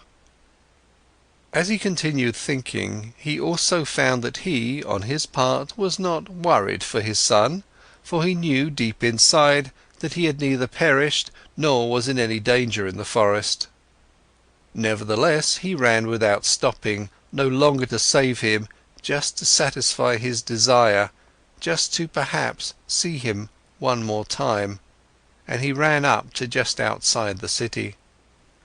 When near the city he reached a wide road, he stopped by the entrance of the beautiful pleasure garden which used to belong to Kamala, where he had seen her for the first time in her sedan chair. The past rose up in his soul. Again he saw himself standing there, young, a bearded, naked Samana, his hair full of dust. For a long time Siddhartha stood there and looked through the open gate into the garden, seeing monks in yellow robes walking among the beautiful trees. For a long time he stood there, pondering, seeing images, listening to the story of his life. For a long time he stood there, looked at the monks, saw young Siddhartha in their place, saw young Kamala walking among the high trees. Clearly, he saw himself being served food and drink by Kamala, receiving his first kiss from her, looking proudly and disdainfully back on his Brahmanism, beginning proudly and full of desire his worldly life. He saw Kamaswami, saw the servants, the orgies, the gamblers with the dice, the musicians, saw Kamala's songbird in the cage, lived through all this once again, breathed samsara, was once again old and tired, felt once again disgust, felt once again the wish to annihilate himself, was once again healed by the holy Om. After having been standing at the gate of the garden for a long time, Siddhartha realized that his desire was foolish, which had made him go up to this place, that he could not help his son, that he was not allowed to cling him. Deeply he felt the love for the runaway in his heart, like a wound, and he felt at the same time that this wound had not been given to him in order to turn the knife in it, that it had to become a blossom and had to shine. That this wound did not blossom yet, did not shine yet at this hour, made him sad. Instead of the desired goal, which had drawn him here following the runaway son, there was now emptiness. Sadly, he sat down, felt something dying in his heart, experienced emptiness, saw no joy any more, no goal. He sat lost in thought and waited. This he had learned by the river, this one thing, waiting, having patience, listening attentively. And he sat and listened, in the dust of the road, listened to his heart, beating tiredly and sadly, waited for a voice. Many an hour he crouched, listening, saw no images any more, fell into emptiness, let himself fall without seeing a path. And when he felt the wound burning, he silently spoke the Om, filled himself with Om. The monks in the garden saw him, and since he crouched there for many hours, and dust was gathering on his grey hair, one of them came to him and placed 2 bananas in front of him. The old man did not see him. From this petrified state, he was awoken by a hand touching his shoulder. Instantly he recognized this touch, this tender, bashful touch, and regained his senses. He rose and greeted Vasudeva, who had followed him, and when he looked into Vasudeva's friendly face, into the small wrinkles which were as if they were filled with nothing but his smile, into the happy eyes, then he smiled too. Now he saw the bananas lying in front of him, picked them up, gave one to the ferryman, ate the other one himself. After this, he silently went back into the forest with Vasudeva, returned home to the ferry. Neither one talked about what had happened today, neither one mentioned the boy's name, neither one spoke about him running away, neither one spoke about the wound. In the hut, Siddhartha lay down on his bed, and when after a while Vasudeva came to him to offer him a bowl of coconut milk, he already found him asleep. End of chapter 10.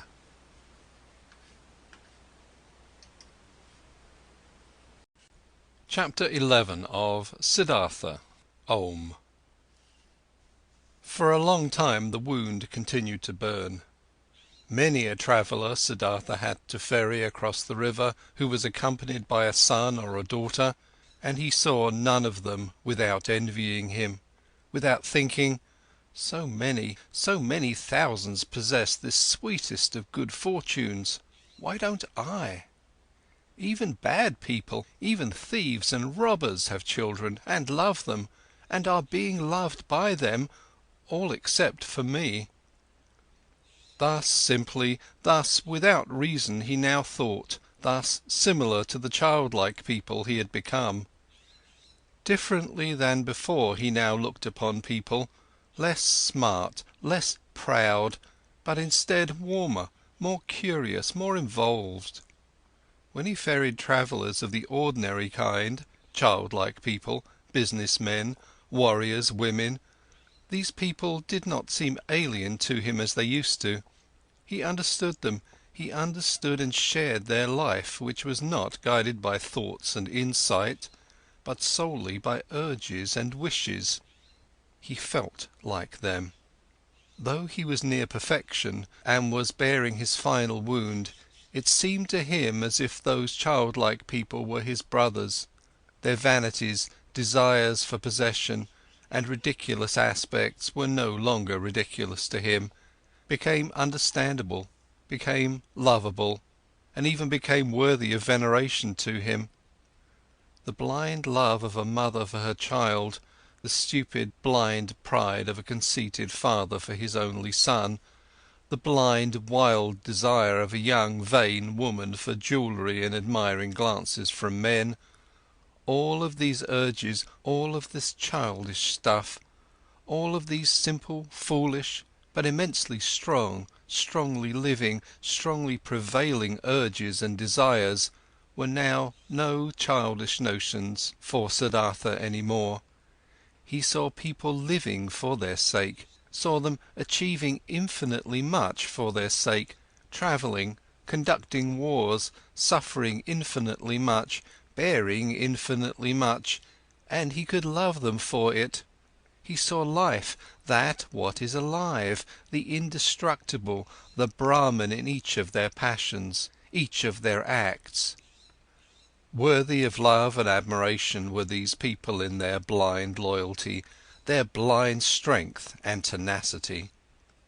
They lacked nothing, there was nothing the knowledgeable one, the thinker, had put himself above them except for one thing. A single, tiny, small thing, the consciousness, the conscious thought of the oneness of all life. And Siddhartha even doubted in many an hour whether this knowledge, this thought was to be valued thus highly, whether it might also perhaps be a childish idea of the thinking people, of the thinking and childlike people. In all other respects the worldly people were of equal rank to the wise men, were often far superior to them, just as animals too can after in some moments seem to be superior to humans in their tough, unrelenting performance of what is necessary.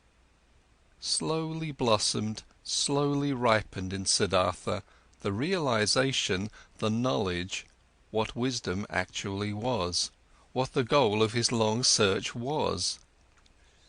It was nothing but a readiness of the soul, an ability, a secret art, to think every moment while living his life the thought of oneness, to be able to feel and inhale the oneness. Slowly this blossomed in him, was shining back at him from Vasudeva's old childlike face. Harmony, knowledge of the eternal perfection of the world, smiling oneness. But the wound still burned.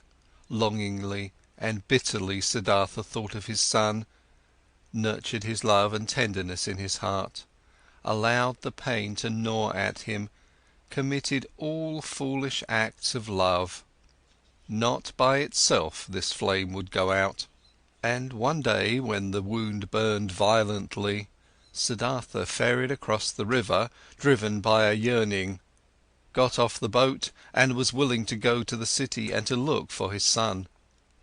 The river flowed softly and quietly, it was the dry season, but its voice sounded strange. It laughed clearly. The river laughed, it laughed brightly and clearly at the old ferryman. Siddhartha stopped. He bent over the water in order to hear even better, and he saw his face reflected in the quietly moving waters, and in this reflected face there was something which reminded him something he had forgotten, and as he thought about it, he found it. His face resembled another face, which he used to know and love and also fear.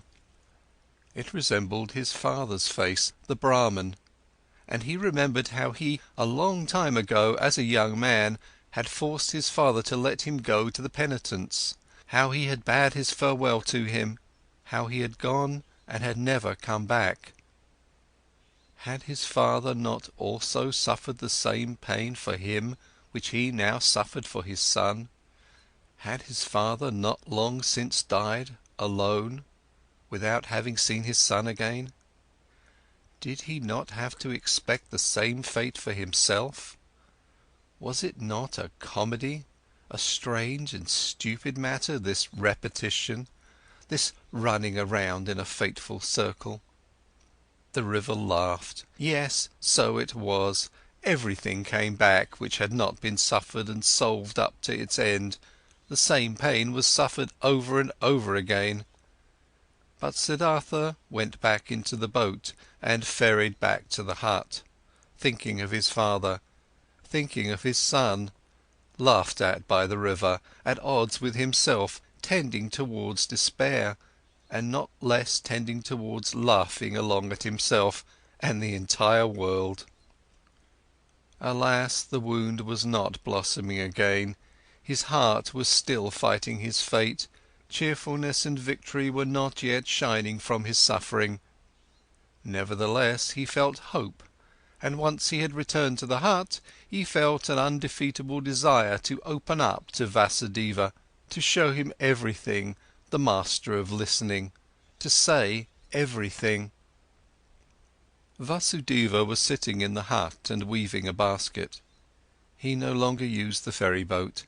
His eyes were starting to get weak, and not just his eyes, his arms and hands as well. Unchanging and flourishing was only the joy and the cheerful benevolence of his face. Siddhartha sat down next to the old man. Slowly he started talking. What they had never talked about he now told him of his walk to the city at that time, of the burning wound, of his envy at the sight of happy fathers, of his knowledge of the foolishness of such wishes, of his futile fight against them. He reported everything. He was able to say everything, even the most embarrassing parts. Everything could be said, everything shown, everything he could tell. He presented his wound, also told how he fled today, how he ferried across the water, a childlike runaway, willing to walk to the city, how the river had laughed. While he spoke for a long time, while Vasudeva was listening with a quiet face, Vasudeva's listening gave Siddhartha a stronger sensation than ever before. He sensed how his pain, his fears flowed over to him, how his secret hope flowed over, came back at him from his counterpart. To show his wound to this listener was the same as bathing it in the river, until it had cooled and become one with the river. While he was still speaking, still admitting and confessing, Siddhartha felt more and more that this was no longer Vasudeva, no longer a human being who was listening to him, that this motionless listener was absorbing his confession into himself like a tree the rain, that this motionless man was the river itself, that he was God himself, that he was the eternal itself.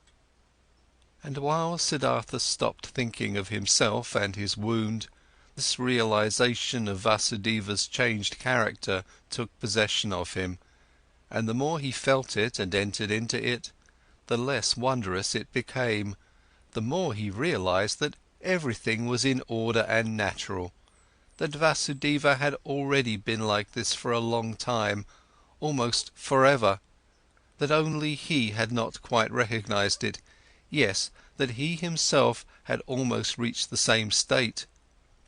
He felt that he was now seeing old Vasudeva as the people see the gods, and that this could not last. In his heart, he started bidding his farewell to Vasudeva. Through all this, he talked incessantly. When he had finished talking, Vasudeva turned his friendly eyes, which had grown slightly weak, at him, said nothing, let his silent love and cheerfulness, understanding and knowledge shine at him. He took Siddhartha's hand, led him to the seat of the bank, sat down with him, smiled at the river. "You've heard it laugh," he said, "but you haven't heard everything. Let's listen, you'll hear more." They listened. Softly sounded the river, singing in many voices. Siddhartha looked into the river, and images appeared to him in the moving water. His father appeared, lonely, mourning for his son. He himself appeared, lonely, he also being tied with the bondage of yearning to his distant son. His son appeared, lonely as well, the boy greedily rushing along the burning course of his young wishes, each one heading for his goal, each one obsessed by the goal, each one suffering. The river sang with a voice of suffering, longingly it sang, longingly it flowed towards its goal, lamentingly its voice sang. "Do you hear?" Vasudeva's mute gaze asked. Siddhartha nodded. "Listen better," Vasudeva whispered.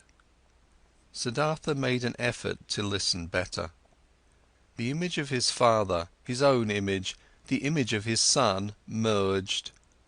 Kamala's image also appeared and was dispersed, and the image of Govinda, and other images, and they merged with each other, turned all into the river, headed all, being the river, for the goal, longing, desiring, suffering, and the river's voice sounded full of yearning, full of burning woe, full of unsatisfiable desire.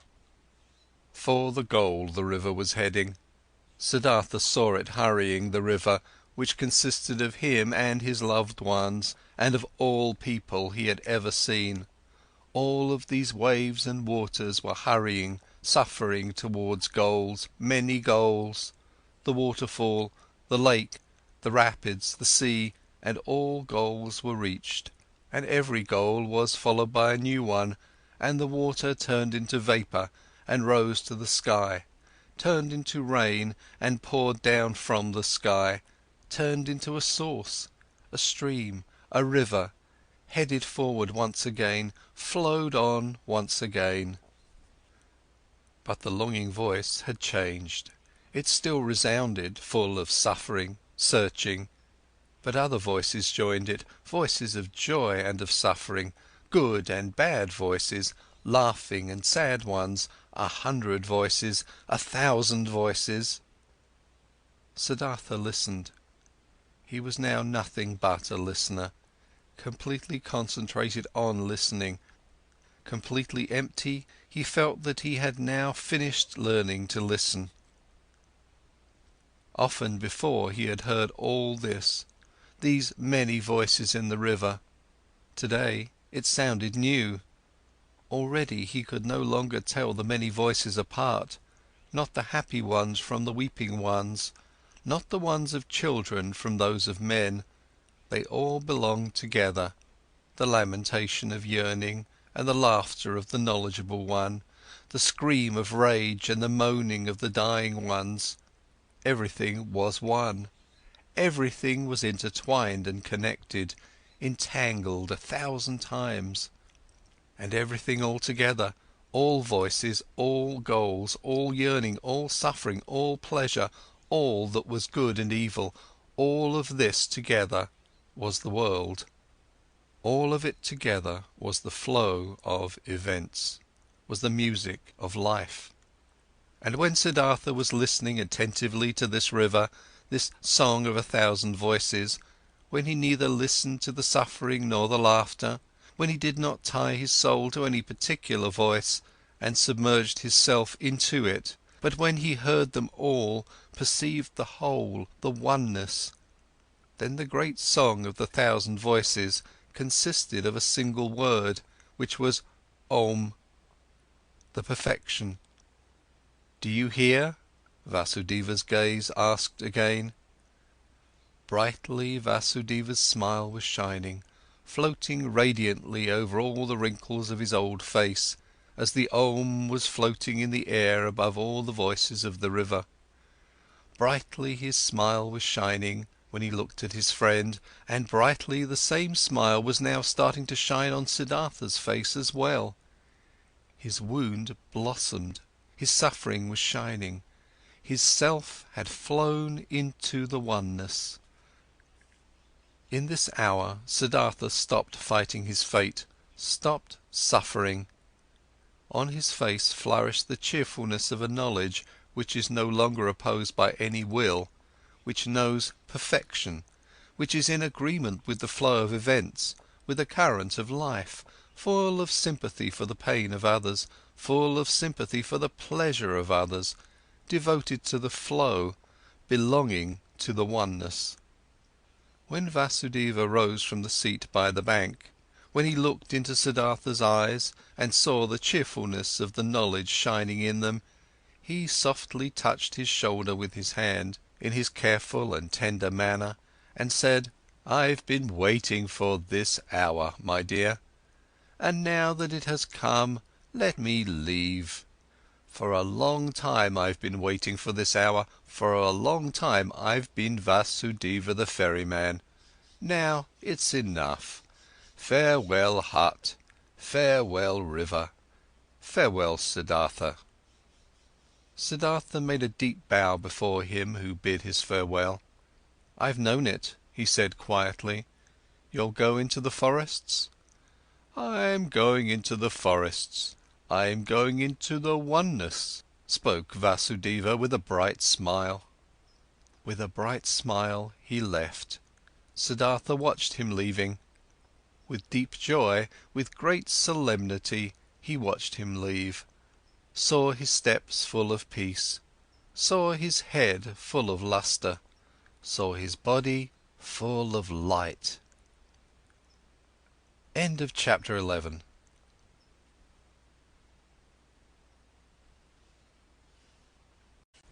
Chapter 12 of Siddhartha, Govinda.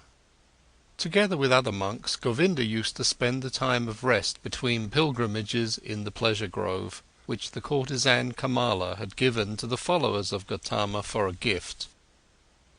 He heard talk of an old ferryman who lived one day's journey away by the river, and who was regarded as a wise man by many. When Govinda went back on his way, he chose the path to the ferry, eager to see the ferryman, because, although he had lived his entire life by the rules, though he was also looked upon with veneration by the younger monks on account of his age and modesty, the restlessness and the searching still had not perished from his heart. He came to the river and asked the old man to ferry him over, and when they got off the boat on the other side, he said to the old man, "You're very good to us monks and pilgrims. You've already ferried many of us across the river. Aren't you too, ferryman, a searcher for the right path?" quoth Siddhartha, smiling from his old eyes. Do you call yourself a searcher, O venerable one, though you are already old in years and are wearing the robe of Gotama's monks? It's true, I'm old, spoke Govinda, but I haven't stopped searching. Never I'll stop searching, this seems to be my destiny.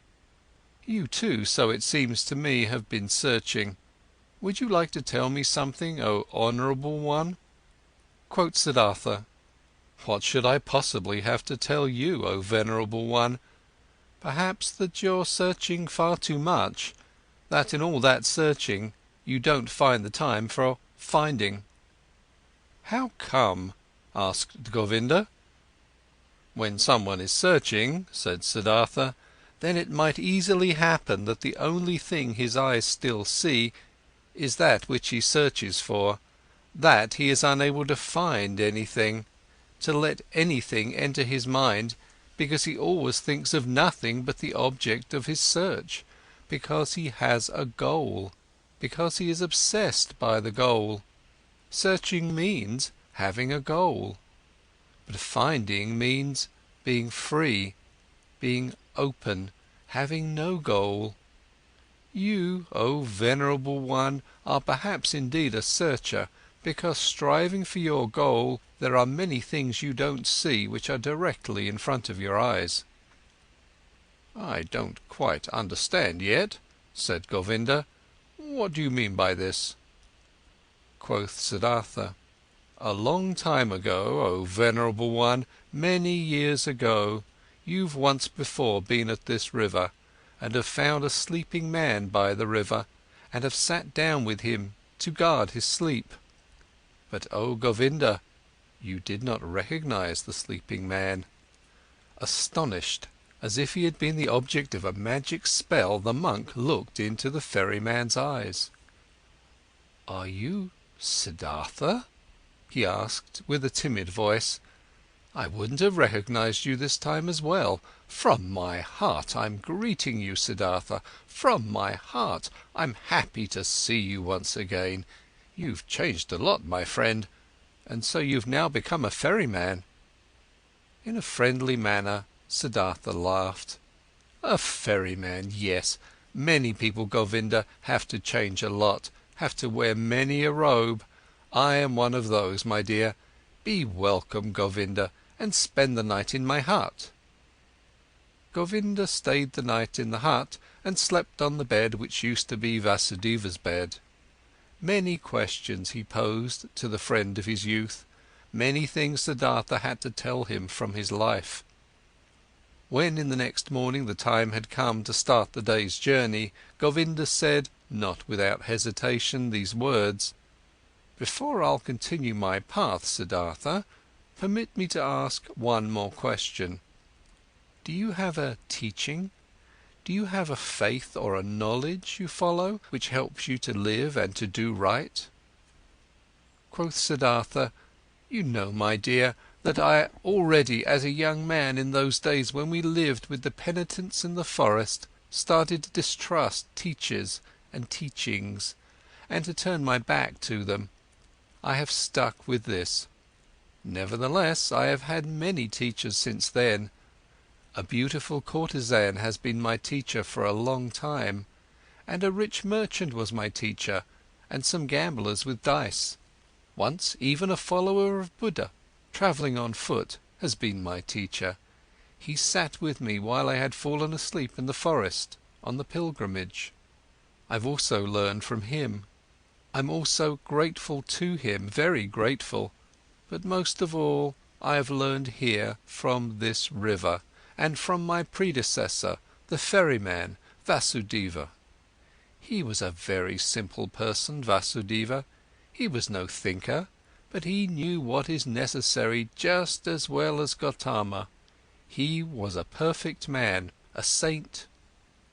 Govinda said, Still, O Siddhartha, you love a bit to mock people, as it seems to me. I believe in you, and know that you haven't followed a teacher, but haven't you found something by yourself? Though you found no teachings, you still found certain thoughts, certain insights which are your own and which help you to live. If you would like to tell me some of these, you would delight my heart." Quoth Siddhartha, "I've had thoughts, yes, and insight, again and again. Sometimes for an hour or for an entire day I have felt knowledge in me, as one would feel life in one's heart. There have been many thoughts, but it would be hard for me to convey them to you. Look, my dear Govinda, this is one of my thoughts which I have found. Wisdom cannot be passed on. Wisdom, which a wise man tries to pass on to someone, always sounds like foolishness." "Are you kidding?" asked Govinda. "I'm not kidding, I'm telling you what I've found. Knowledge can be conveyed, but not wisdom. It can be found, it can be lived, it is possible to be carried by it. Miracles can be performed with it, but it cannot be expressed in words and taught. This was what I, even as a young man, sometimes suspected, what has driven me away from the teachers. I have found a thought, Govinda, which you'll again regard as a joke or foolishness, but which is my best thought. It says, the opposite of every truth is just as true. That's like this: every truth can only be expressed and put into words when it is one-sided. Everything is one-sided which can be thought with thoughts and said with words. It's all one-sided, all just one half, all lacks completeness, roundness, oneness. When the exalted Gotama spoke in his teachings of the world, he had to divide it into samsara and nirvana, into deception and truth, into suffering and salvation. It cannot be done differently, there is no other way for him who wants to teach. But the world itself, what exists around us and inside of us, is never one-sided. A person or an act is never entirely samsara or entirely nirvana. A person is never entirely holy or entirely sinful. It does really seem like this, because we are subject to deception, as if time was something real. Time is not real, Govinda. I've experienced this often and often again. And if time is not real, then the gap which seems to be between the world and the eternity, between suffering and blissfulness, between good and evil, is also a deception. "How come?" asked Govinda, timidly. "Listen well, my dear, listen well. The sinner, which I am and which you are, is a sinner, but in times to come, he will be Brahma again, he will reach the nirvana, will be Buddha. And now see, these times to come are a deception, are only a parable. The sinner is not on his way to become a Buddha. He is not in the process of developing, though our capacity for thinking does not know how else to picture these things. No, within the sinner is now and today already the future Buddha. His future is already all there. You have to worship in him, in you, in everyone, the Buddha which is coming into being, the possible, the hidden Buddha. The world, my friend Govinda, is not imperfect or on a slow path towards perfection. No, it is perfect in every moment. All sin already carries the divine forgiveness in itself. All small children already have the old person in themselves. All infants already have death. All dying people, the eternal life. It is not possible for any person to see how far another one has already progressed on his path. In the robber and the dice gambler, the Buddha is waiting. In the Brahman, the robber is waiting. In deep meditation, there is the possibility to put time out of existence, to see all life which was, is, and will be, as if it was simultaneous. And there everything is good, everything is perfect, everything is Brahman. Therefore I see whatever exists as good. Death is to me like life, sin like holiness, wisdom like foolishness. Everything has to be as it is, everything only requires my consent, only my willingness, my loving agreement to be good for me, to do nothing but work for my benefit, to be unable to ever harm me. I have experienced on my body and on my soul that I needed sin very much. I needed lust, the desire for possessions, vanity, and needed the most shameful despair in order to learn how to give up all resistance, in order to learn how to love the world, in order to stop comparing it to some world I wished, I imagined, some kind of perfection I had made up, but to leave it as it is, and to love it, and to enjoy being a part of it. These, O Govinda, are some of the thoughts which have come into my mind. Siddhartha bent down, picked up a stone from the ground and weighed it in his hand. This here, he said, playing with it, is a stone, and will, after a certain time, perhaps turn into soil, and will turn from soil into a plant or an animal or human being. In the past I would have said, this stone is just a stone, it is worthless, it belongs to the world of the Maya. But because it might be able to become also a human being and a spirit in the cycle of transformations, therefore I also grant it importance. Thus I would perhaps have thought in the past. But today I think, this stone is a stone. It is also animal, it is also God, it is also Buddha. I do not venerate and love it because it could turn into this or that, but rather because it is already, and always, everything. And it is this very fact, that it is a stone, that it appears to me now and today as a stone, this is why I love it, and see worth and purpose in each of its veins and cavities, in the yellow, in the grey, in the hardness, in the sound it makes when I knock at it, in the dryness or wetness of its surface. There are stones which feel like oil or soap, and others like leaves, others like sand, and everyone is special and prays the Om in its own way. Each one is Brahman, but simultaneously and just as much, it is a stone. It is oily or juicy, and this is this very fact which I like and regard as wonderful and worthy of worship.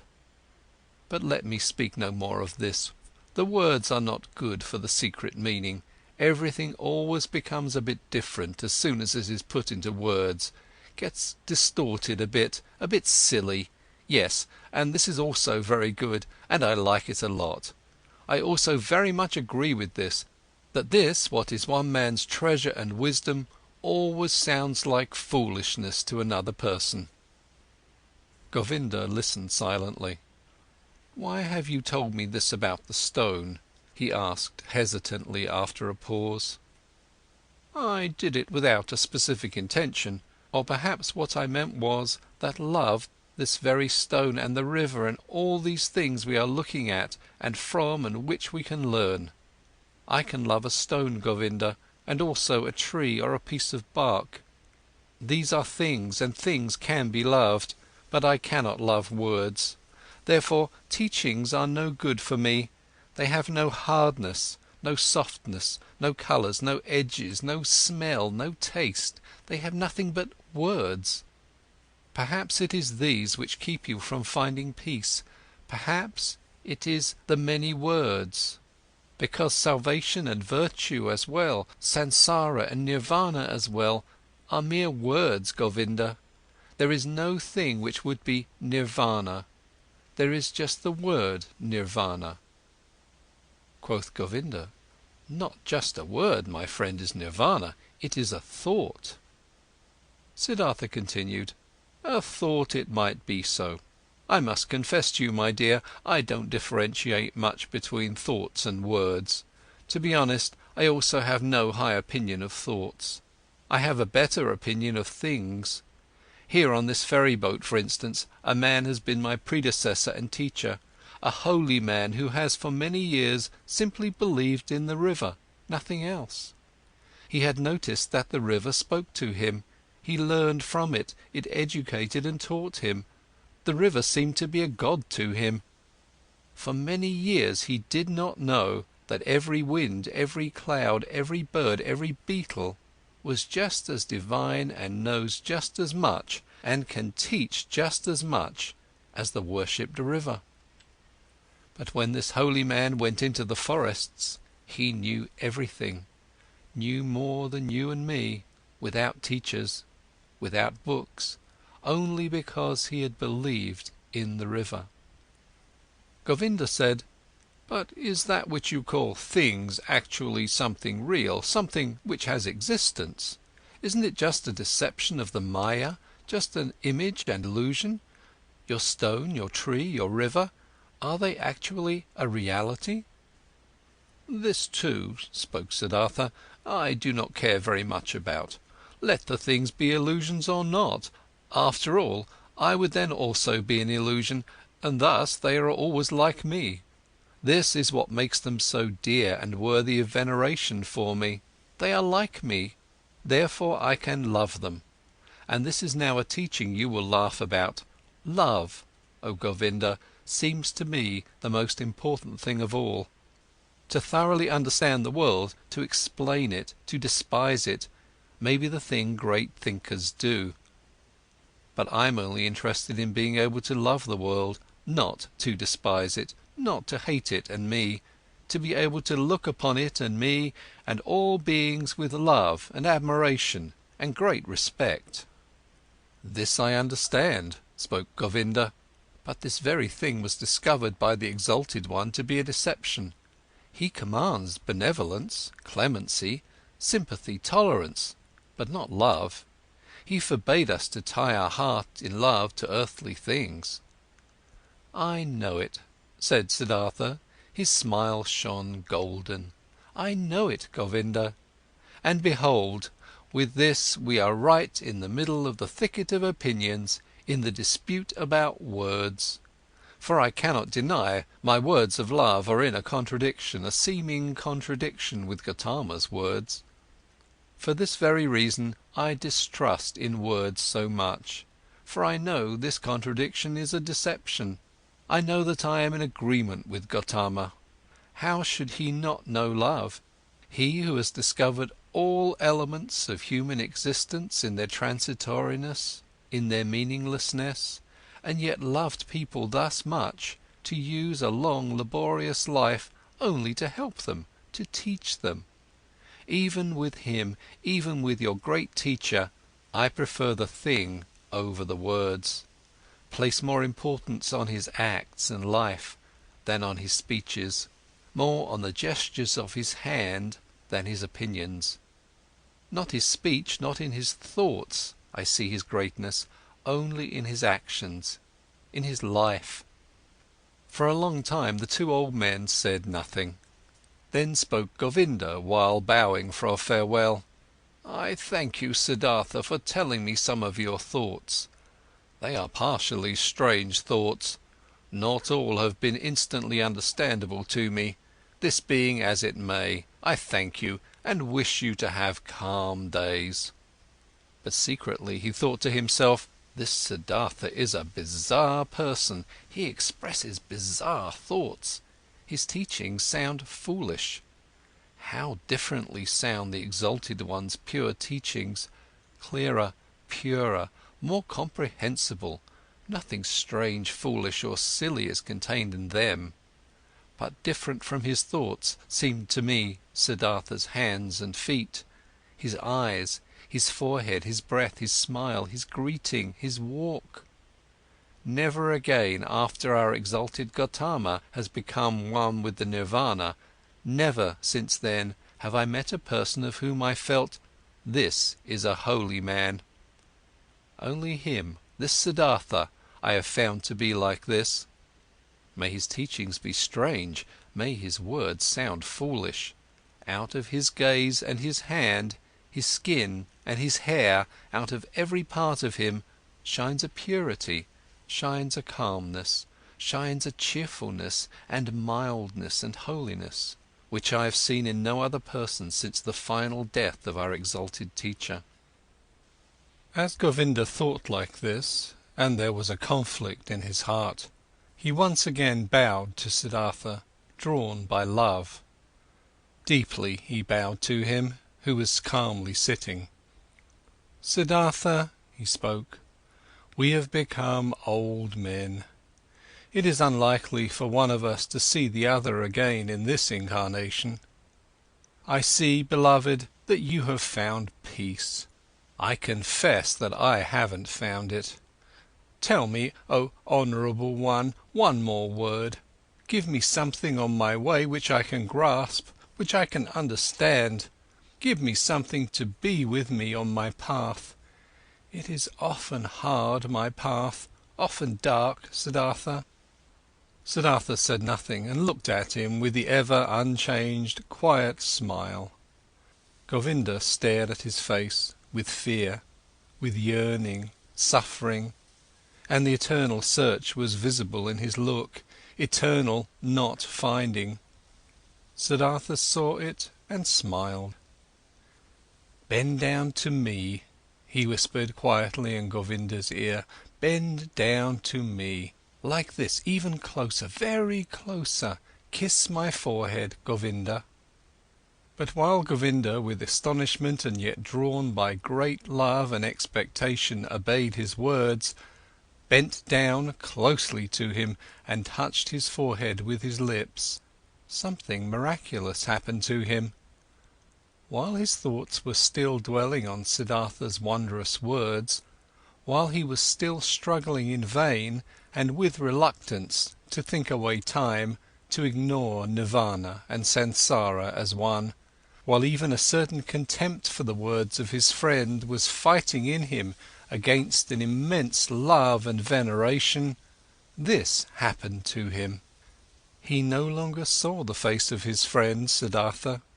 Instead, he saw other faces, many, a long sequence, a flowing river of faces, of hundreds of thousands, which all came and disappeared, and yet all seemed to be there simultaneously, which all constantly changed and renewed themselves, and which were still all Siddhartha. He saw the face of a fish, a carp, with infinitely painful opened mouth, the face of a dying fish with fading eyes. He saw the face of a newborn child, red and full of wrinkles, distorted from crying. He saw the face of a murderer. He saw him plunging a knife into the body of another person. He saw, in the same second, this criminal in bondage, kneeling, and his head being chopped off by the executioner with one blow of his sword. He saw the bodies of men and women, naked in positions and cramps of frenzied love. He saw corpses stretched out, motionless, cold, void. He saw the heads of animals, of boars, of crocodiles, of elephants, of bulls, of birds.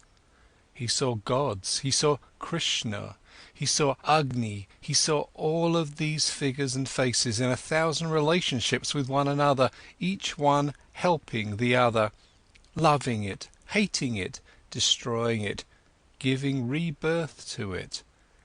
Each one was a will to die, a passionate, painful confession of transitoriness, and yet none of them died.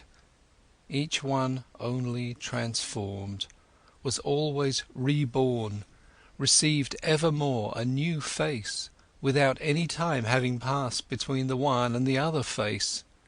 And all of these figures and faces rested, flowed, generated themselves, floated along and merged with each other, and they were all constantly covered by something thin, without individuality of its own, but yet existing like a thin glass or ice, like a transparent skin, a shell or mould or mask of water. And this mask was smiling. And this mask was Siddhartha's smiling face, which he, Govinda, in this very same moment touched with his lips. And Govinda saw it like this, this smile of the mask, this smile of oneness above the flowing forms, this smile of simultaneousness above the 1,000 births and deaths. This smile of Siddhartha was precisely the same, was precisely of the same kind as the quiet, delicate, impenetrable, perhaps benevolent, perhaps mocking, wise, 1,000-fold smile of Gotama the Buddha, as he had seen it himself with great respect 100 times. Like this, Govinda knew, the perfected ones are smiling.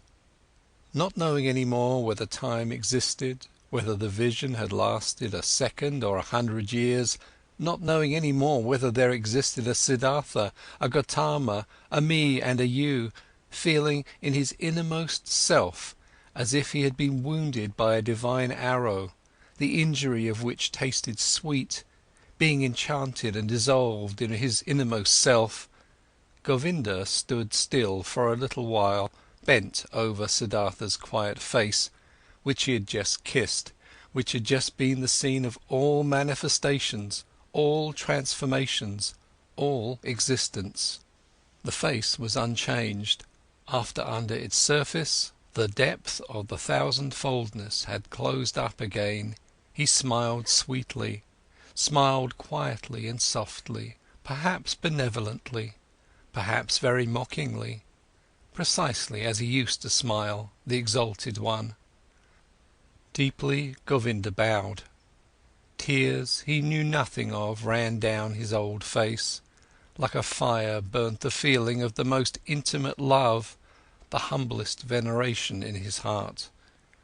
Deeply he bowed, touching the ground before him who was sitting motionlessly, whose smile reminded him of everything he had ever loved in his life, what had ever been valuable and holy to him in his life. End of chapter 12 and end of Siddhartha by Herman Hesse. Read by Adrian Pretzelis in Santa Rosa, California,